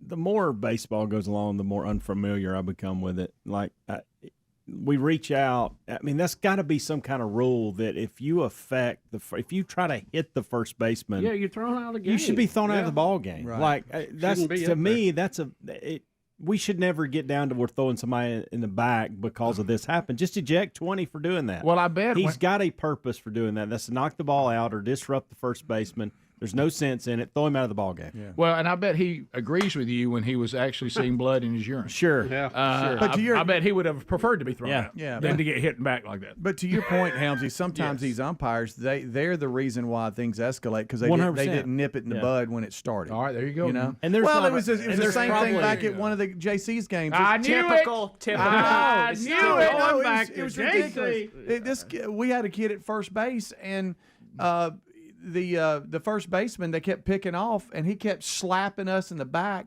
slapping us. I'm talking about like little league, like as hard as you can. Mm-hmm. And finally, the first base runner stood up and said, "You could hear him. If you do that one more time, this is what's about to happen." And he went and he slapped him so hard in the helmet. He jumps up, and before he can go at him, the umpire steps in between them. Well, then the umpire wants to call both dugouts together, tell everybody they need to calm down. And no, it's the umpire's fault. He should have gone to the first baseman and said, "I tell you what, you do that one more time, you're out." And it would have been called. He could have been quiet about it. Mm-hmm. He didn't have to cause a scene. He just could have said, "I see what you're doing, and if you do it one more time, you're out of here." But instead, he let it escalate, and before you know it, both dugouts are coming up. Everybody's about ready to go at it. He's calling both, head coaches to home plate, like, because he wants to hold court and be seen. Instead, you should have nipped it in the bud beginning, and that's what should happen here. No, we've all been in that situation, and the umps that are and referees that are good at that will come into a chippy atmosphere and say, "Let me be perfectly clear. I'm going to start tossing people so fast, Yeah. and I'm not going to tolerate. I'm not going to tolerate this for 1 second." No. And usually everything gets under control. Yeah. But we've all been there before, where the ump now becomes emotionally scarred. And you're like, this is the environment you created. Yeah, you're the reason we're in this. We're all upset. You've upset everybody. When every other sport has rules to where if you get a flagrant in the NBA, it costs you something. Yeah. Like if you get what did that cost them other than an out? Nothing. Right. Didn't cost them a thing. And so, to your point, now we're chattering back and forth from dugout to Hitting dugout. people in the back. Now we're hitting people in the back. Next thing you know, we're in a pile. Oh boy! All right, next ump gets hit by batter's bat. No, is this not the same game, is it? No, this is a totally different Is game. this the home? Oh, I saw this last night. By he the flips way. it back to his side of the field to his dugout, but he didn't realize the umpire was going to be in the way. Is this a college, high This school? is a What is home it? run pimp job. Like yeah, no this other. looks like maybe a high school game. It looks Rick, high but I school, don't. yeah. I don't think know. it is, yeah. I tried looking up the abbreviations up top. I couldn't find out what it is. Okay. This does have like some music on top of it, so we don't have audio. Okay. So y'all got to All right. tell Well, people. he gets it. I can tell you that. All right, so he's about to yickety yak. Yep.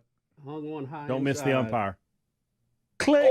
Right in the head. Oh no! And he goes down. Oh! Wait a minute. Oh, this is more than I expected. Home run. Something. Takes his helmet and his mask. Oh my gosh! Right in the temple. All right, is he a bit dramatic? So what I need to know, I saw this last night. He's too. throwing it back toward his dugout, Yes. but the umpire's walking that way. He doesn't see it. Well, right? and what I want to know, the video ends. So what happens next? Does the guy go around the bases and then check on him? Yeah. Does he? Just because he's walking to him right now with his Shouldn't he head go to like first? he really should be going to first base. He's called timeout. He's called Well, timeout. I think he thinks he killed the ump, though. He in all does. fairness. Right, he does. But run the bases and check Yeah. out. Right here. There's plenty of people. Hey, Greg, I wish I had you. Pulled a traveling Todd. Is right that a there. straight up I'm knocked out, or I'm just being dramatic? I think No, he's knocked out. I think he knocked him out. Dazed. I think he knocked him out. Yeah. I think you would want to act like it didn't hurt him, though it did. Yeah. Oh, I don't know though. You want to make the player look bad. Oh, look what he did to me. Look how they could have killed somebody. I think at this You know, point he doesn't even know what hit him. No. That's what I think his feet don't work. Yeah, I don't think you could act that good. No, I don't know. Greg, that's nothing you should Well, I be tell like. you what, it was a Oh man, he got hit well right in the struck temple. ball. Speedy, I that. know you love it, Speedy, because you hate umpires. Well, no, I love umpires. No, just he I hate threw that bat ones. on your behalf. He threw that That's bat for on your you, behalf. buddy. Yeah. Are there any you like, Speedy? Just be good. That's all. Rick and Bubba, Rick and Bubba.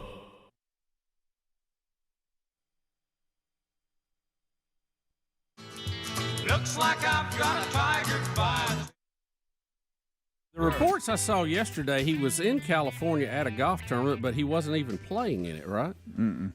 He's recuperating, Rick, from his 5th back surgery. When on the way to the golf course, he lost control of his SUV, and there's a very detailed map out today showing what happened. He actually jumped across a median that looks like it's raised with curbs on it, went across 2 lanes of oncoming traffic. Thank goodness nobody was hurt in that. And then hit another curve and went up over a cliff and down a slight embankment. They had to. I heard one report say they had to use the jaws of life. I heard another one say it was a crowbar and axe. I don't know really all of that, but he is said to be in good condition right now, but recuperating from non-life-threatening but severe injuries that came out of this. Yeah, I mean, it looks ugly. I mean, it looks like he had shattered right leg, screws and pins in his ankle.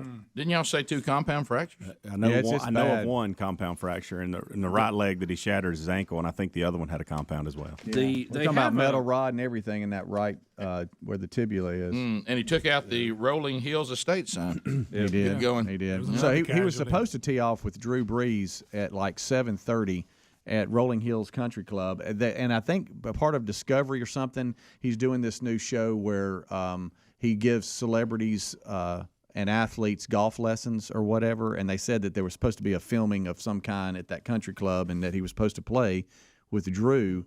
And he was agitated when he left because there was a car blocking his exit to the hotel that he was staying at because they were unloading luggage. And so I don't know how he got behind, but he was behind, and they feel like maybe he might have been driving a little too fast. Oh, I'm mad driving. Yeah, it says here, I saw that. It looks like it's broke in 2 or 3 places, Yeah, the big it's bone. not good. They said shattered, so that's...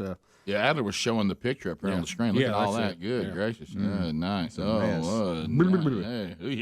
I'm still my bones sticking out. He's got a rod from knee to ankle, so all that can grow back around. But what you guys were saying, said there was a guy who was at the resort, told TMZ he was agitated and impatient and took off really fast and nearly hit another car while he was leaving. So he was in a hurry. Obviously. I'm sure there'll be more I'm driving mad. that comes out about this. Driving because mad. There's so many cameras in California on the highways. They'll probably be footage.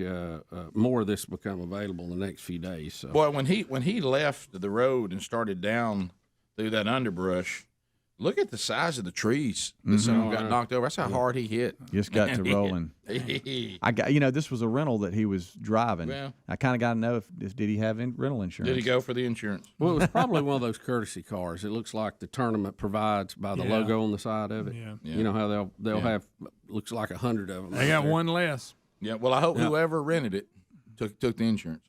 Yeah, it's always a gamble. I know Tiger likes a good comeback story, but this is taking it a little too far. Yeah, it is. My gracious. I mean, you realize physically this is a major. Yeah. Take the golf out of it. Think about walking 72 holes just for your tournament. Yeah. Oh, yeah. Yeah. That's a lot of, Ben Hogan, it's weird. Look at that car. It's very strange. So Ben Hogan, who's considered one of the top 8 of all time, had a similar wreck and broke similar bones in his career. And it happened in the same month and around the same time of the morning, which I think is very strange. Mm-hmm. Very eerily similar. Really? Yes. Mm-hmm. So, and he came back from it, and it was a remarkable story. And I'm not going to count. I've counted Tiger out way too many times. I'm not going to do it this time either. So who knows? I don't know. I think this is one of those things, though, that probably.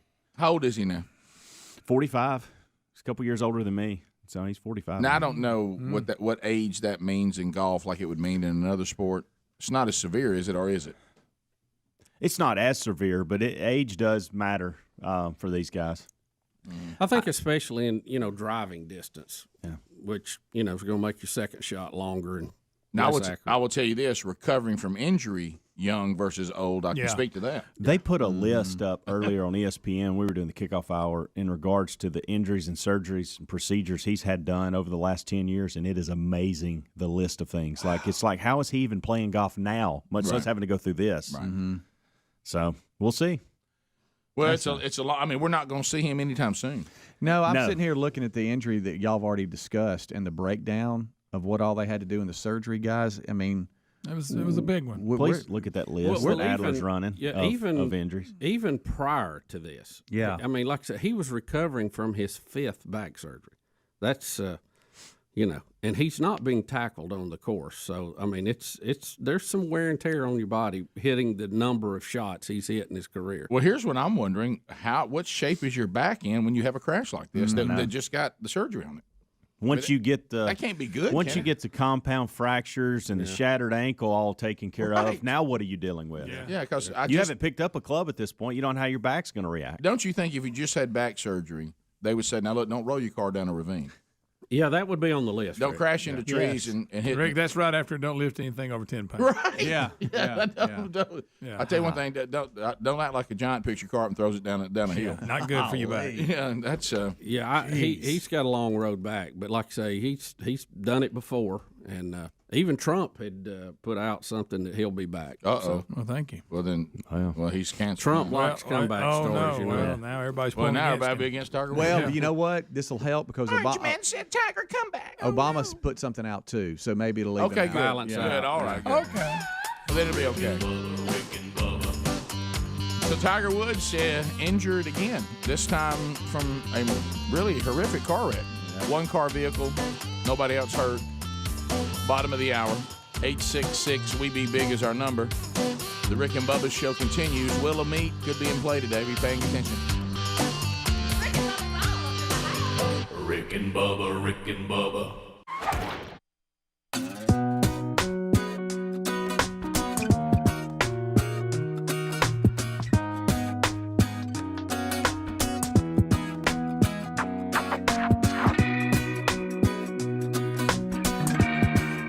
Here we go, 7 minutes past the hour. The Rick and Bubba show. What a day, what a day, what a day.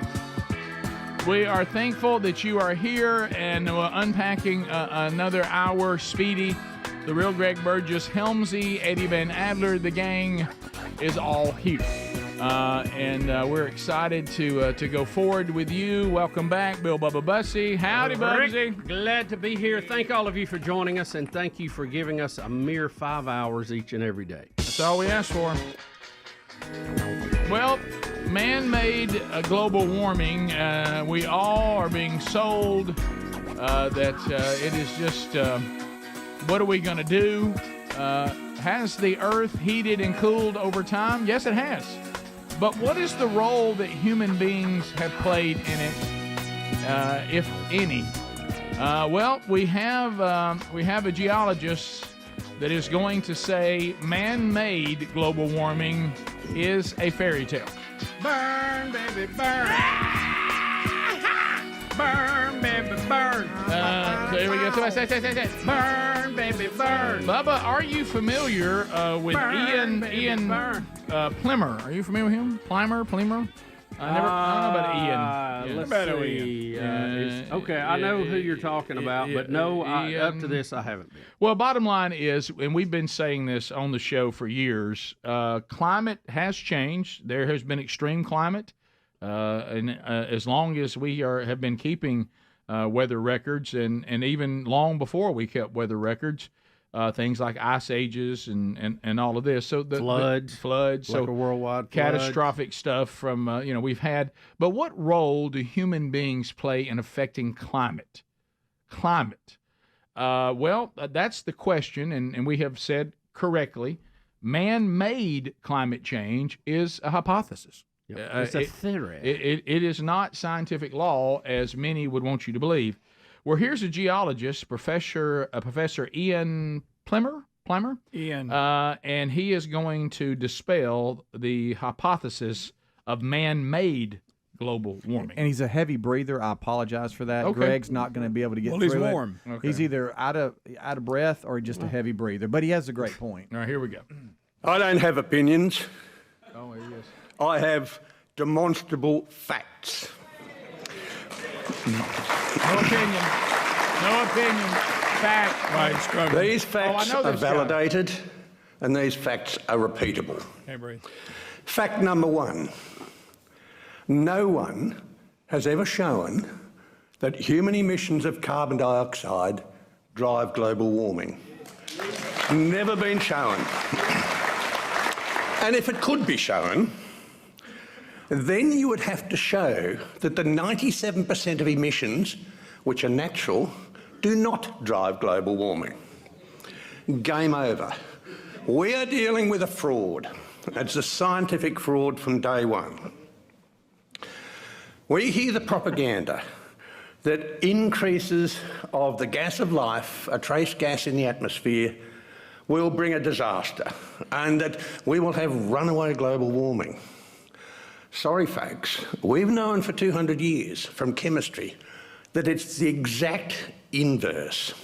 Now, I'm sure some of you tried this last night at the dinner with a champagne or a beer, and you forgot to drink it, and it warmed up and it kept bubbling and bubbling and bubbling and bubbling.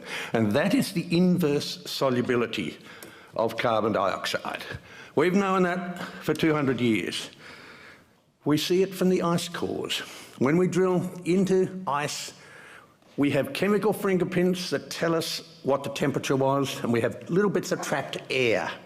And we can show that when we had natural warming, some 650 to 6,000 years later, we had an increase in carbon dioxide.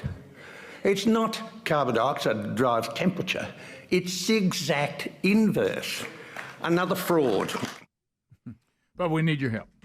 First of all, it's a great point. I hope he has a cardiologist, and I hope he's got an appointment. Yes. Rick, no way he gets through a stress test. And no a way. treadmill in the hotel. Right, yeah, but God love him. But he is saying that this is a fraud. Yeah, he's just saying there's no proof. He's saying that that what proof is there points to the opposite way.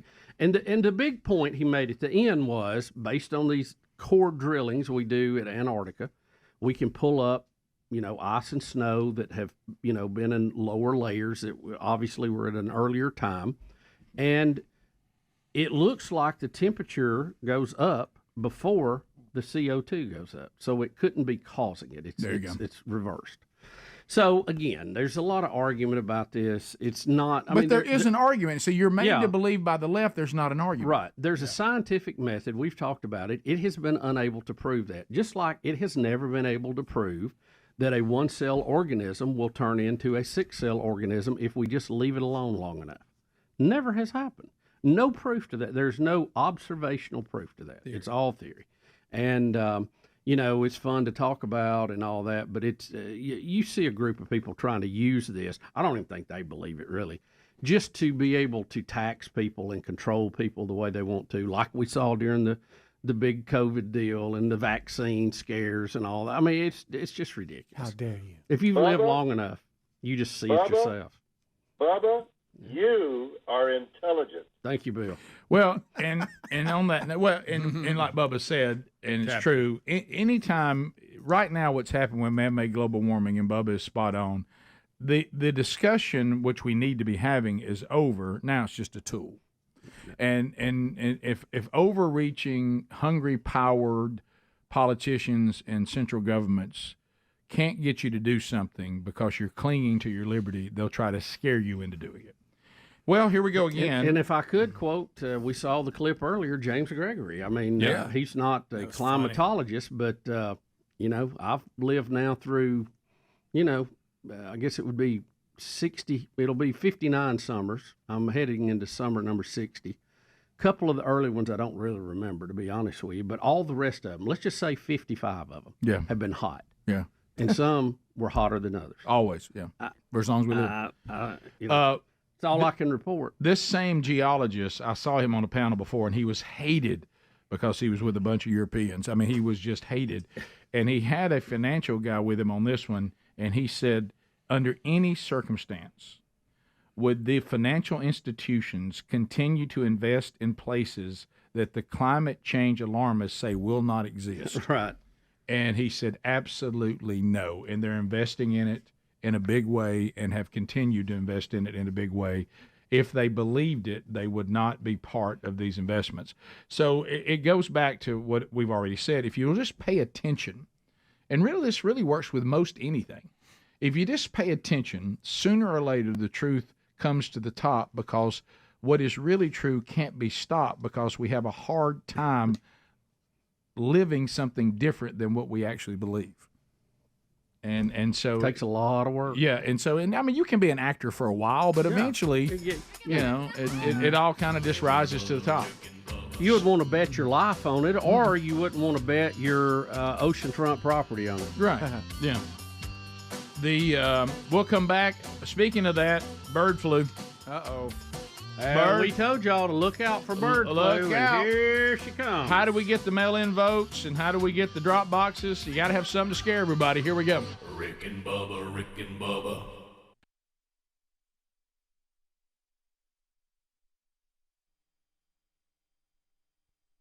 Black Lives Matter, the leaders have disclosed finances for the very first time. Now, here's where we have a little bit of a problem. You've got your national organization, and then you got your local chapters, and the local chapters have seen how much money came in. And by the way, that number, $90 million in donations last year. And the local chapters are saying, hey, we're not getting any of this money. Where is this money? We see $90 million, and they say we didn't receive any of this, and we want to know what happened. The foundation said it committed $21.7 million in grant funding to official and unofficial Black Lives Matter chapters, as well as 30 black-led organizations. But some of the local chapters are saying, well, we didn't get any of them. But that's what they're saying happened.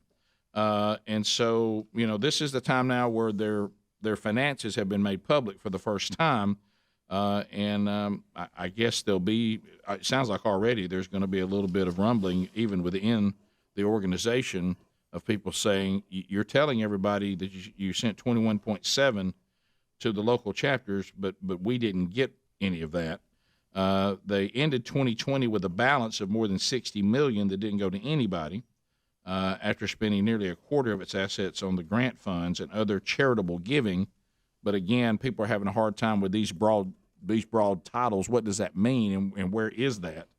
And Rick, there's only one chapter outside the national chapter that has officially made an agreement with the national organization to receive multi-year grants, and that is the Denver location. So we'll let those that want to work that out.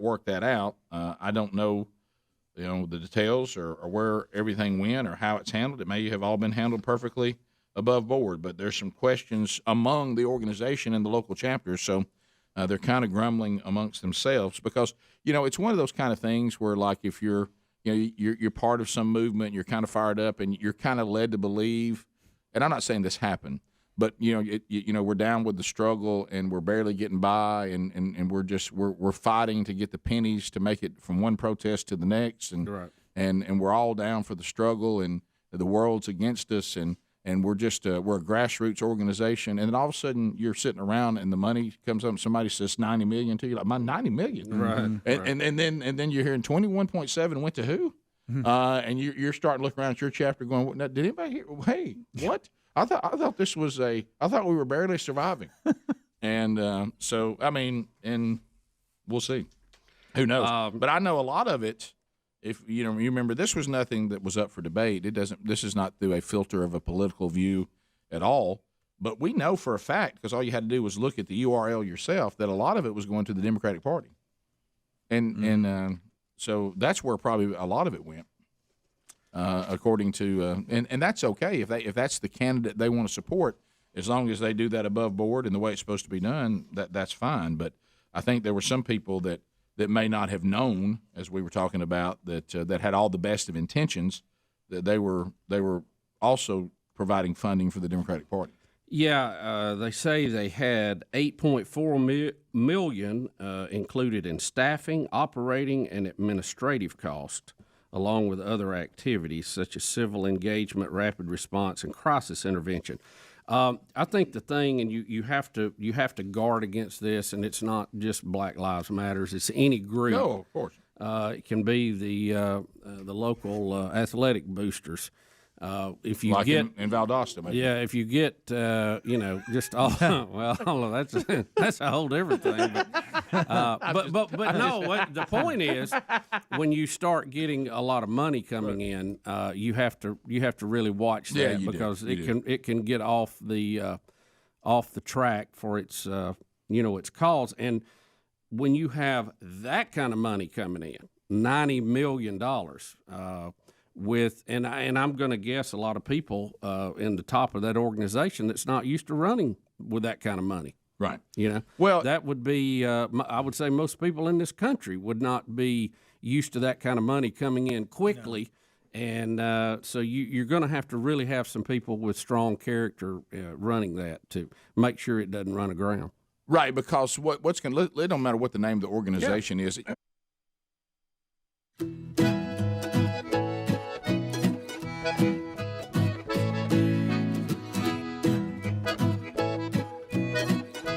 20 minutes now past the hour. Rick and Bubba Show. Thank you for being with us today. Let's hit a Your America real quick. Looking as dandy as ever. Working together through the.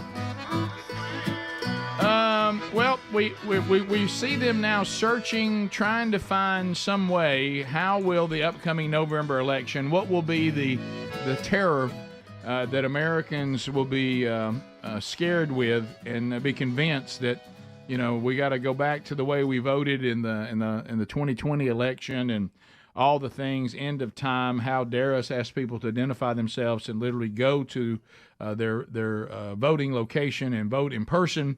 So here's Trump kind of warning that this is going to happen. Then we'll hit you some of the attempts that are going on. Here we go. The left-wing lunatics are trying very hard to bring back COVID lockdowns and mandates with all of their sudden fear-mongering about the new variants that are coming. Gee whiz, you know what else is coming? An election. They want to restart the COVID hysteria so they can justify more lockdowns, more censorship, more illegal drop boxes, more mail-in ballots, and trillions of dollars in payoffs to their political allies heading into the 2024 election. Does that sound familiar? These are bad people. These are sick people we're dealing with. Yeah. But to every COVID tyrant who wants to take away our freedom, hear these words: we will not comply. So don't even think about it. We will not shut down our schools. We will not accept your lockdowns. We will not abide by your mask mandates, and we will not tolerate your vaccine mandates. They rigged the 2020 election, and now they're trying to do the same thing all over again by rigging the most important election in the history of our country, the 2024 election. So before we get to bird flu, Amy emailed today, based on what he just said. He said, you and Bubba told us a new variant would become the focus in the election year. I was just watching my Fox affiliate, WBRC, and they just reported the new variant, KP.2, was only 1% of the cases in March, but now it's 25% of COVID cases in the U.S. Well, the problem they have is the people who are getting KP.2, they're just sick like anybody who has the flu, upper respiratory infection. They're just they're sick, and then they get better, and then they go back to what they were doing.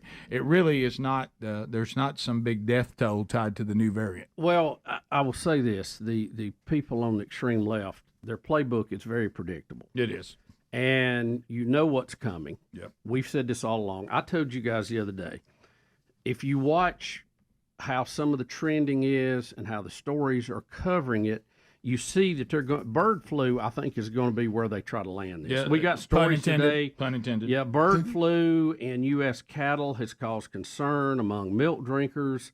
Is milk safe to drink? We're going to have all that. They have to have some disease to bring back what you heard former President Trump address. The other thing is they need social unrest. So that means, look out, folks, we're going to have somebody that's in police custody get injured or hurt or killed that will be the driving force for that. Just watch it, and it'll be multiplied many, many times over. The Palestinian protests, that seems like that might be an attempt for some of this. Those are getting weirder and weirder. It's trying to create unrest. I agree with you on the other. And I think the reason why Bubba's right, I think, though the COVID card is what they're comfortable with, the COVID variants aren't severe enough for them to terrify people with it.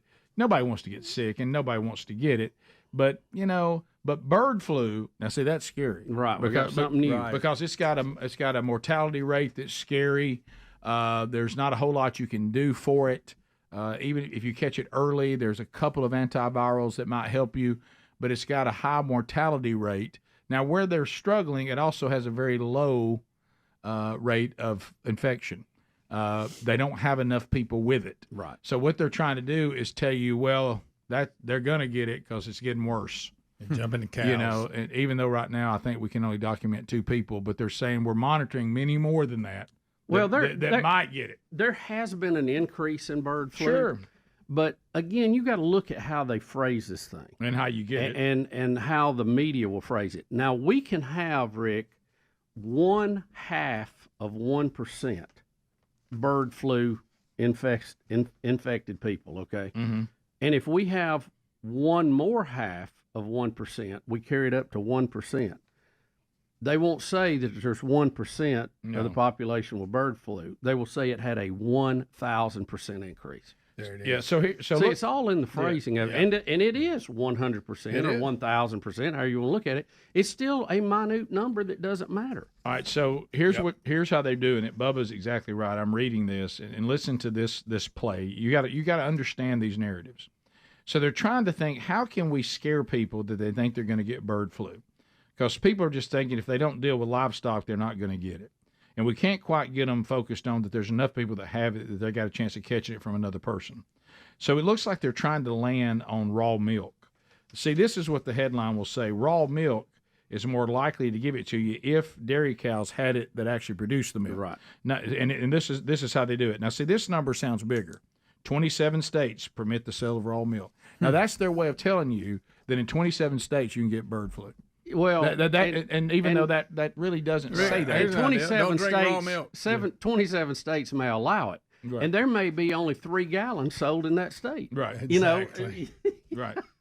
Who's lining up for raw milk? Right. But 20% of the pasteurized milk they've also found bird flu in. Oh. Well, it has. So it's going to be milk's going to get you, and if you're standing next to milk, you probably need to mail in your vote. If it is pasteurized, Rick, it has It does have remnants, but they are non-infectious, There you inactive fragments of the virus left behind. There you go. The majority of the milk in the U.S. is pasteurized, going through an intense heating process that kills pathogens such as this. So what's going to happen is they're going to say, but really pasteurized milk is safer, but they're going to remind you 27 states allow raw milk.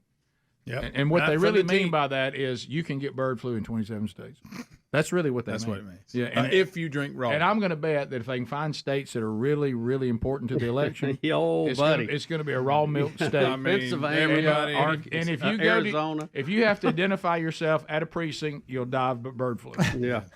Good news, though, guys. Good news. The WHO is on top of this. Oh, my. CDC Got on it. it. They're on it. Got it covered. All Got it. All the governors that did such a great job through COVID didn't grab power at all. No. You know, didn't really needlessly take 2 years of our lives from us. So they're still in control, and things are going to go good too. Right. Next time around. But I will say this: it does seem like, because the COVID thing was so beautifully laid out, I do sense that there's people that you're going to get on these things every time. But the COVID thing got some of us that they normally don't get. Yes. Mm-hmm. And the ones of us that they normally don't get, they won't get again. Nope. But now There's the no ones saying, Rick. I know. Well, Yeah. you may have it Fool me. in Texas. In Tennessee, we have it in Texas. but I do think there are those gullibles that fall for this stuff every time. Right. So they're a given. But what they need are those that fell for COVID and all the misinformation on that normally don't. I don't think they get those people again. Yeah. I feel a real strong pushback on that, and I'm one of them. Yep. Not again. Agreed.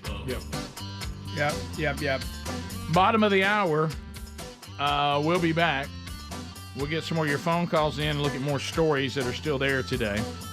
Also, don't forget our website if you want to find out what's going on. Go to rickandbubba.com, shop the Rick and Bubba store. Some new items are there celebrating the 30th year. We'll be back. Rick and Bubba, Rick and Bubba. It can just be whatever the organization is. We're an organization that wants to make life better for fill in the blank. Okay?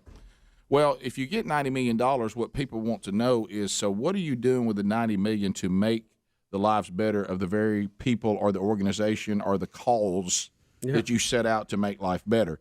Because one of the things that a lot of black leaders have said, especially in communities that are in disarray, you know, we appreciate all the stuff you do that have been ragingly successful trying to bring attention to it. But what we'd really like for you to actually get on the ground here and start trying to help us with these finances, fix some of our problems, maybe to, you know, because you can't just declare, hey, you got to bring business to fill in the blank. You can't just declare that. We had a conversation about this yesterday, Bubba and I did.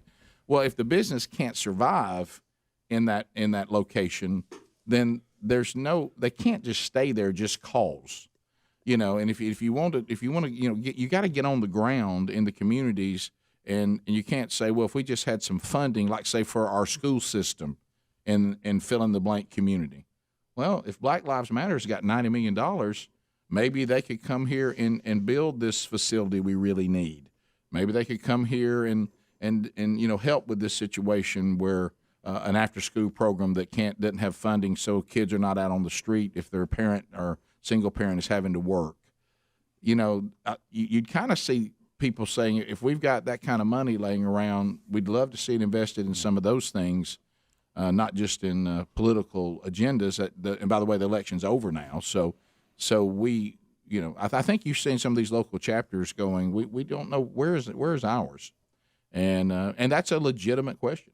Yeah, and like I say, it's not just this; it's in anything, and that could be any organization. And two, you want to be sure that there's you know, accountability, that money's being used properly, and as you said, make sure we're accomplishing something. Yeah, I mean, our government has spent a lot of money on some projects that we're not any better off after we've spent trillions of dollars on something. So, was that money well spent? I would say no. Right. You know, if we don't get results, then we also have wasted everybody's time. So they ended 2020. We know this because of their own records.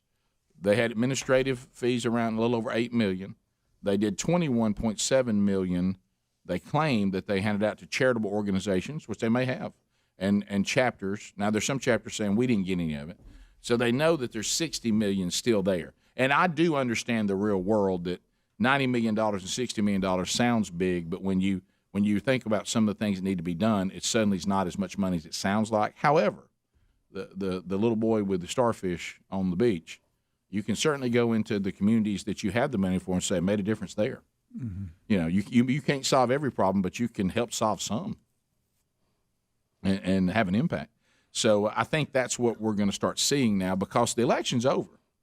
Well, I think you at least with Black Lives Matter, they're going to have an ongoing political lobbying group trying to get things done that they want to see done. But you know, you want to handle some immediate needs, but with that kind of money, you can invest that and have money coming in from now on, which I think would be very wise. I mean, you obviously have some immediate needs, but long term, will a lot of people who donated money to that see that as a good cause or a good reason to donate?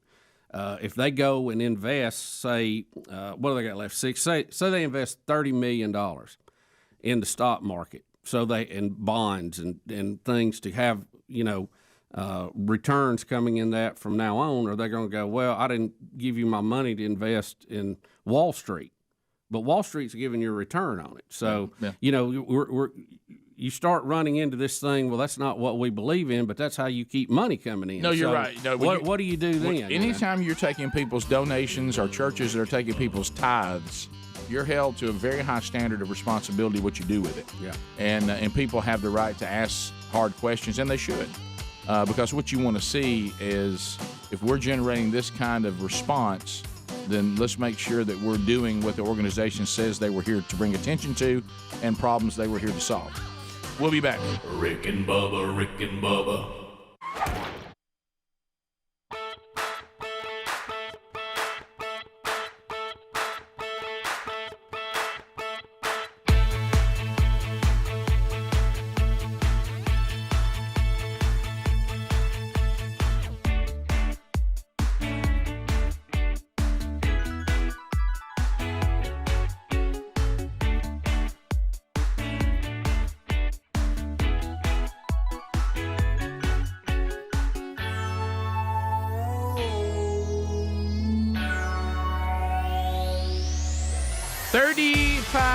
Minutes past the hour.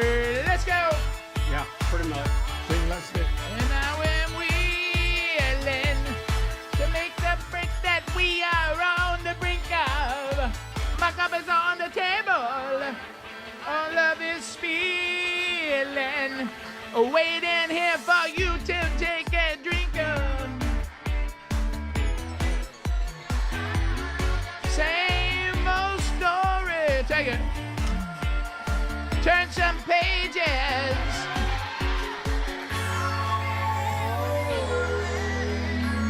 So roll with the changes. Yeah. All right, so working our way back. Sing it with me, boys. Looky, looky, looky. Here comes Cookie. Cooks Pest Control. We just got the word at the house, no termites. No termites. Hey, Mr. Burgess. Thank you, Centricon. Hey, Cook's here. Hey, guys, how's it going? Good news. We checked, the Centricon, no termites. You're good. Me too. You're good. Thank you. They do great work. Now's that time, Mother's Day, and I realize I got to get this done. Mosquitoes are coming around now. Starting to get a little more humid where we live. Here they come, bloodsuckers, baby. And so their mosquito treatments are great. The termite protection with Centricon is great. Just dealing with the pests that we all deal with. The carpenter bees, their treatment for that is great. Wasp, they're all over that. Helms, you'll be glad to hear that. Mm-hmm. So put them to work for you. Get them to evaluate your home, your property, your business. If you're a home builder, new home construction, they'll do that to get the paperwork done there. No obligation to use them, but we think you should. They're the best in the business. Cook's Pest Control. Looky, looky, looky. Here comes Cookie. Cook's Pest Control. Well, Bubba, it's happened again. I know. Oh, you're wanting to talk about Tom Brady? No. And this new deal? No, we'll get to that. We probably will go there. We did a CD on our 14th year, and it said 14 years and still no awards. This is probably the most under-celebrated radio show in the history of radio. It is not celebrated by the industry. I don't even think the industry's ever even given us an attaboy. Not one atta-kid. Not one good job, guys. Good job. Thank you for being an industry leader. Thank you for changing the landscape of radio. I think maybe we have changed it, but they didn't like the direction we went. That's probably more right. But we are unheralded by the industry. I know that we've wore that as a badge of honor, but there are times that sometimes you just have to go over in the corner and sit down and go, I thought I'd make the All-Star team, and I didn't. Yeah. You know? A pretty good year. Yeah, and so happened to me when I was 12. Now I remember that feeling. It's all harking back now. Yep. So in the final year of the show, and I don't know what the limitations on this, can a show still go in after it's ended its run? I know that happens with the musicians. What are the bylaws? How many years before you're Well, eligible? we speak. Let me get it out on the table. We speak of the Radio Hall of Fame. Let's just get it out there. We speak of it. This is what we're speaking of. I don't like it. And we know, sadly, this time, we know for a fact that there was an attempt for us to be nominated, and people were sent in multiples. This show should go into the Radio Hall of Fame. Yeah, we had several people that let me know they were doing that, and I was honored that they would do it. The 2024 Radio Hall of Fame nominees have been voted on. Or they're announced, and then this bunch will be voted on. I think 8 will go to in the be Hall voted of on. Fame. Yeah, 8 of this bunch will go in. We're not even on the list. We're not even on the list. And this goes back on the Celebrity Pro-Am, the day that we went on the air and read names that we outrank. Yeah. And I think I'm okay if I look at those that are going to be voted on, and everybody on there, I go, we're not in their league. And sadly, that's not my feeling as I look at this. Now I see one that I'm gonna vote for, and that's Phil Henry. Yes, absolutely. How cool? Long overdue. Rick, how cool I would wanted it to have go in been with to him. be on the stage and get to be on the stage with Phil Henry? One of the funniest. Golly. One of the most brilliant radio people. Rick, I don't know why though. Even in our mind, we would think we belong in that. Because I would look at Phil Henry and I would say... We haven't got a certificate of achievement from anybody. Okay? No, So we don't even get that thing you give to special needs kids because they went enough time to school. Right. Now, wait a minute. Y'all had that rib trophy. Remember the rib trophy? That was just a barbecue joint that loved us. And we had the marketing trophy. Yeah, but that was local. That's That was local. Maybe Bubba, this is the show. This is it. This is where Limbaugh and Beck and all those people are. Yeah. Yeah. See, you don't have to be retired because like Glenn Beck, he's still. You're right. Still going. Thanks, buddy. Well, as a matter of fact, I see some of these. I don't think they're retired. No. All right, so I'm looking on the list of people I think we outrank. And some of them I'm not familiar with. No, I don't. I've never heard of Bert Weiss. Anybody ever heard of him? What about Big Tigger? Big Tigger? That's what it says. I don't know who that is. It's just easy. Big D and Bubba I know because we get mistaken for them all the time. And T. Bubba Bechtol. And they actually were on the station with the same company in Nashville that we were on, and they were actually doing their show from there a couple of times. When we were Bob and Sherry, I know. Yeah, I know Bob and Sherry. Crook and Chase, of course, we know. And we're not worthy. They're great. I don't know who Dee Dee McGuire is. Free beer and hot wings. That I'm trying to think. Somebody was telling me about that. We don't know a lot of the morning shows because we're on the air during the morning. John and Ken, who's that? Not familiar. Funkmaster Flex. Is that Larry Elder? I see. Yeah, Larry Elder. Now he's legit, man. I'm not sure he should be in the Radio Hall of Fame. Yeah, but I mean, he's done a talk show for a long time. Okay. Oh, did he? Kid Leo, I know of, right? Do you? I think I do. Laurie DeYoung, that's Dennis DeYoung's daughter. Yeah, we all know that. I'm just kidding. I don't know who that is. Lee Harris. Don't know him. I think I go to church with him. Yeah. Didn't know he had a radio show. Lincoln Ware, Mary McCoy, Matt Siegel. I do know Mojo in the Morning. Yeah. Worthy. Phil Henry, legend. Phil Henry, legend. Shelley Stewart, who's from our town. He's a legend. Legend. Didn't know he was called the Playboy. Didn't know that. I didn't either. Richard Blade, I don't know. So apparently Richard worked at Q104 in Gadsden when we did, based on the background there. Oh, really? They'll look at the cards. Oh, okay. Yeah, that's funny. Look, there's Chris Woods. Yeah, we don't know. I don't know most of that. Hey, we didn't make it. Let's just talk about it. We didn't make it. Didn't make the cut. Didn't make it. it's a running trend, Rick. Well, you know what? I will say this. Nobody appreciated Tesla either. I will say this. I think the way our show has gone, and to me, it is poetic that even in the final year, the industry rejected the show, and the show has been rejected by the industry for 31 years. Yes. So it would ruin it almost if we went into the Hall of Fame. It would almost be like an odd note to go out on. Yeah, it would. It really wouldn't fit with the profile. It really wouldn't. It almost ruins it. I mean, it's almost like my dad going into a Hall of Fame for having a high-powered passing offense. Yeah. It just wouldn't be the way to go. I mean, we've never even been nominated to the Cahaba Valley Hall of Fame. No. You always couldn't get it out. By the way, is there an Alabama Radio Hall of Fame? Is there? Are we even in that one? No. Who's better than us in Alabama? I mean, but it's segments like this. Segments like this. That's right. See, they hate this. Well, you know what? Yeah, that's. They do. Wait a minute. What was that one last year? Don't do this. I knew he was going to bring it up. Do you remember it? I was hoping you Don't would. you have something to tell them about Bones? I don't know if it went through or not. They wanted to be inducted. Right. They wanted them.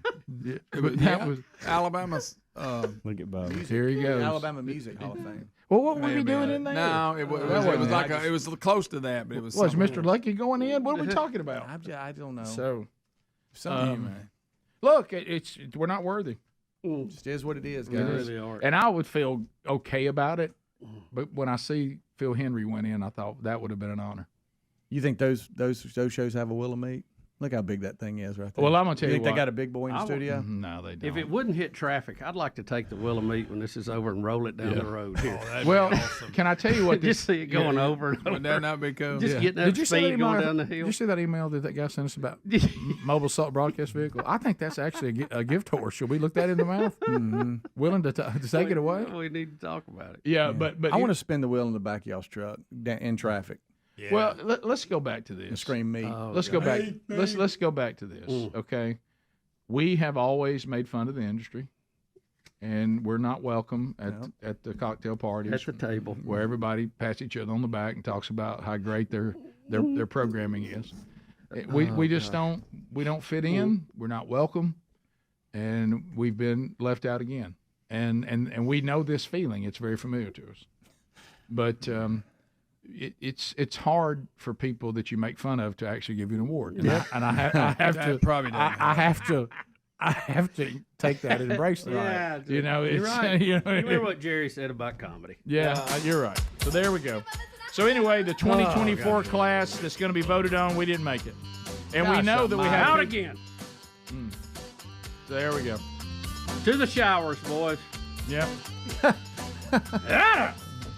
Phone calls at 866 We Be Big. Helmsy goes to take them. We'll look at any headlines we missed. We'll chat with you, America, right after this. Rick and Bubba, Rick and Bubba.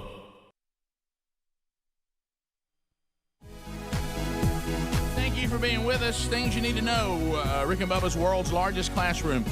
Coming up Tuesday. Teachers, if you want your class involved, just simply fill out the information we have for you at upcoming events for March 2nd. We'll read it live on the air, or you can have it as an archive.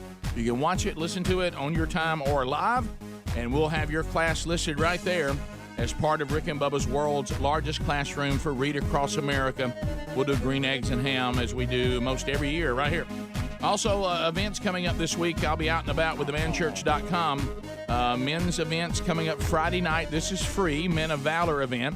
Then they'll put men into the small groups of the Pursuit 40-week curriculum that we have at themanchurch.com. High challenge, followed by high equipping. High challenge, high equipping. And it's free, but because of the pandemic, they do need to know how many people are coming. So there's a link there that we have at rickandbubba.com under events. Just click that, fill out what you need. Then the church has it, and they'll have you a seat until it fills up. And I think as of yesterday, we're about half full. I think now maybe 3/4 full. And then the next night, that's in the land of 96.1 on Friday, by the way. Thurlow and the gang over in Columbus, Mississippi. Then Saturday night, I-92, WLWI. This men's event is Becoming a Man of God. I mean, they got some cool stuff lined up, too. Kind of like a little expo format as you're coming into the Renaissance Hotel and Convention Center. In downtown Montgomery. I'll be doing the message there. It's hosted by Eastern Hills Baptist Church. Now, this is a ticketed event, but they will sell tickets all the way up to that evening at the door. But if you want to be sure that you get in, go ahead and get your ticket now, and that's Montgomery Saturday night. So Columbus, Mississippi, Friday night, 96.1, I-92 WLWI, Montgomery Saturday night. So check those two things up coming up this week. Think O'Reilly Auto Parts for all your car care needs. Get guaranteed low prices, excellent customer service at O'Reilly Auto Parts. Better parts, better prices every day. All right, so I finally got permission to tell you this funny story. So a friend of mine, and it's actually one of the guys on Team Man Church there at Iron Hill Press. So we're all getting older, and it's funny with those of us that are a little older out in front to the guys that are getting older, but they're not as old as us, for us to try to warn them kind of what's ahead. I've heard you talk before, Bubba. I've talked. Look, when you get to this age, there's going to come a day you'll get injured sleeping. We've talked about that. Somebody's going to ask you what's wrong with you. You won't know what they're talking about. Reading glasses stuck all over the house. Yeah. So this guy wearing them down on the end of your nose, right? And he has little children. So you remember the little children world. If you ever got a break and it was just you and your wife, it was like, it was freedom. It was I told him sometimes, and I tried to warn him about this, sometimes you can feel too free, but your pace is too intense to get out and just say, hey, let's go do something by ourselves and let's just go. But we can't believe the freedom. We're not having to look after it. And he was talking about how excited his wife was to say, it'll be nice to have a few days where I don't have to look after someone. Mm-hmm. It'll just be two adults. Now hold on to that dream, because as you can probably imagine, since I'm talking about it, that's not going to be the dream.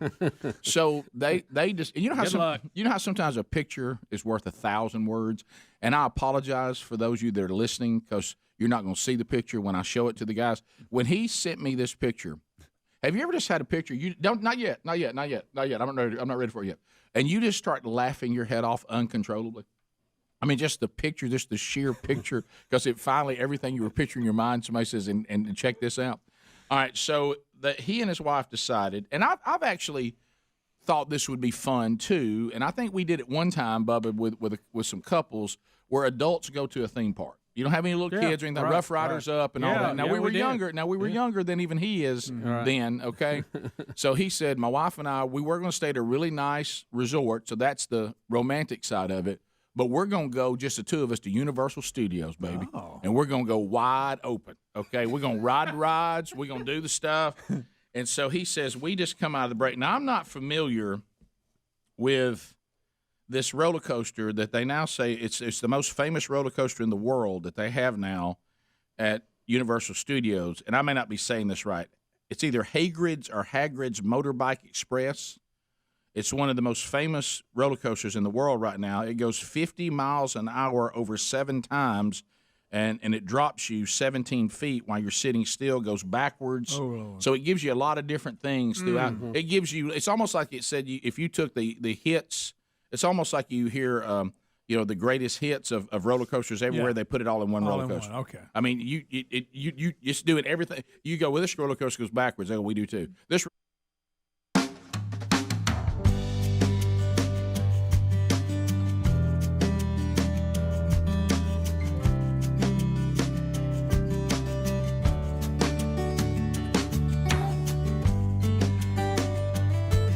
we got folks lined up ready to go to wrap up this last segment. Luke is standing by. Luke is in Dadeville, Alabama. How about it, Luke? Thanks for your patience. Go right ahead. Welcome to Rick and Bubba. Yes, sir.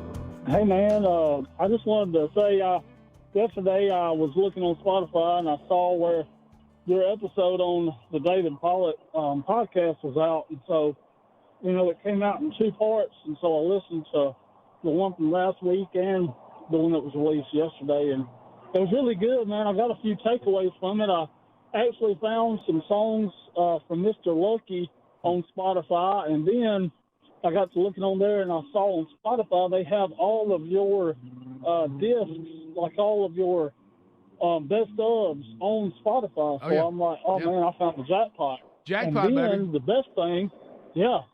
best thing was I got to hear your testimony kind of all fleshed out. That was like the first time that I really heard it all spoken at one time. You talked about it bits and pieces, but you really went in depth on the show, and it was That was really good. You really came in strong on that show and did a good job. Oh, thanks, man. I appreciate that. Yeah, episode 2 is out. Came out yesterday, and so the last one was focused more on the testimony, and then this one was more on, hey, what we're doing now. And they did a really kind job of letting everybody know about the show, and even start asking us about the Mr. Lucky thing, which I think that was just them researching stuff on the show. So, and that helped you find all kinds of stuff. So that's the beauty of networking. So thank you, and it's called Family Goals. If you haven't heard it, it's wherever you get podcasts. So was honored to be on with them last week and this week. So I think you're really good friends now.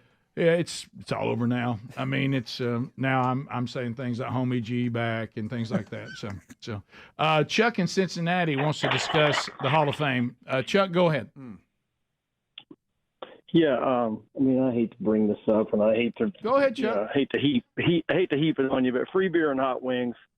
I think you mentioned them. That is one of the worst morning shows ever. Thanks. I used to listen to it because it made me mad. That's how bad it was. I'm thinking, there's no reason for them to be in there. People, they do hate you. I'm sorry. I mean, I think you guys are right. It's if they got in and you didn't, something's wrong. Well, are you telling me their show was so bad it made you mad? Greg once, only Greg would bring this up when he said there's certain people that are so ugly it makes you mad. You're mad at how ugly they are. Yeah. And exactly. Yeah. So, Chuck, thanks for bringing up the fact that people made it in that are not as good as Where are they? Where are they out of? Do you He's know? in Cincinnati, so maybe there. Does one of them go by hot wings? I don't know. Greg. I mean, is that what they answer I'm to? not familiar to it. You'd be cold beer, wouldn't you? Grant in Birmingham, listening to ZZK. Grant, go ahead. Hey guys, man, I hate to piggyback off that last guy, but long time listener, first time caller, listened with my dad growing up, y'all may have continually been snubbed, but I want you guys to know how much of an impact y'all made. Loved listening to you, and I know it won't be the last time you guys hear it, but one day when you're standing in the pearly gates, but this side of heaven. Well done, fellas. Finish out strong. Thank you. Very nice. Look, we didn't set this up so everybody would call and baby us. I mean, is there any lines available? Lines are full. You mean calls for our self-serving ego? Yes, but you know what? We have said this all along, and here's the thing: it's not false humility. It's not just saying the right thing. We have fun with this kind of stuff because it is funny in its own way. Because but we don't think we don't understand that the years of stories and calls and the years of meeting people in person and tears in your eyes and talking about how God has used this show either to give you a laugh when you need it, give you some inspiration when you need it, give you something spiritual that you said, hey, I went through that too. I'm glad they told me they've been through that. The audience is the only Hall of Fame we need, and you guys have been more than enough. Yeah. The other we could joke around with, and it's actually fun. You remember the famous beginnings of the show when we said we were the show that had no listeners, and you would literally call us up and tell us listener number 4. Yeah. And stuff. I mean, this has been. You numbered yourself. Yeah. We can't afford billboards, so when you see the other people's billboards, think of us. You know, our first ever promotional vehicle was Bubba's Jeep Cherokee with. Putting shoe polish on the windshield. Yeah. Right. Then we went on to paint my van when we tried to get fancy. Yeah. We continue. Let's go to. Here's a billboard throwback photo. Do you remember the upside down billboard? That was when people used to do the upside down billboard. I mean, that's the first time we ever had a real billboard. We didn't know what to do. Yeah. And then we thought, look at that, it's upside down. Let's go. My favorite is when you see the other shows, billboard, think of us. Oh yeah. Let's go to Anonymous. Anonymous, welcome to Rick and Bubba. Go ahead. Hey man. Hey.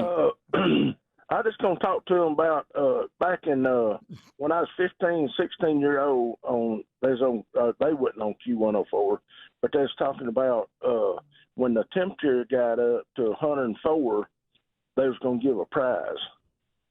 So that's about. I mean, there ain't no way. I mean. That global warming could be like now. Yeah, I mean, look, I can remember the summer of '83 because I nearly died in it, and it was. Some people did. We yeah, they did. We had temperatures that the heat index was 110. Oh yeah, and it was horrifying, brutal. We continue. Greg in Gardendale, ZZK. Greg, go ahead. Yeah, I was going to give y'all a good comparison. Y'all show's kind of like a Trump rally, and those other guys' shows are like a Biden rally. You can see the difference. Hey, Greg, I want to go, Greg. Let's leave it on a high note. Yeah, right we there, like that right there. Come on with it. Jonathan at the Georgia Aquarium. Jonathan, go ahead. I like turtles. So is this going to be one of our things now? That's like how he says Georgia Aquarium. Yeah. I want you to know I laughed the first time. I laughed the second time. I did not laugh that time. Third time, yeah. I think it's in there. Let it soak a minute. Yeah. Do you guys want to know what that's from? Sure. Okay. I'm really not that interested. This is a news kid. This is a kid being interviewed by the news. Oh, I remember this. Yeah, I have seen this. And so I forgot. Back here live at the Waterfront Village with my friend, the zombie, Jonathan. You're looking good. Jonathan just got an awesome face paint job. What do you think? I like turtles. All right. You're... Now that's funny. What a weird kid. I do remember this. I now remember that, by the way. I don't think. I like turtles. I'm weird. We continue. Faith in Florence, WLAY. Faith, go ahead. Hello, boys. Hey, Faith. Hey, I just wanted to tell you, don't worry about the industry because your Rick and Bubba army, your band of misfits, the Rick and Bubba tubers, your fans who are gun-toting, Bible-thumping, diligent praying Christians and followers of the show nominated, voted, and elected this show the experience of a lifetime, the show of a lifetime. And yes, Rick, we all are you're really good friends. 3 cheers for Rick and Bubba. Hip, hip, hooray! Hip, hip, hooray! Hip, hip, hooray! I've done 3 cheers in years. I know. Hip, hip. That's good. You know me, you say Hey, let me cheers. tell you, man, we're in the Listener Hall of Fame, man. But all that matters. No, it really all. By the way, it is all. It is. Matters. It's real to me. Look, sometimes like Greg, Bubba just showed me one Hall of Fame that we're not in, and I saw who was in it. And I'm like, I'm kind of glad I'm not in that one. Sometimes the places you're not, there's also a pat on the back. Yeah. You know? Thanks for being with us. The show that would never last. 31 years and change, and still hanging around. There you go. Top of the hour. Rick and Bubba, Rick and Bubba.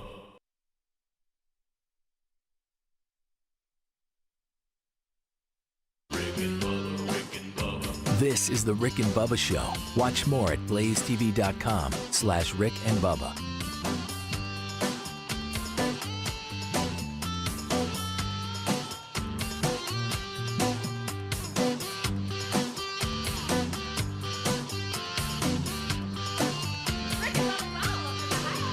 Rick and Bubba, Rick and Bubba.